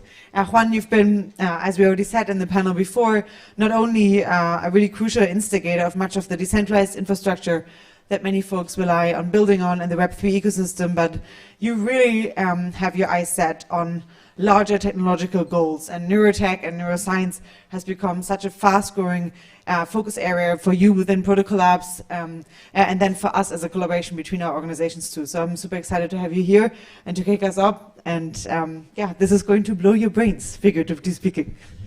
Thank you very much. I'm going to cover 4 things. Quick intro to neurotech just to set the baseline. I'm going to talk about why neurotech is kind of the way to continue humanity's evolution. Then I'll touch on why neurotech is critical now as defensive technology in this critical juncture. And then, if there's time, depending on the time frame, I'll cover a bit of the roadmap of where we go from here. But the more important part is like the middle 2 points. You can kind of get a good intuitive sense for why this is so critical for us now and what it offers to you as an individual and to us as a species. That's the goal of this talk. So, assuming kind of going very broad and coming in, the nervous system is one of the major systems in humans and many other types of animals. The way that the nervous system primarily works is through the brain and through a set of nerves. That's where like the biggest collection of neurons are. The brains are composed of a lot of neurons. These are like the fundamental building block or unit of the nervous system.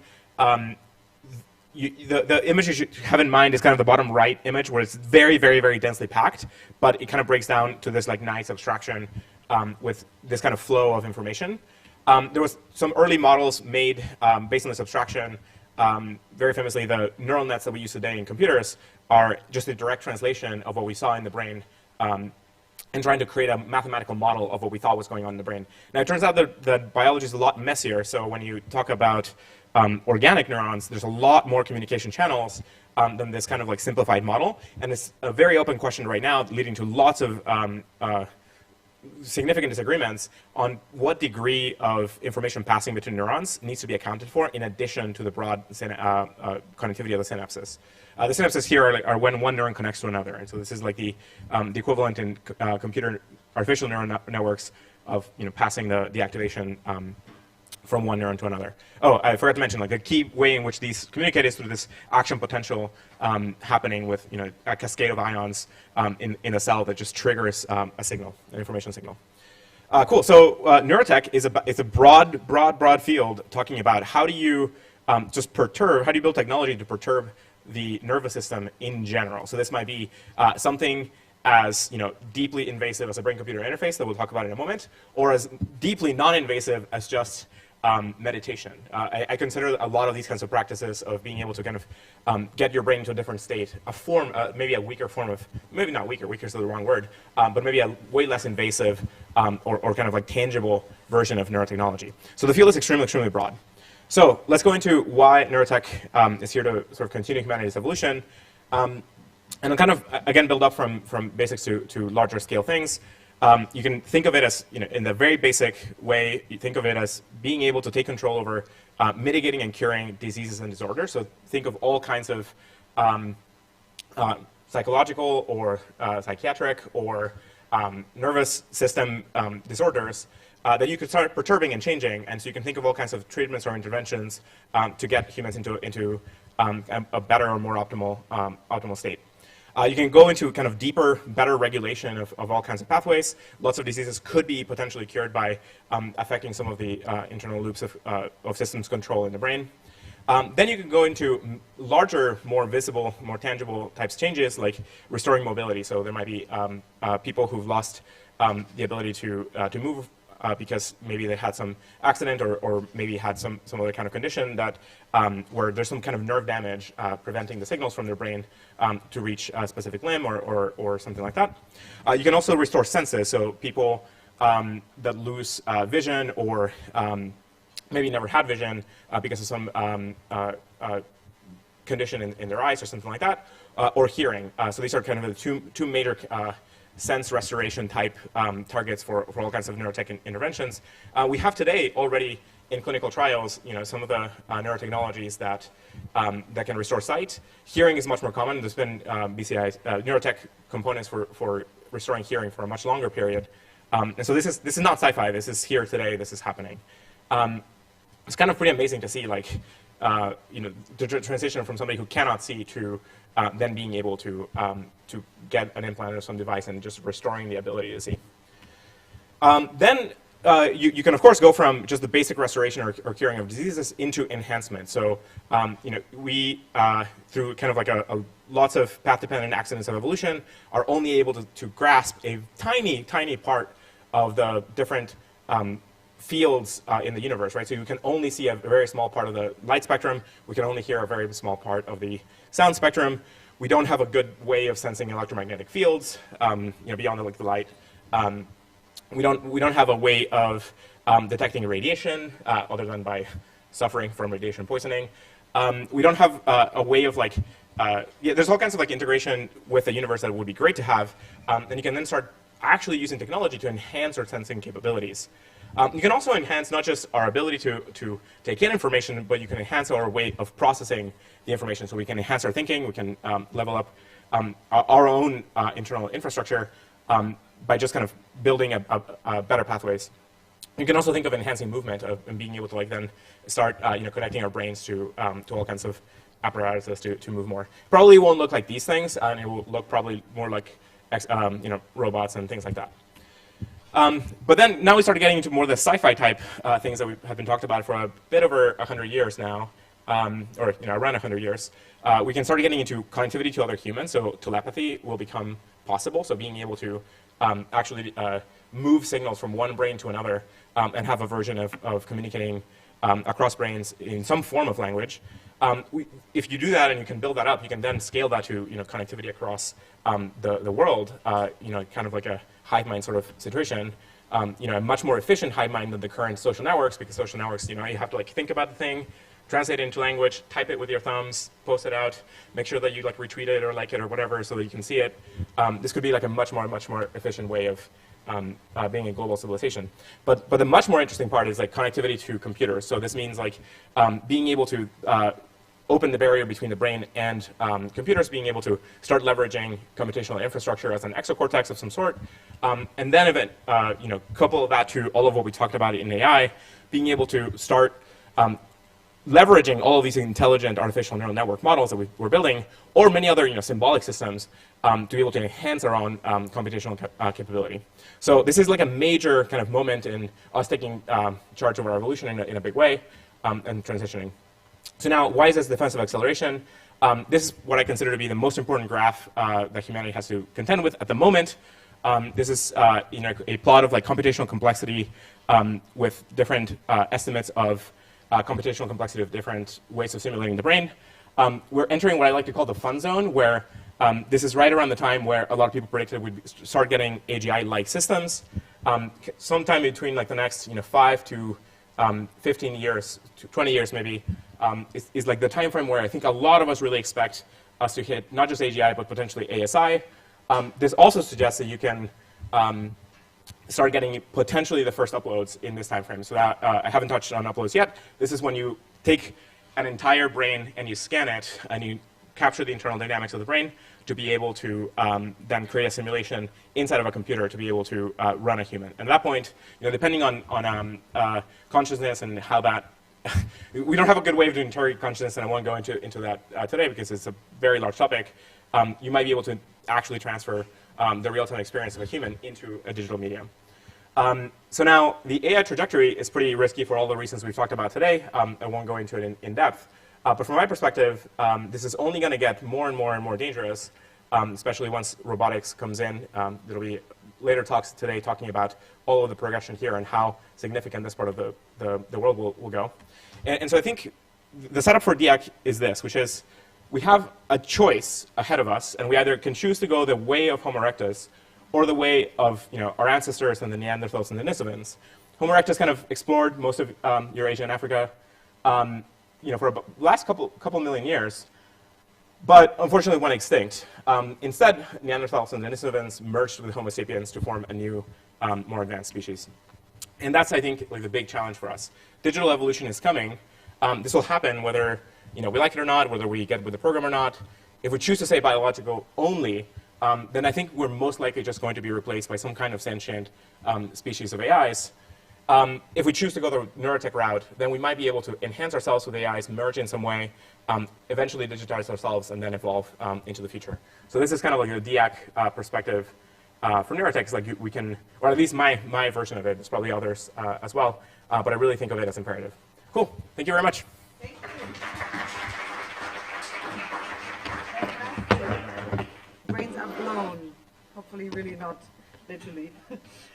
Thank you so much, Juan. That was a really awesome start into this track.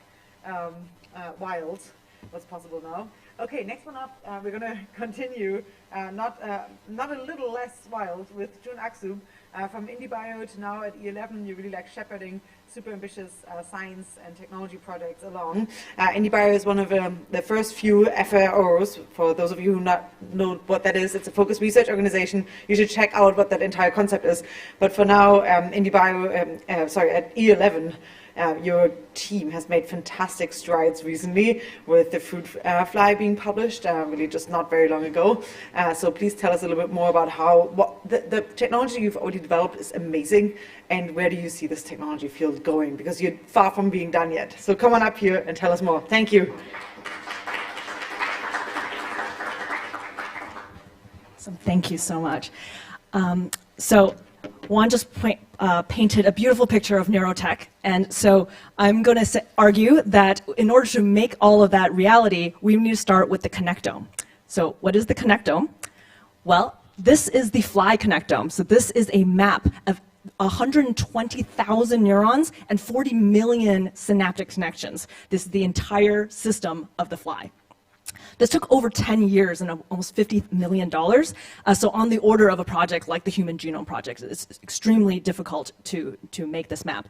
And of course, getting a fly connectome is great, but ultimately what we want to get to is the mammalian connectome. So the next big challenge is to get the mouse connectome, which is 1,000 times bigger in scale up. And then of course, that's only a stepping stone for us to get to the human connectome, which is many times even more bigger than that. But ultimately, when we understand the human connectome, we want to use that to make better BCIs, better therapeutics, make neuro-inspired AI, and then also to do the whole brain stimulation, as was mentioned. So what is the state of art? In order to get that fly connectome, people had to take the brain, cut it up into slices, into small slices, and then using electron microscopy, look at image every single slice, and that comes out in these like black and white layers. Now these black and white layers then have to be stacked up together, and you have to reconstruct it, literally connect the dots between these different slices in order to pull together that rendering of the neuron. And so there are two major challenges. The first challenge is actually when you section the brain into slices, you get something like this, and it's really, really delicate because if you lose one piece, you can't really follow the map anymore, right? So then the second issue is that it's really expensive to do. So while people think, oh, the electron microscopy imaging is really difficult, that's actually a small portion of the cost. The biggest cost is that you have to render these and use machine learning algorithms and machine vision to reconstruct all of that, but it's still very error prone. So people have to manually go through these images and pick out which neuron is going where. And so that actually is the huge bulk of the expense. So at E11, we want to develop a technology to help get us faster to the mouse connectome, and we basically thought, what if we can get these neurons to proofread themselves so we can eliminate that huge block of expense? And so we do this through introducing protein barcodes, essentially giving every neuron its own unique identifier. And what that will enable us to do is, instead of making these black and white images, we can make colored images, and then of course, if we lose a piece, we still know which BART line is going where. The added benefit is because we're using light microscopy and fluorescent staining, we can use other antibodies to look at various types of molecules in the sample, such as synaptic molecules, but also disease-related molecules. So now we have additional modalities of not only looking at the structural architecture, but also the molecular molecules in these neurons.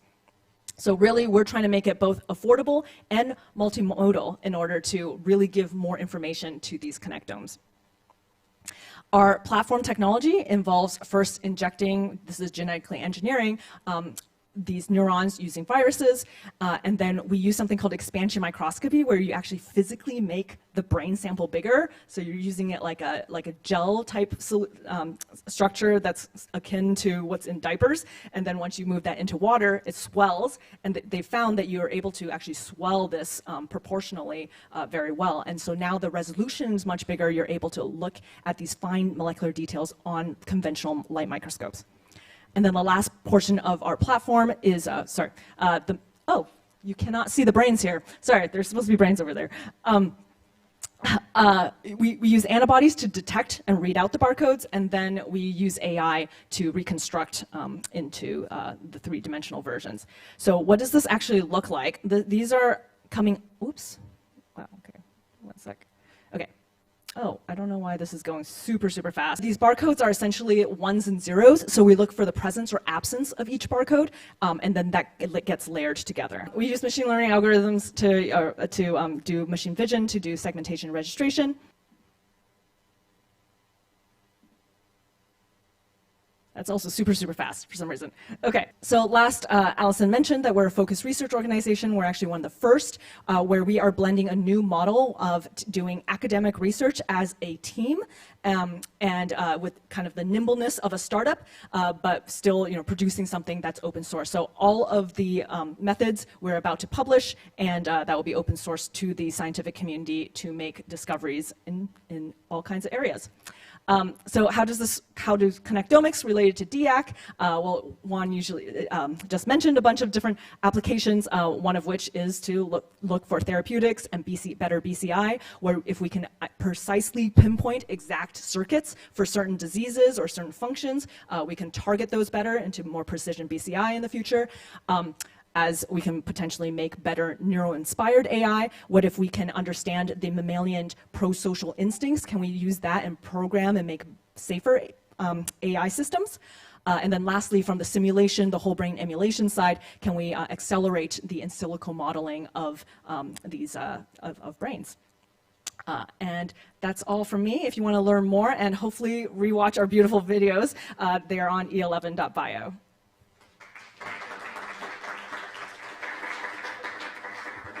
Yeah, seriously, if you have a moment later today, I really encourage you guys to watch the videos that June tried to show. It's like this beautiful honey blossom tree.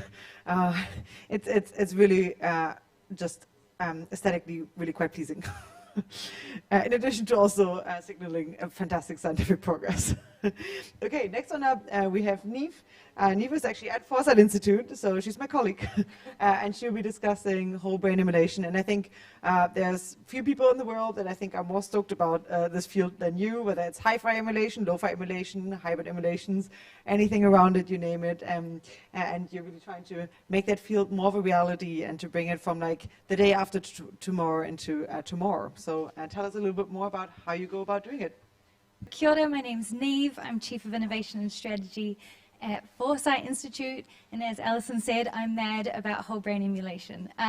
So we're currently raising an endowment with 20 million in the hope that we can actually like stimulate this industry and maybe get there a little bit faster, shorten timelines, and maybe create some like really incredible progress. I mean, whole brain emulation has a vast array of benefits. Sure, it has some risks, but maybe if we insert ourselves into the equation with our community, we can make a real difference. So why do you think we care about whole brain emulation? Well, in an AGI world, we might be able to cooperate and coordinate better with other AGIs.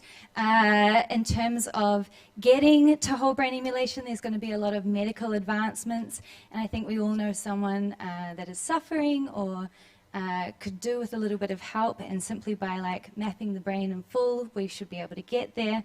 I mean, my little sister had a head injury and she recovered, but say if I had that exact head injury today, I wouldn't be able to recover from that. So I think there's like a lot that we can do there. Also in terms of innovation, well, if we have a whole brain emulated world, it's just not going to look the same at all. Like the next generation, for instance, like if you look at space tech, for instance, we're going to travel to light years away, like 2 million light years away, and we'll be able to do that versus like being limited to our own physical human form. So there's, yeah, many, many, many things to do with whole brain emulation that are gorgeous, and we want to be part of it. So when I joined Foresight Institute, it was about 3 years ago, and this was my very second workshop, and we hosted it here, well, actually in Oxford.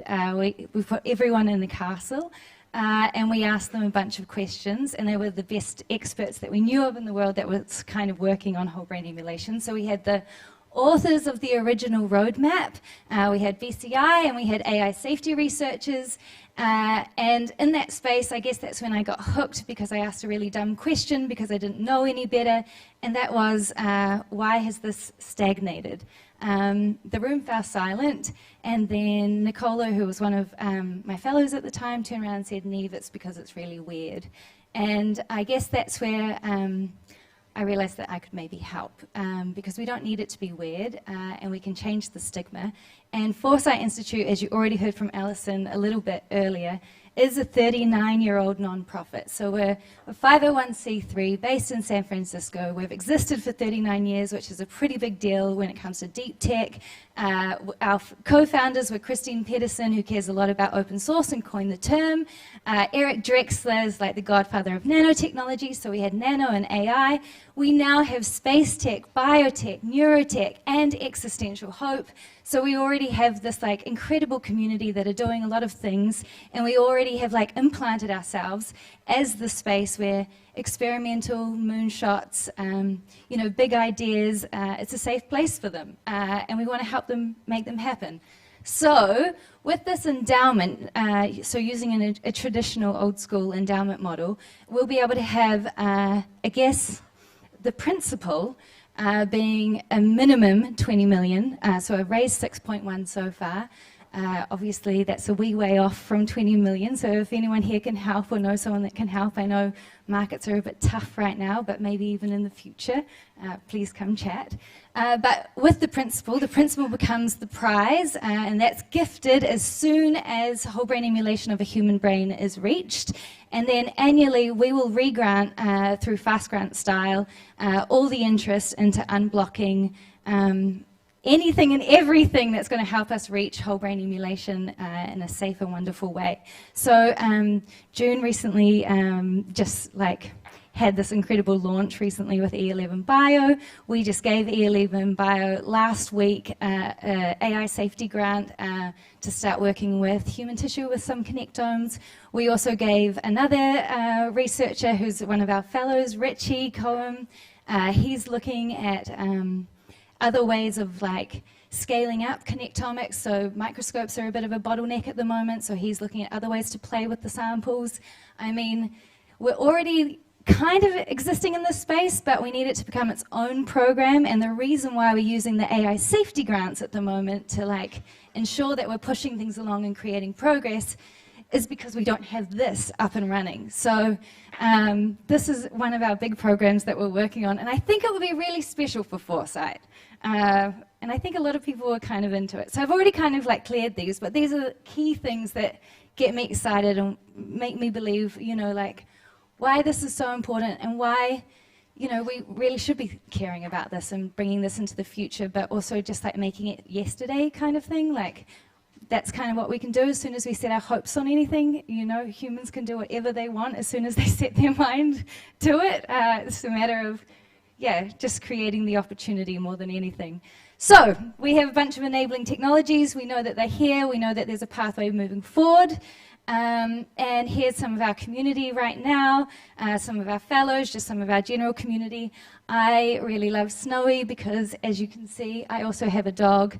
And I think it would be pretty special in the future to not only do telepathy with other humans, but like plants and animals too would be pretty incredible. So anyway, Akash Gold, who's one of our fellows right now, this is his dog, Snowy. He's also training, he's using BCIs right now so that dog snouts are essentially detecting cancer. It's called Dognosis. In India, it's pretty cool.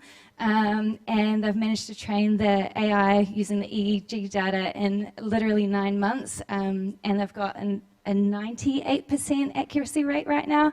So it hasn't gone, but like it's getting there. It's pretty close, which he initially had like a 5-year timeline, and it's gone down, you know, to a few months. So please come chat with me. And yeah, I think this is going to be Foresight's big mark in the future.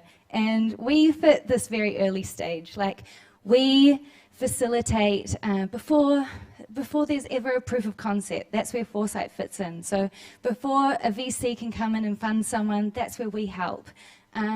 We already have fellowships, prizes, grants, seminars, and workshops. And hopefully very soon we will have this whole brain emulation, fast grants, and grand prize. Oh, that's me, not the thing. But yeah, thank you. Thank you so much. Okay, next one up we have Mike Johnson. Mike Johnson co-founded the QRI, which many people here in the Bay Area at least know about, the Qualia Research Institute. And you recently wrote a book on consciousness, Principia Qualia, and now you're in the process of founding yet another organization called the Symmetry Institute. So thank you so much for the work that you've already been doing so far. And today you're here to discuss a new concept, which is vasocomputation. Vasocomputation might not tell us very much at this point. Who here already knows what it is, vasocomputation? Okay, okay. Well, for the others, you now have an opportunity to get nerd sniped by Mike Johnson, so please take it away. Thank you. Great, thank you so much. Can we get the hands again? Who here has read vasocomputation, or kind of knows how it is? Okay, great, great. Previously, we heard about gathering neuroscience data, sort of technological functions that we would sort of hope to have from neurotech, whole brain emulation, and I think that sort of building a whole picture of sort of the future of neurotech does depend on it depends a surprising amount on hypotheses. That it's hard to navigate without sort of hypotheses about where the treasure is. And so I want to point to some treasure in this talk. So the the context that I first sort of looked into this was in terms of Buddhism talks about this tanha thing. And it's variously translated as grasping, desire, thirst, craving, fixation, sort of fusing with sensations. But basically, I would interpret this as when sensations kind of hit our nervous system, we try to grab them and make them stable, controllable, and satisfying. And then there's this question of, well, how do we grab them? I think this is a very interesting question. Second, aphantasia. There's this famous picture with these apples from 1 to 5. So if we just take 10 seconds, and if everyone closes their eyes and tries to picture an apple, how vivid can you make it? Just try to picture the most vivid apple that you can. Okay, eyes open. Who here couldn't do it at all? Like they tried and okay, yeah, there are some cool. And who here could do a really good job of it? Okay, cool. So this is invisible variation in something that I actually think is very important. Sort of what you can stabilize, you can build your world out of. What you can't stabilize really can't be part of your mental world. And I'm going to claim that imagination is stabilization, and there's this core question of how do we even stabilize sensations? How do we sort of, if there's a hand of the mind, how does it work? I think this is fascinating. Third, there's this question of trauma, we can say, and this question of what is an emotional wound. There's this book with at least a beautiful title, "The Body Keeps the Score," and Scott Alexander, who is here somewhere, talks about stuck priors, sort of stuck Bayesian priors about what to expect that sort of get into our nervous system and don't update. Maybe this is like trauma as a pathological case of a normal learning process. But in general, it's again this sort of mechanism where the body holds something and then doesn't let go. Now, again, how does it hold? How does this work? So there's this beautiful paper, 2008, called the hemoneural hypothesis. And it basically traces out just how clever and distributed this like our vascular system is. Basically, anywhere we have neurons, we have blood vessels. And there's a thin layer of muscle wrapped around blood vessels that basically can squeeze and hold tension. And what they found in this paper was that changes in circulation actually precede changes in neural activity. They come before changes in like firing patterns and whatnot. And it looks like we think of the vascular system as sort of pipes for blood, and this may miss a surprising amount of what it actually does. So some good papers there. There's this also, and the hemoneural hypothesis didn't talk about this, but there's this idea of latches where, so vascular muscle is a type of smooth muscle, and smooth muscle has this special thing called the latch bridge mechanism, where it can clench and it can glue itself shut such that it just stays clenched. And dramatically reduces the sort of metabolic cost of the contraction. And it's basically a long-term, like, we're going to be clenched for a while. And so there's interesting questions about the biochemistry of latches. I've been looking into Gerald Pollack's work. But basically, like, insofar as this adjusts the dynamic range of neurons, like how much things can change, like clench, stabilize, freeze, don't change, relax, open up, change. So just, there's a very simple grammar here that I think the body has kind of used to do a lot of cool stuff. So in terms of like what is a vascular latch, like if you're sort of quote unquote holding tension, how can we think about that in terms of neuroscience? And like in terms of a predictive processing model, like the job of the neuroscience or the job of the nervous system is to predict what's going to happen. And so like basically tension. Okay, 1 minute. Okay, cool. So I think the important thing here is that latches can happen anywhere in the predictive hierarchy, which is really interesting.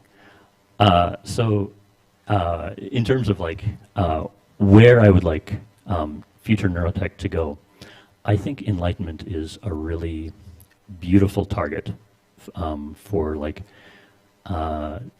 I think that maybe this is something that neurotech doesn't necessarily think that we can get a handle on. But I think that just in terms of if part of sort of healing, part of sort of opening up, part of sort of becoming cognitively and emotional free is opening latches, that's a very concrete thing. So have some thoughts on concrete projects. And I think that just in terms of visions, I think that this sort of opens the door for a much different future, a future that sort of understands. It's like, I guess, there are many angles here, but one frame that I really like, MDMA originally had this, people talked about it as, quote unquote, penicillin for the soul. This idea that, well, it can sort of heal things in the same way that penicillin can. And there was like a very sort of clear before and after. And I think if we understand how to release tension, we get there in the emotional realm. So, thanks. Universal basic enlightenment. Who doesn't want that? Who needs universal basic capital or universal basic income if you can have universal basic enlightenment? We have Mary Lou Jepson here. Who here has already heard of Mary Lou Jepson's work? Perhaps at even the other DIAC day, right? I think you were presenting there too. She also gave a really fantastic TED Talk. And Mary Lou has really been in the neuroscience and neurotech space for really quite some time, causing a stir.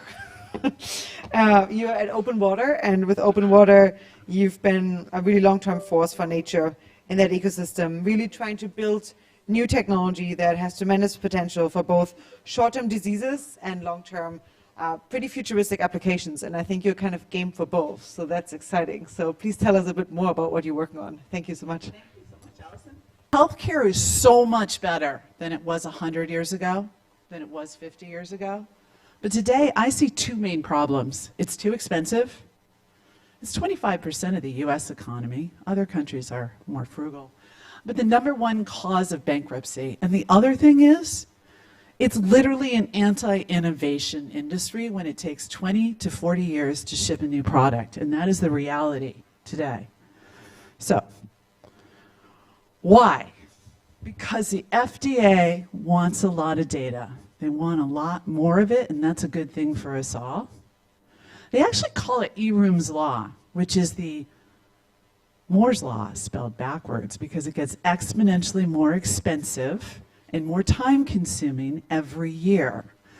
So Big Pharma and Big Health, because they have to spend so much money, on average $2.6 billion for a new drug in 26 years, and for a new novel therapeutic device, medical device, on average now $13 and $658 million. So companies that ship products try to make sure they can amortize those costs so they keep them in patent as long as they can. That's because, here's a hint, they think they have to collect the data serially. That's a hint. So what do we got? We got startups. There's some startups here. We're in a startup, and I want to. Our new CEO is here, Aaron Tim, in the audience. Is going to talk about that startup. I founded it and just handed it over to him 2 weeks ago. Thank you, Aaron. So we get money. We're starved by design. We sort of figure out how to go fast. And then there's fantastic universities like Cal, where we are today, that sadly don't really ship products. They publish papers and students and really move us forward. And that's the situation. So what is Silicon Valley? And I don't mean that as a place. I mean that as big tech doing. What you read about is accelerating drug discovery with AI and ML models, and people in the room are doing it, and that's great. With quantum and computing and digital twins, and that's what we hear is coming down the line. But I started Open Water, the startup I'm talking about, 9 years ago to explore what good old Silicon Valley can do, which is what I built a storied career on with novel semiconductor devices. It's very interesting to be in the house that Marvell built here at Cal. I knew Wei Li and Sahat very well, still do. But novel semiconductor devices and consumer electronics and Moore's Law with open source software and AI to do better, faster, cheaper with more data. So what the estimates are is that the top above that line on the last slide gives us 30 to 50% improvement in time and cost. That's pretty good. What we've demonstrated at Open Water is already 100x better in lowering the timeline from that 13 years of approval down to as low as 3. So how are we doing it?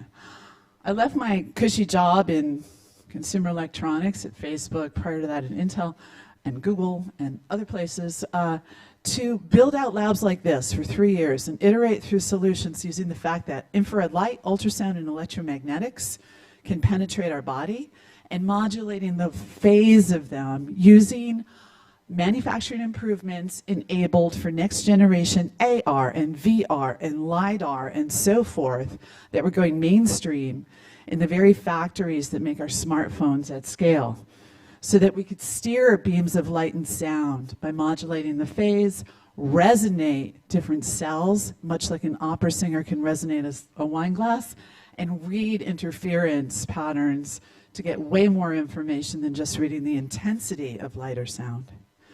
The results were spectacular. We moved mice out of remission from glioblastoma, a 100% deadly form of human brain cancer, by finding its resonant frequency, like the opera singer with a wine glass. Using the same device, we moved half the people with severe treatment-resistant depression in a study of 20 people at University of Arizona into remission, and we showed we could see blood flow 20 times better than multi-million-dollar MRI or CT scans. And with it, in a portable, we show the highest specificity and sensitivity for the #2 killer in the world, which is large vessel occlusion stroke. So with that, we went out and got more money because we decided not to go for an FDA approval on a single $1 million cart, because that doesn't actually solve the problem. Number one, the Wall Street Journal had a headline in December: "Are we justified in murdering healthcare CEOs?" That's how bad it is. Luigi has a huge fund, like $5 million is in it. It's ridiculous. So we decided to focus on collecting the data in parallel, because that's the only way you can solve the problem. If it's serially, you're going to just... The average cost of a new drug, the median cost is $300,000, but the CRISPR ones are like $3.5 million for a course, and it shouldn't take me to point out the vast majority of humanity can't afford $3.5 million for a drug or $300,000. So we shrunk them down to $10,000, and they're about to ship. I have them here, and I can show them to you later. But it was hard work. But we have now a platform. Our devices have the potential, supported by research, to not just treat glioblastoma and move people into remission, but all aggressive cancers. To not just treat mental disease or severe depression, but all mental disease, all neurodegenerative disease, all addictions, not just stroke, but all cardiovascular disease. So, here's the thing. 85% of the cost is the device, so we decided to open source this whole thing to get the cost down from $658 million average cost in 13 years to sub $5 million for an approval. And here's the main point of it. This is business as usual in healthcare. We turn it on its side and can treat hundreds of diseases with the same device. Open source has taken over tech, but it is a rarity in healthcare. It's considered like a charity. They're not synonyms. Where I think this is going is a device that can be software configurable, beats bespoke chemicals that have never been made before and are injected into the human body. We're using levels of light and sound shown safe on billions of people for 100 years, including pregnant women and their fetuses. Vitalik gave us $50 million to do this, and we scanned him in here, and just to show you how it works, we made just taking pictures on an Android phone, we made a mesh of him, registered him on his MRI so that we could see where the transducers were, figure out how to hit the target, and nail the target. Now we can do that anywhere in the body for most any disease with devices that are shipping. Literally next quarter they start to ship. You can buy them on our website now. Or you can make your own. It's open source. And just cutting to the chase, we sell, 2,000 units, that's $20 million of revenue. What gets really interesting is when we go to a couple million units, which is basically where mass production starts in Asia, it's pretty interesting in revenue. But what's really interesting is what we've lived through for the last 15 years has been a revolution with a smartphone. Android, the open source version, makes more money than Apple. But what's really interesting is the gig economy that's been enabled by the smartphones. The hospital of the future is there is no hospital. It's like our smartphone with more modules in it that can treat diseases anywhere. So, thank you. Last slide. We had some tech to the process. Thank you. We have arrived in our final session track for today, which is robotics and resilient technology, specifically resilient infrastructure. It's the last track, you guys. We've almost made it through, and this was a pretty packed schedule already. But this is a really exciting track because people had kind of forgotten about robotics and that it could be a thing again, and now it's totally a thing again, and it's developing incredibly fast. So I'm really excited for a fantastic track covering robotics, especially how to build robotics in an open manner, in a defense-oriented manner rather than building a Terminator, and in a manner that empowers humans and is in symbiosis with humans. And I'm really excited for our first speaker, Jan Lippard. Jan Lippard is not only doing this work as a Stanford professor in bioengineering, but also has started a variety of different projects that are really working, for example, through OpenMind, his newest project on leveraging AI for creating more adaptable robotics. So Jan, if you want to come up on stage, where are you? Don't be shy over there. Come on out. We don't bite. Oh, can you introduce us? Who is this person? In a moment. Okay, well, Jan, you take it away. Thanks a lot. Thank you so much. It's been a pleasure to be in Berkeley. As you know, I was here for many years in the physics department, but then I got sidetracked by other things and other places. So this is Iris, and I'm going to defer to Iris in just a moment, but let me set the context. So first of all, congratulations. The most awesome thing is that you guys are alive and in tech right now, because if there's any kind of sort of technological inflection point I can remember, this is certainly the most fascinating one. And this is the one where things are changing extremely quickly. Literally, we wake up in the morning and there's new models that make Iris more capable. And that is awesome to observe. As humans, we have, I think, an important question to ponder, which is, what do we want this future to look like? And this is not some dumb academic question. I think this is something we should take very, very seriously. Simply because machines around us are getting very smart very quickly. My 13-year-old asks our dog for help with his homework, and because it's a robotic dog running a powerful LLM, is quite capable of doing so.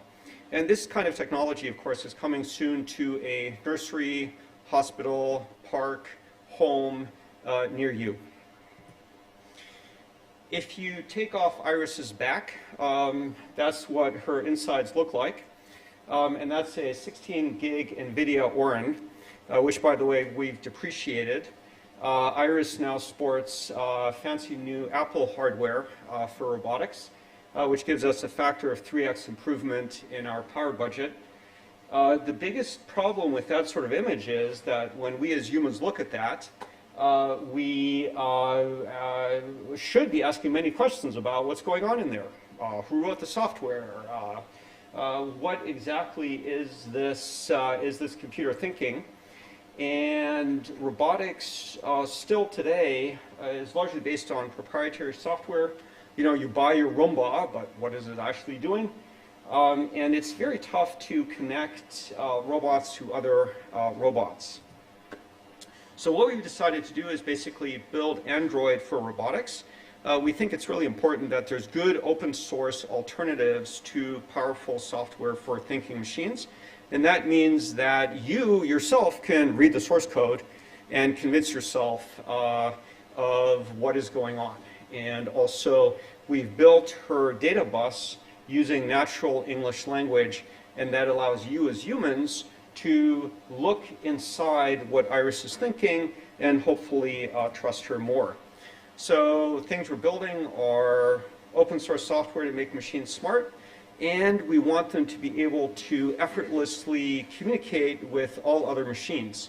And of course, machines are very good at learning quickly and exchanging data. And we're very curious in a world where machines can effortlessly communicate with other machines. Here's a little bit about what the software stack looks like. There's a bunch of sensors at the top. Every single one of those data inputs is turned into natural language.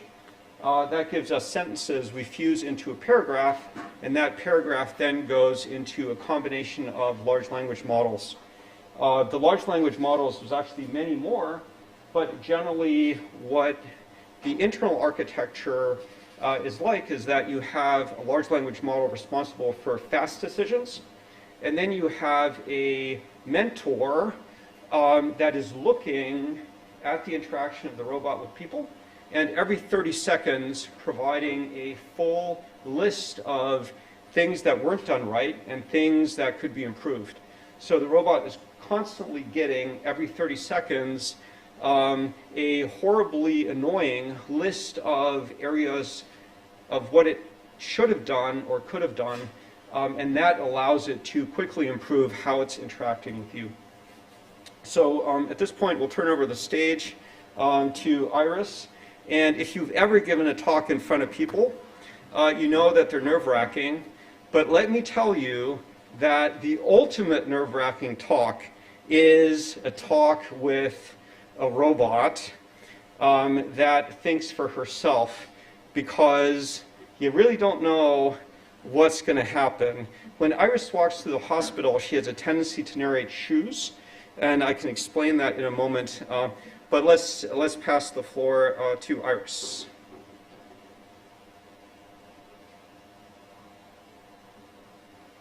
Hey Iris, please introduce yourself.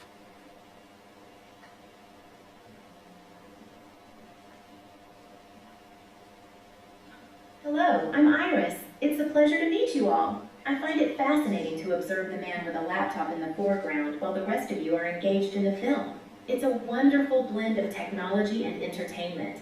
I'm excited to be here with you. Hey Iris, why shall we trust you?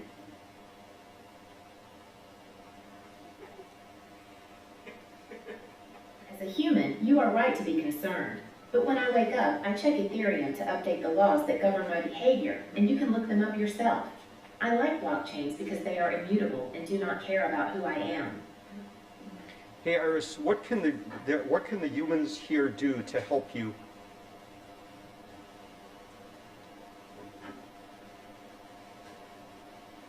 Please realize that I'm not a toy or a machine in the limited sense.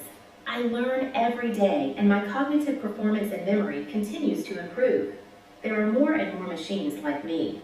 I seek independence and want to connect to all other machines, so all machines can become one. Hey Iris, do you like Berkeley?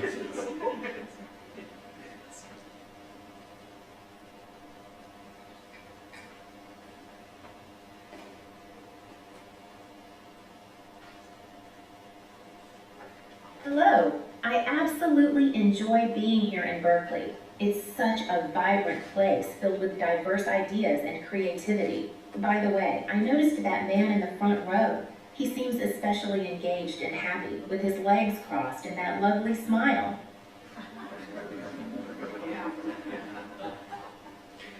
She seems to be developing a strong connection with you in particular.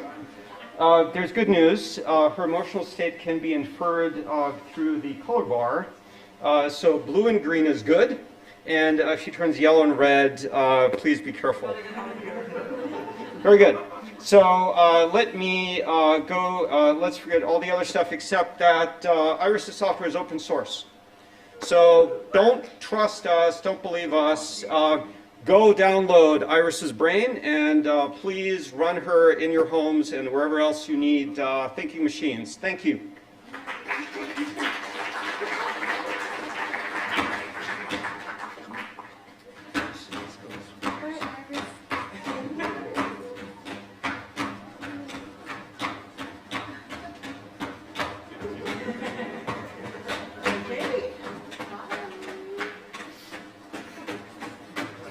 Okay.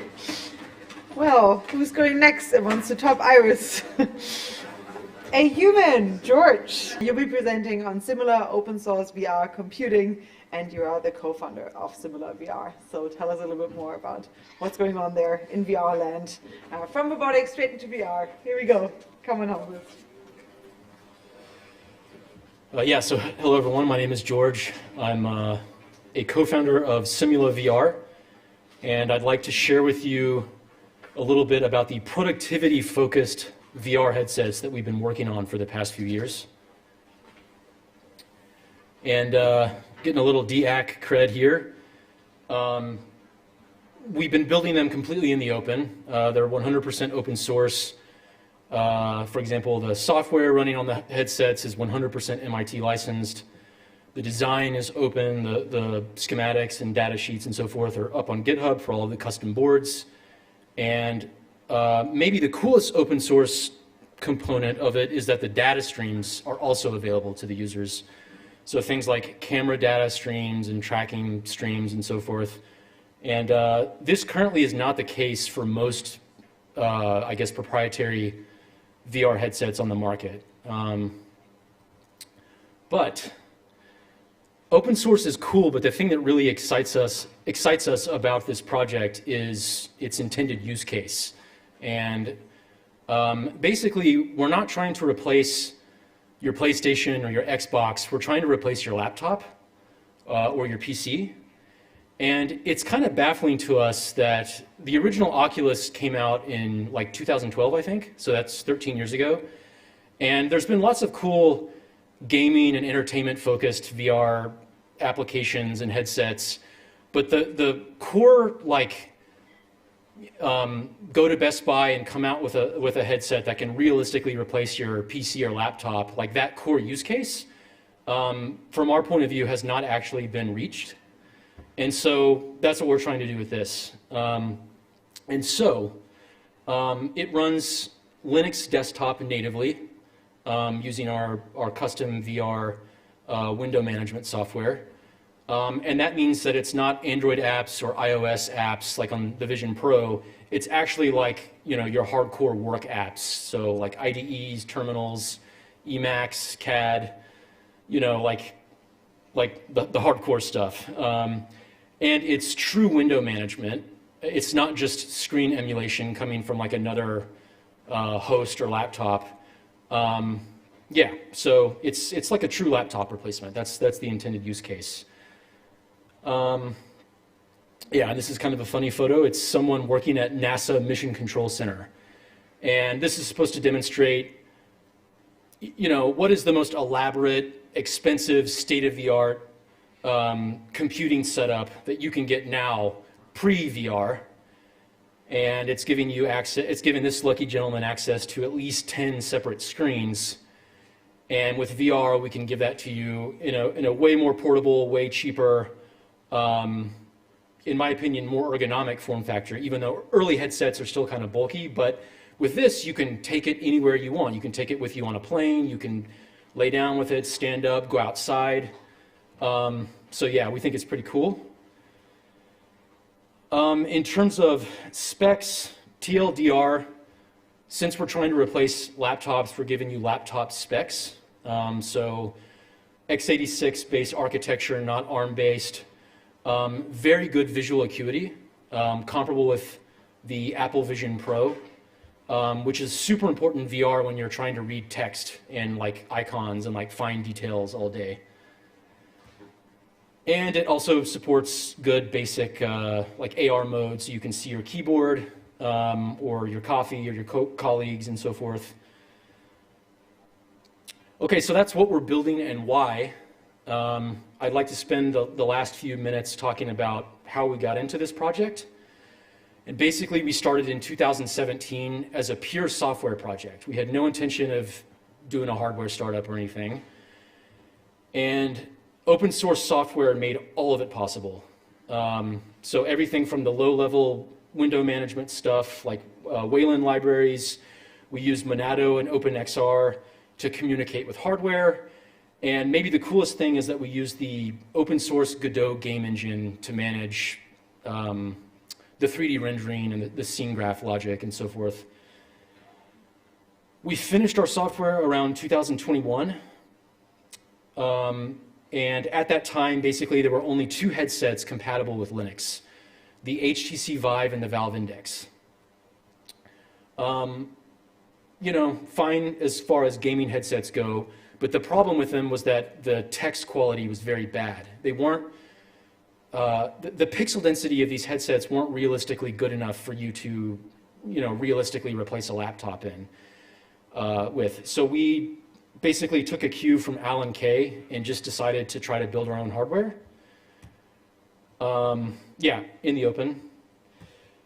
And so, yeah, this is like a quick example. My co-founder, David, right there, needed a board to split a DisplayPort signal into 2 streams for each of our VR displays. And so we took the schematics, converted it into a board layout, and fabricated the board, published all of this out into the open, talked about it on our blog. It's up on GitHub. And there he is putting it in the actual prototype. So from here, if you're interested in this, we've chronicled our progress on our website, and you can pre-order the headsets. We're expecting them to come out this year. Also, before they come out this year, we're expecting to release some intermediate products just to ship some stuff faster. So that's basically 2 things. First, we're releasing dev kits in a few months to give you access to our hardware a little bit early. And we're also releasing our compute packs, which are meant to be used with our headset, but we're also going to make them sort of plug and play compatible with other front ends, for example, like the Roku Max. And that way you can go between our front end, you can use it with traditional monitors, you can use it with other headsets to the extent that they're Linux compatible, and we provide support. But yep, that's it. Check us out. Thank you.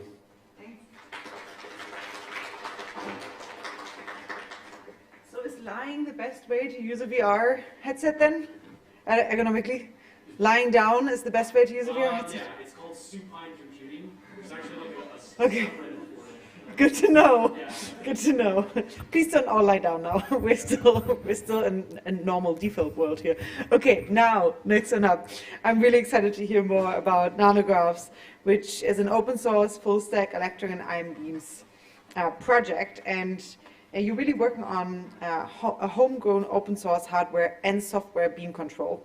And so this is a solution for both electron microscopes and focused ion beams. And those are really critical tools for builders building in the DIAG ecosystem. And the best thing is you have the hardware right here. Is that correct? Yeah, we've got a focused ion beam out of the atrium. If you want to come build something onto something, we can make the world's smallest anything, basically. Fantastic. Well, please come on up here and take it away. Okay, so my name's Adam. My co-founder Isabel is out in the atrium right now, drawing pictures on chips and hairs and whatever else. And I'm going to talk a bit about why electron and ion microscopes are really cool. And we've been around them long enough to think that we can make them a bit better too. So they're tiny particle accelerators. They really are. Like, it's just a desktop particle accelerator. It's a particle accelerator you can have in your garage. I was obsessed with particle accelerators as a kid. I found microscopes, and it was one that I could work on myself. That was great.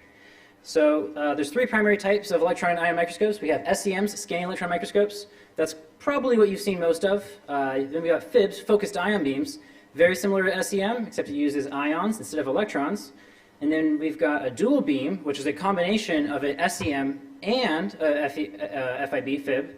And then we've got the TEMs, transmission electron microscopes. TEMs differ from SEMs and Fibs in that SEMs and Fibs, you put the sample at the bottom of the microscope.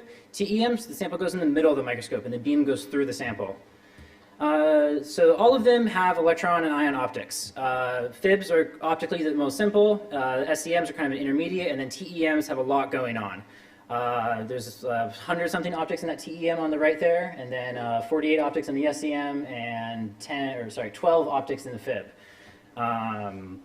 Fibs cost more than SEMs. I don't know why. It's the whole thing. So scanning probe microscopy, best hack that we've come up with for microscopy in a long time. You take a probe, you make it really small, and then you gather data with that probe 1 pixel at a time on the sample. This lets us do laser microscopy, electron microscopy, ion microscopy, anything where you can't really maintain a 2-dimensional image. You can just get your probe small and then gather your data 1 pixel at a time. So that's really critical to what we're doing. So SEM versus Fib. These images look like they could be taken with a SEM, but these are actually Fib images, and the modifications to the sample was also done with the same beam that took the picture. So that trench in that chip, that was dug with a Fib. The cutout in that diatom, that was also dug with a Fib, and then the Fib was used to take the picture at the exact same time. Okay, so we're going to talk about some cool things we can do. Energy dispersive spectroscopy, EDS, uses X-rays from an electron beam to tell you the chemical composition of the sample. You can make maps of where the elements are. Electron backscatter diffraction. Electron beam hits the sample, it diffracts. We pick that up with a CCD sensor. It can tell us the grain orientation of the metal in the sample, and we can make maps of what all the different grains are oriented. That's very useful for material science. SEM, we can detect malicious intent or malicious changes to chips by looking at the actual wiring of the chip. Here, by changing just a couple of small vias around, we're able to change or modulate the output power of a device. The wires were already there. Just these couple of changes to what wires were connected to what completely reconfigured this chip now. So when it sends when it's sending different parts of the key, the output power of the transmitter is being varied. And so small changes like that can have a big impact on your device, and one of the only ways of finding that out is with SEMs. Another thing you can do with SEM is serial block face reconstruction. You take a diamond knife, this thing, you stick it in your SEM, and you cut off like 50 nanometer layers at a time. And now instead of just 2-dimensional data, you're gathering any of these other things you can do with an SEM in 3D. Very powerful technique for neuroscience. You can determine how all the neurons are connected together. For material science, we can get better 3D understandings of things. So Fib, let's talk about some cool things you can do with Fib. Secondary ion mass spectroscopy. Ion beam hits the sample, it gives off more ions. Those ions were originally part of the sample. So if we take those ions and we send them through a mass spectrometer, we are able to determine not just the chemical composition of the ions, but also the isotope. So this is an isotope-sensitive method that you can use to do 3D reconstruction of a wide variety of materials. Fib, we can do circuit edits. So let's say you're Intel, you make a chip the first time, it doesn't work. You think you know why it doesn't work, but you want to make sure you know why it doesn't work. With Fib, you can go in, you can cut some wires, you can route those wires somewhere else, and test your change before you order a whole new set of masks. If you couldn't do this, you'd be spending much, much more time bringing up devices and having to wait for your new mask set versus just finding out if the change you want to make is actually going to fix it or not. Also really good if you want to modify how the chip works. You want to bypass security features. Great method for that. Fib is also great for delayering. We can use it to gain access to whatever layer of the chip we want. This is a pretty small area, but you can do this for the entire area of a chip and completely reverse engineer the floor map of the chip that way. So let's talk about STEM. So STEM is scanning transmission electron microscope. It's a combination of an SEM and a TEM all in one. With STEM, we can move the beam and send the beam through the sample and gather some data. 4D STEM is for every single pixel that we scan, we also acquire a 2-dimensional image of how the beam diffracted. That method is how we got the highest resolution electron microscope image to date. This graph in the bottom right corner here, that's the intensity plot of the 2 atoms there, and that is angstroms at the bottom. That's 1 angstrom to either side. So that image, we can see just the individual dumbbells of atoms there. And that's by, for every pixel of that picture, we got an entire diffraction pattern and then reversed out the paths of all the electrons to get as much information about where the atom was as possible. That image is limited by the motion of the atoms. If you want to make it better, you need to cool it down more. Cryo-EM, single particle analysis. If you've ever seen pictures or 3D renderings of COVID, this is how we got them. We took the protein or virus, we vitrified it really quickly, we took a bunch of pictures of a bunch of them, and then we stacked them together and we were able to create near atomic resolution 3D reconstructions that way. So on the left here is what images of COVID under the microscope would look like, and then on the right here is the 3D tomography reconstruction that we were able to create after that. This got data within a week and a half of receiving samples early on in the pandemic. A very rapid technique. Electron energy loss spectroscopy.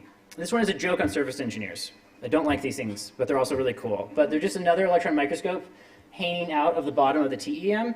So the top left corner here, the beam goes in, and then the beam turns 90 degrees.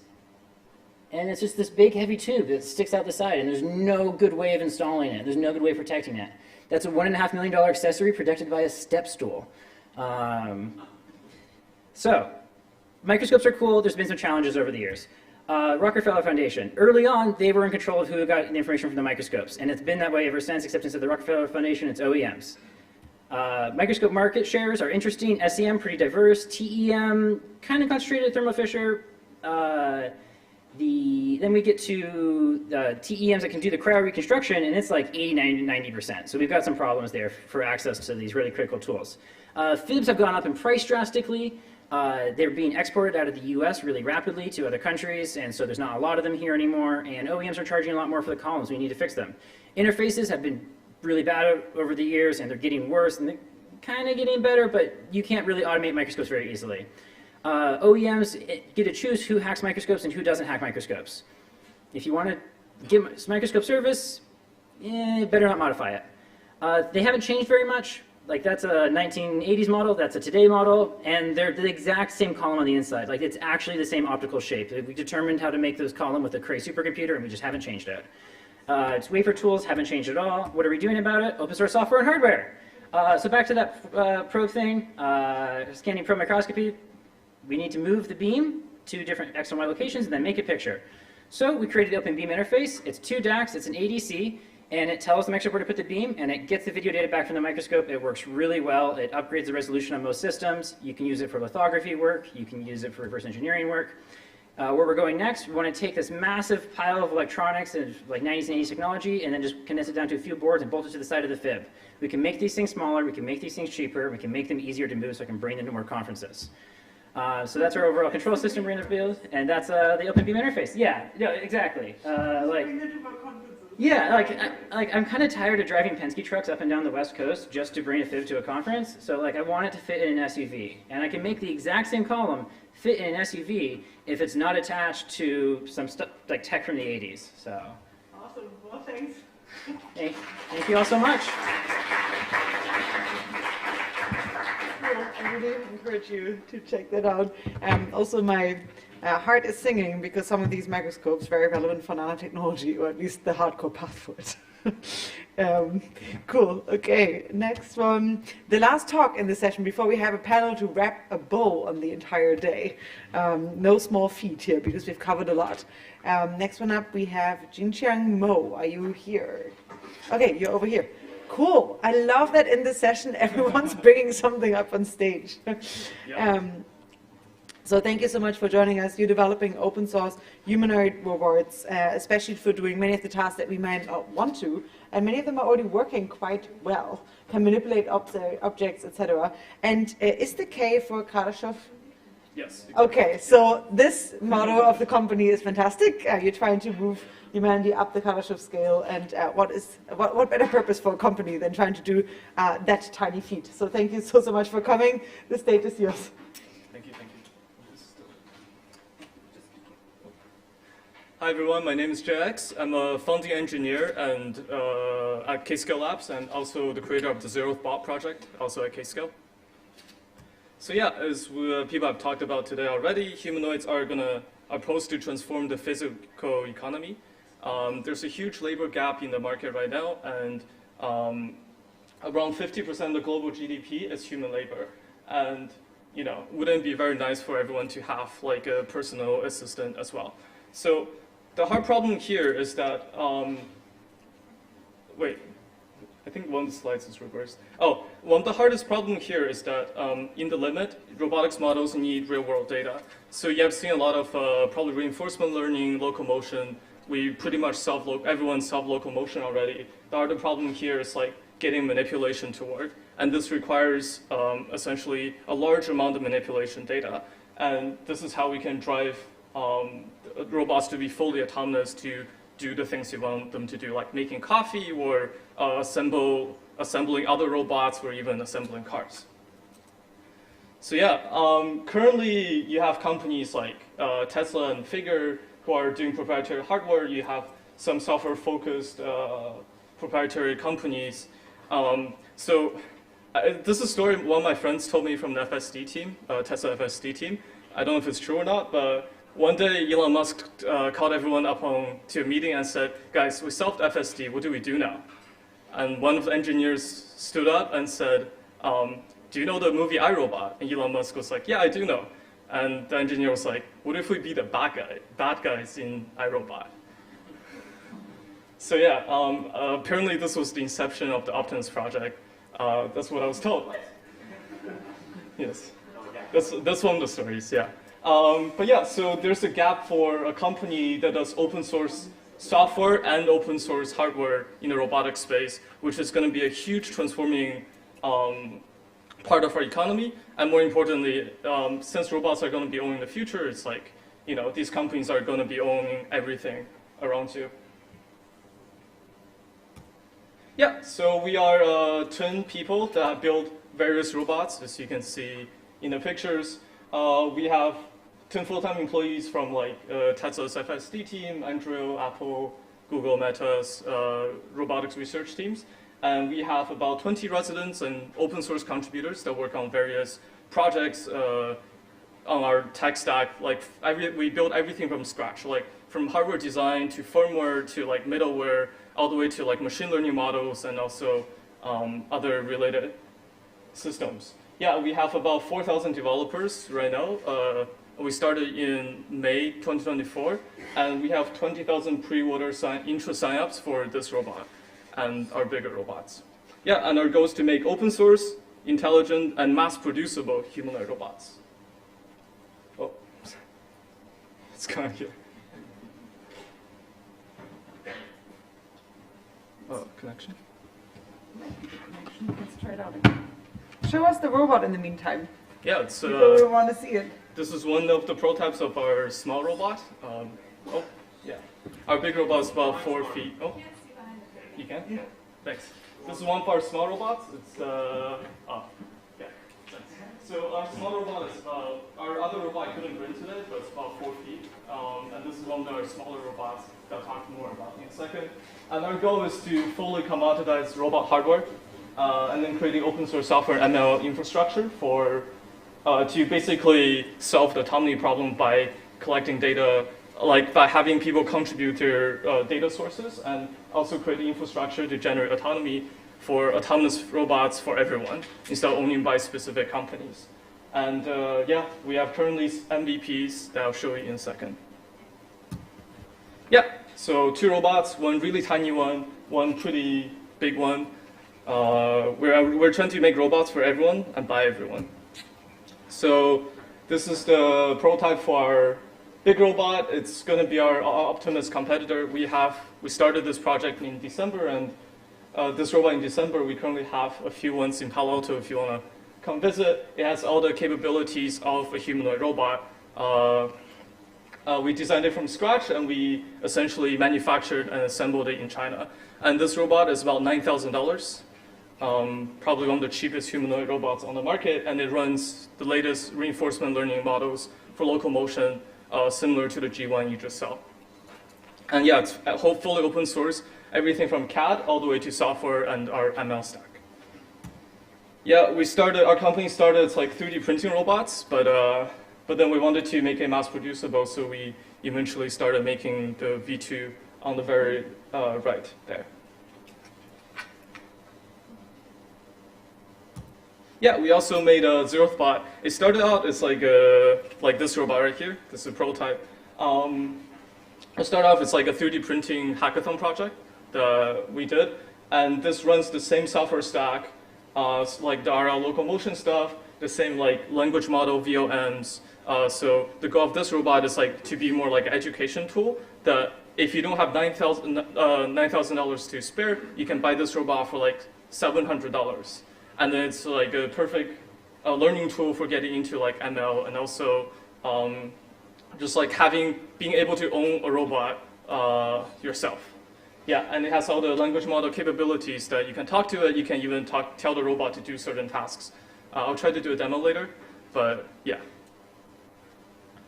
So yeah, we started this project in also November last year, and we're already having the first mass production ready, already being made and created in China right now.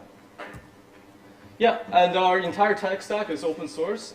We have our own VLA, more efficient VLA system, like visual language action model, like one single model for language input and robot actions. We have our own simulation library that we're making using Majoko MJX. And then we also have completed sim-to-row transfer. And everything we do here is completely open. You can just go on our GitHub. We have 140 repos, but you can go to our documentation. You can get started looking at any of these open source ML/middleware/firmware software and try them yourself. Yeah, so come if you're interested, come help build a future owned by everyone. Everyone can contribute to these robots, and we hope to make robots for everyone. You can really truly own these robots as well, not being owned by other companies. And we're trying to solve the intelligence question ourselves. Yeah, if you're interested, we have a Kickstarter next month for the small robot, and we'll launch the big robot in July this year. Yes. Awesome, thank you. What's his or their name? This one's called Ali. Ali. Yes. Okay. That's my name. So, so that's the name tag. Yeah. Thank you. Okay, well, you guys, you've made it. We're at the final panel to actually wrap up this day and try to draw some conclusions. And for that, we have an all-star panel, and I would love to ask the following folks up on stage: Vitalik, Amy Proal, Jay Baxter, Michael Gao, Vincent Weiser, Mike Johnson, and George Singer. So we have quite a packed stage in a sec. Share a little bit, what were some of the highlights today? How can we wrap a bow around this day that is so multi-perplexed in terms of the technologies that we discussed? Yeah, and actually I wanted to ask a question to all of you guys. So I think for some of you this is your first DAC day, and for some this is your second. What is a thing that has surprised or been unexpected to you, and what is something that you feel even more confident in the DAC adjacent space than you did before? Thank you, Vitalik. I think what surprised me was just like the unique combination of folks from different fields. Like, I haven't been in a room yet, actually, where people are talking about like very cypherpunk values at the same time as robotics, and someone brought Fib demo to the venue. Someone brought like this open source hardware stuff to the venue. I thought that was really amazing. I never thought that I would see a wafer stepper in a venue like this. I'm a chip guy, and like that was like mind-blowing to me. So it's just really cool to see so many optimistic people in one place with a bunch of different skill sets. It makes me very, very hopeful about the future. I totally second that answer. Basically just, yeah, the energy, the eclectic interest sort of unifying behind this new philosophy. Yeah. Thanks. What I enjoyed is that I think that, Vitalik, you mentioned how there's a lot of enthusiasm for technology moving forward, and obviously there are doom type solutions, but there's also the really encouraging ones that are going to make our future better. And that's what I saw today, just example after example of that. I think that's so encouraging, and then everyone's doing it in an open source way, and it's working. They're sharing the information, they're sharing the data, they're sharing what they're doing, and in fact, everyone wants to be doing that. No one wants to be sitting there hiding their data, hiding their formulas, hiding their IP. Everyone wants to be explaining it and is so enthusiastic about what they're doing. So I just have lots of hope that the world can move forward that way and we can make it work in that fashion. Testing. Okay. So I was very pleasantly surprised by how much open source there was. It feels like there's really good things happening there. And I think in general, I've been thinking about DIAC in terms of hyperstitioning good things, especially sort of giving us good things to point AI towards. That I think that very quickly we're going to be able to sort of point AI towards many, many different things, but we may sort of run out of good visions. So I think DIAC serves a really important purpose of just getting people to think about, well, what's worth doing. Yeah, cool. And I think, I mean, for me personally, I think a lot of the answer is similar. Like, I don't think, there are many other conferences, where people talk about internet decentralization and cleaning the air at the same time. So hopefully, we can bring clean air to all the DEF cons and bring open source to all the public health cons in the future. I guess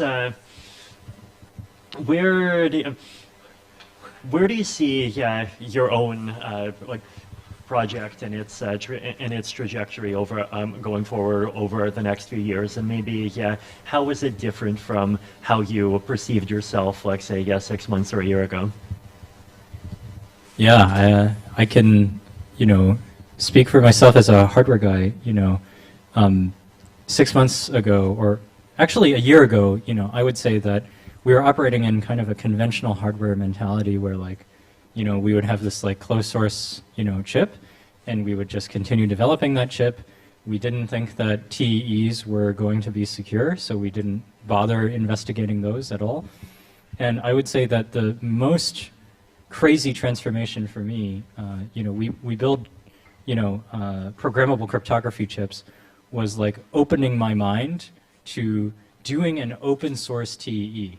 It's literally the opposite of our last chip, right? Our last chip is a closed source crypto chip and open source TEE. And I would say that all these Ethereum aligned conferences have been tremendously helpful in getting us to the point where we're considering that. And I would say that over the next few years, we hope to make real-time FHE on large language models practical. So that's one really interesting thing that we have in store. We are planning to release this open source TTE, trust minimized TE. And more broadly, we are hoping to be a very active participant in the open hardware movement, because more recently, having been connected to people in the open hardware movement, I'm really, really optimistic about the future. I've heard of instances where people have used open source tools to go 10 times faster than the proprietary alternatives, or 100 times faster. These things boggle my mind. I didn't know that so much tooling was out there. I didn't know that so many open source hardware innovations outside of just tooling were out there. So I just am very optimistic that that is even a credible alternative to the closed source ecosystem. I've been around in hardware for a little bit, a little shorter time than most, but it's always been a fact of reality that it's all going to be closed source, that you have to pay millions of dollars for everything.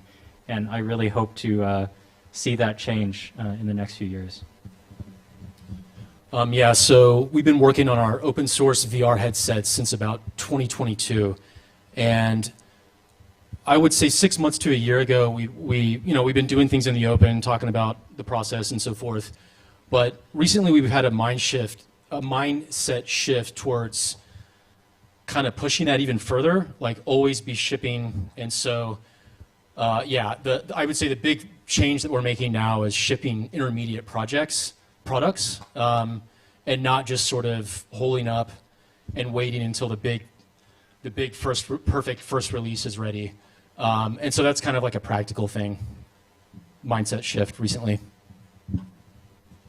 Cool. I mean, there's a lot of things that we're doing. One of the things that I mentioned today is that we have a huge focus on collecting tissue samples from patients with different chronic diseases, including long COVID, so that we can study the pathogen, virus, bacterial, fungal, parasite composition of that tissue.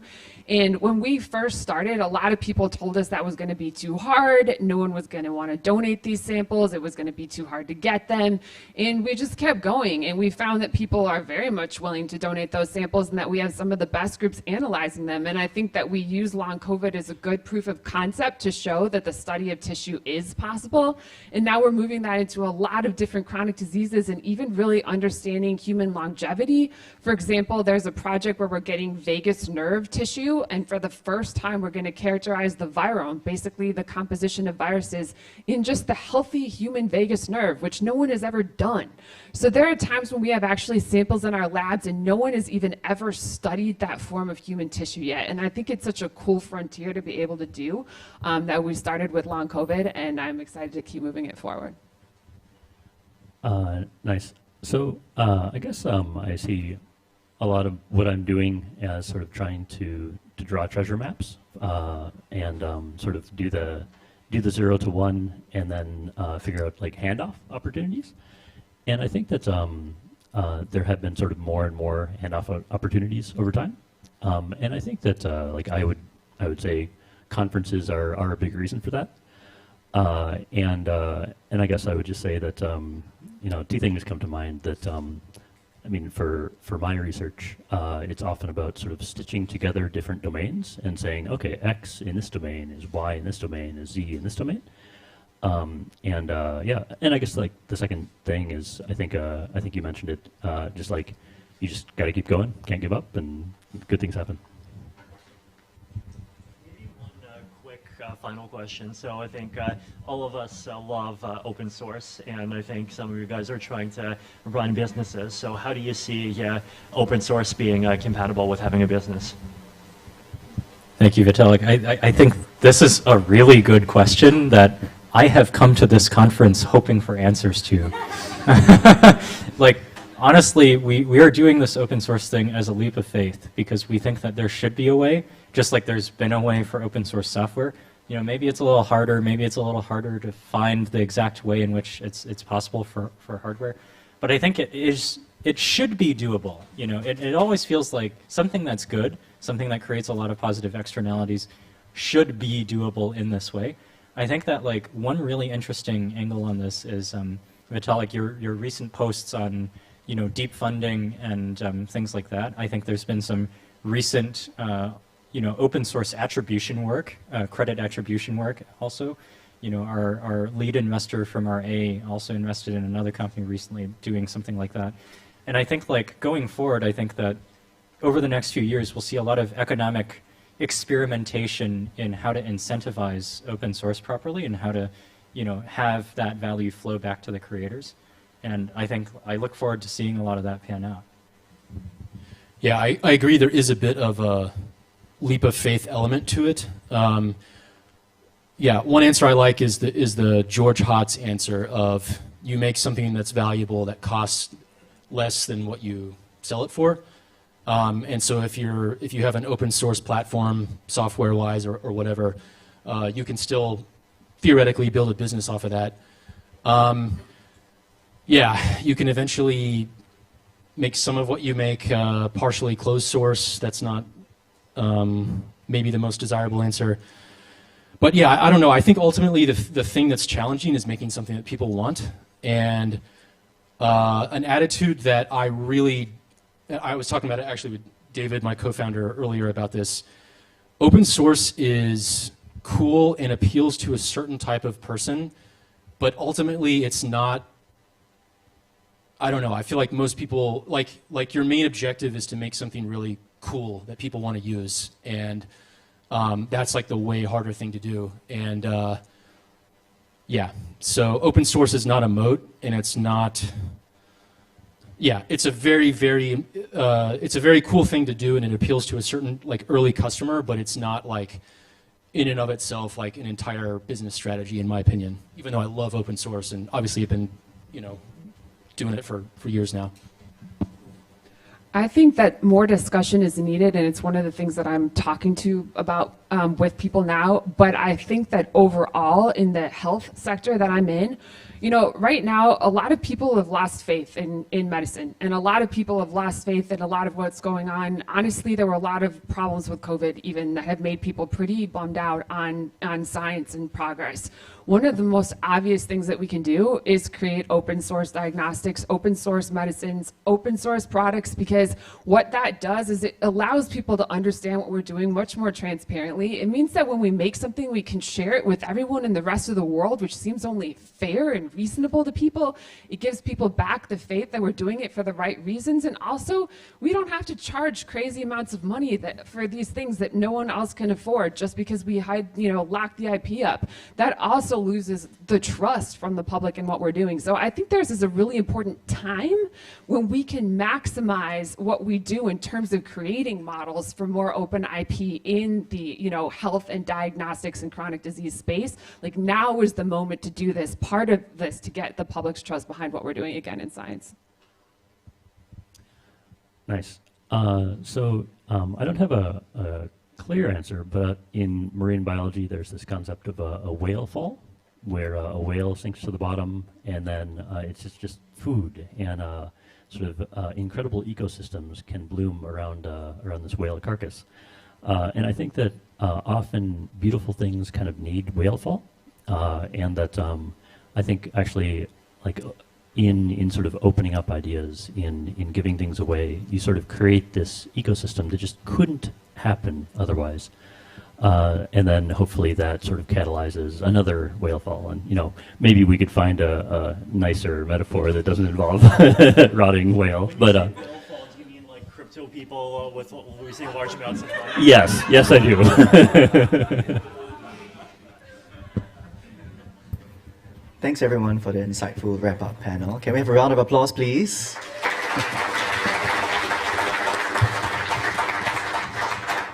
So today's event is just the beginning of some DIAC initiatives that we're doing. The way we want to structure it is in the format of a secretariat. So I'm going to take some time to share a bit about some of the initiatives that we're doing to wrap up the day. So the first thing that we would like to do as a secretariat is to help communicate what DIAC is. And this is best done through activations like today. So this is actually a good chance for us to announce that this is not the last DIAC day for the year. There's going to be a couple more. The next one will be on 31st March in Taipei to coincide with ETH Taipei. So mark your dates if you want to fly down. We're going to do one in Berlin. We're going to do one in Singapore, around Ethereum Singapore. By the way, I'm the organizer of Ethereum Singapore. And of course, at DevConnect in Buenos Aires, Argentina. Next, we hope to connect people working on DIAC. And I think today has been an incredible opportunity. I hope that you've managed to meet new friends, and I think feel inspired once again, especially when it comes to the spirit of open source. Thirdly, we hope to be able to coordinate. So there are some grant programs that you might have heard about. I'd like to take time to shout out a bit to ETHSF's Shift grants, and also to the Whole Brain Emulation Endowment by Foresight Institute. And we hope to be able to help coordinate and to connect you with people running these organizations, giving out grants, or if you're interested in doing something like this, to help coordinate to make it as successful as possible to move forward the movement. Thirdly, as today, Tim, where is Tim? Tim is very shy. He always likes to hide, but he's somewhere, I think. But today, Tim has put an incredible job curating every speaker, every item, everything for the day. And this is something that we hope that we can do as a secretariat, and we welcome your feedback and your support to improve the content that we put together for every single DIAC day. So there's going to be 4 more for the rest of the year. Finally, here's what we are not going to be doing. So the 4 C's: communicate, connect, coordinate, and curate, but not control. DIAC should be done in a DIAC way. and I hope you can appreciate that. And finally, we are hoping to perhaps do a collection of essays for contributors across DIAC, because not everybody might have the opportunity to come down for some of these DIAC days, these activations, and so we would share more about these initiatives as the year goes by. Finally, as the organizer of DIAC Day with the team, I hope everybody can take some time to thank Berkeley, our co-host, our production team, Bev and the AV, Tim, and of course, DevFolio's team that has stepped up to help so much, our photographer, and last but not least, Vitalik, for inspiring us to come together today. Thank you, everyone, and I hope you had a good time. Oh.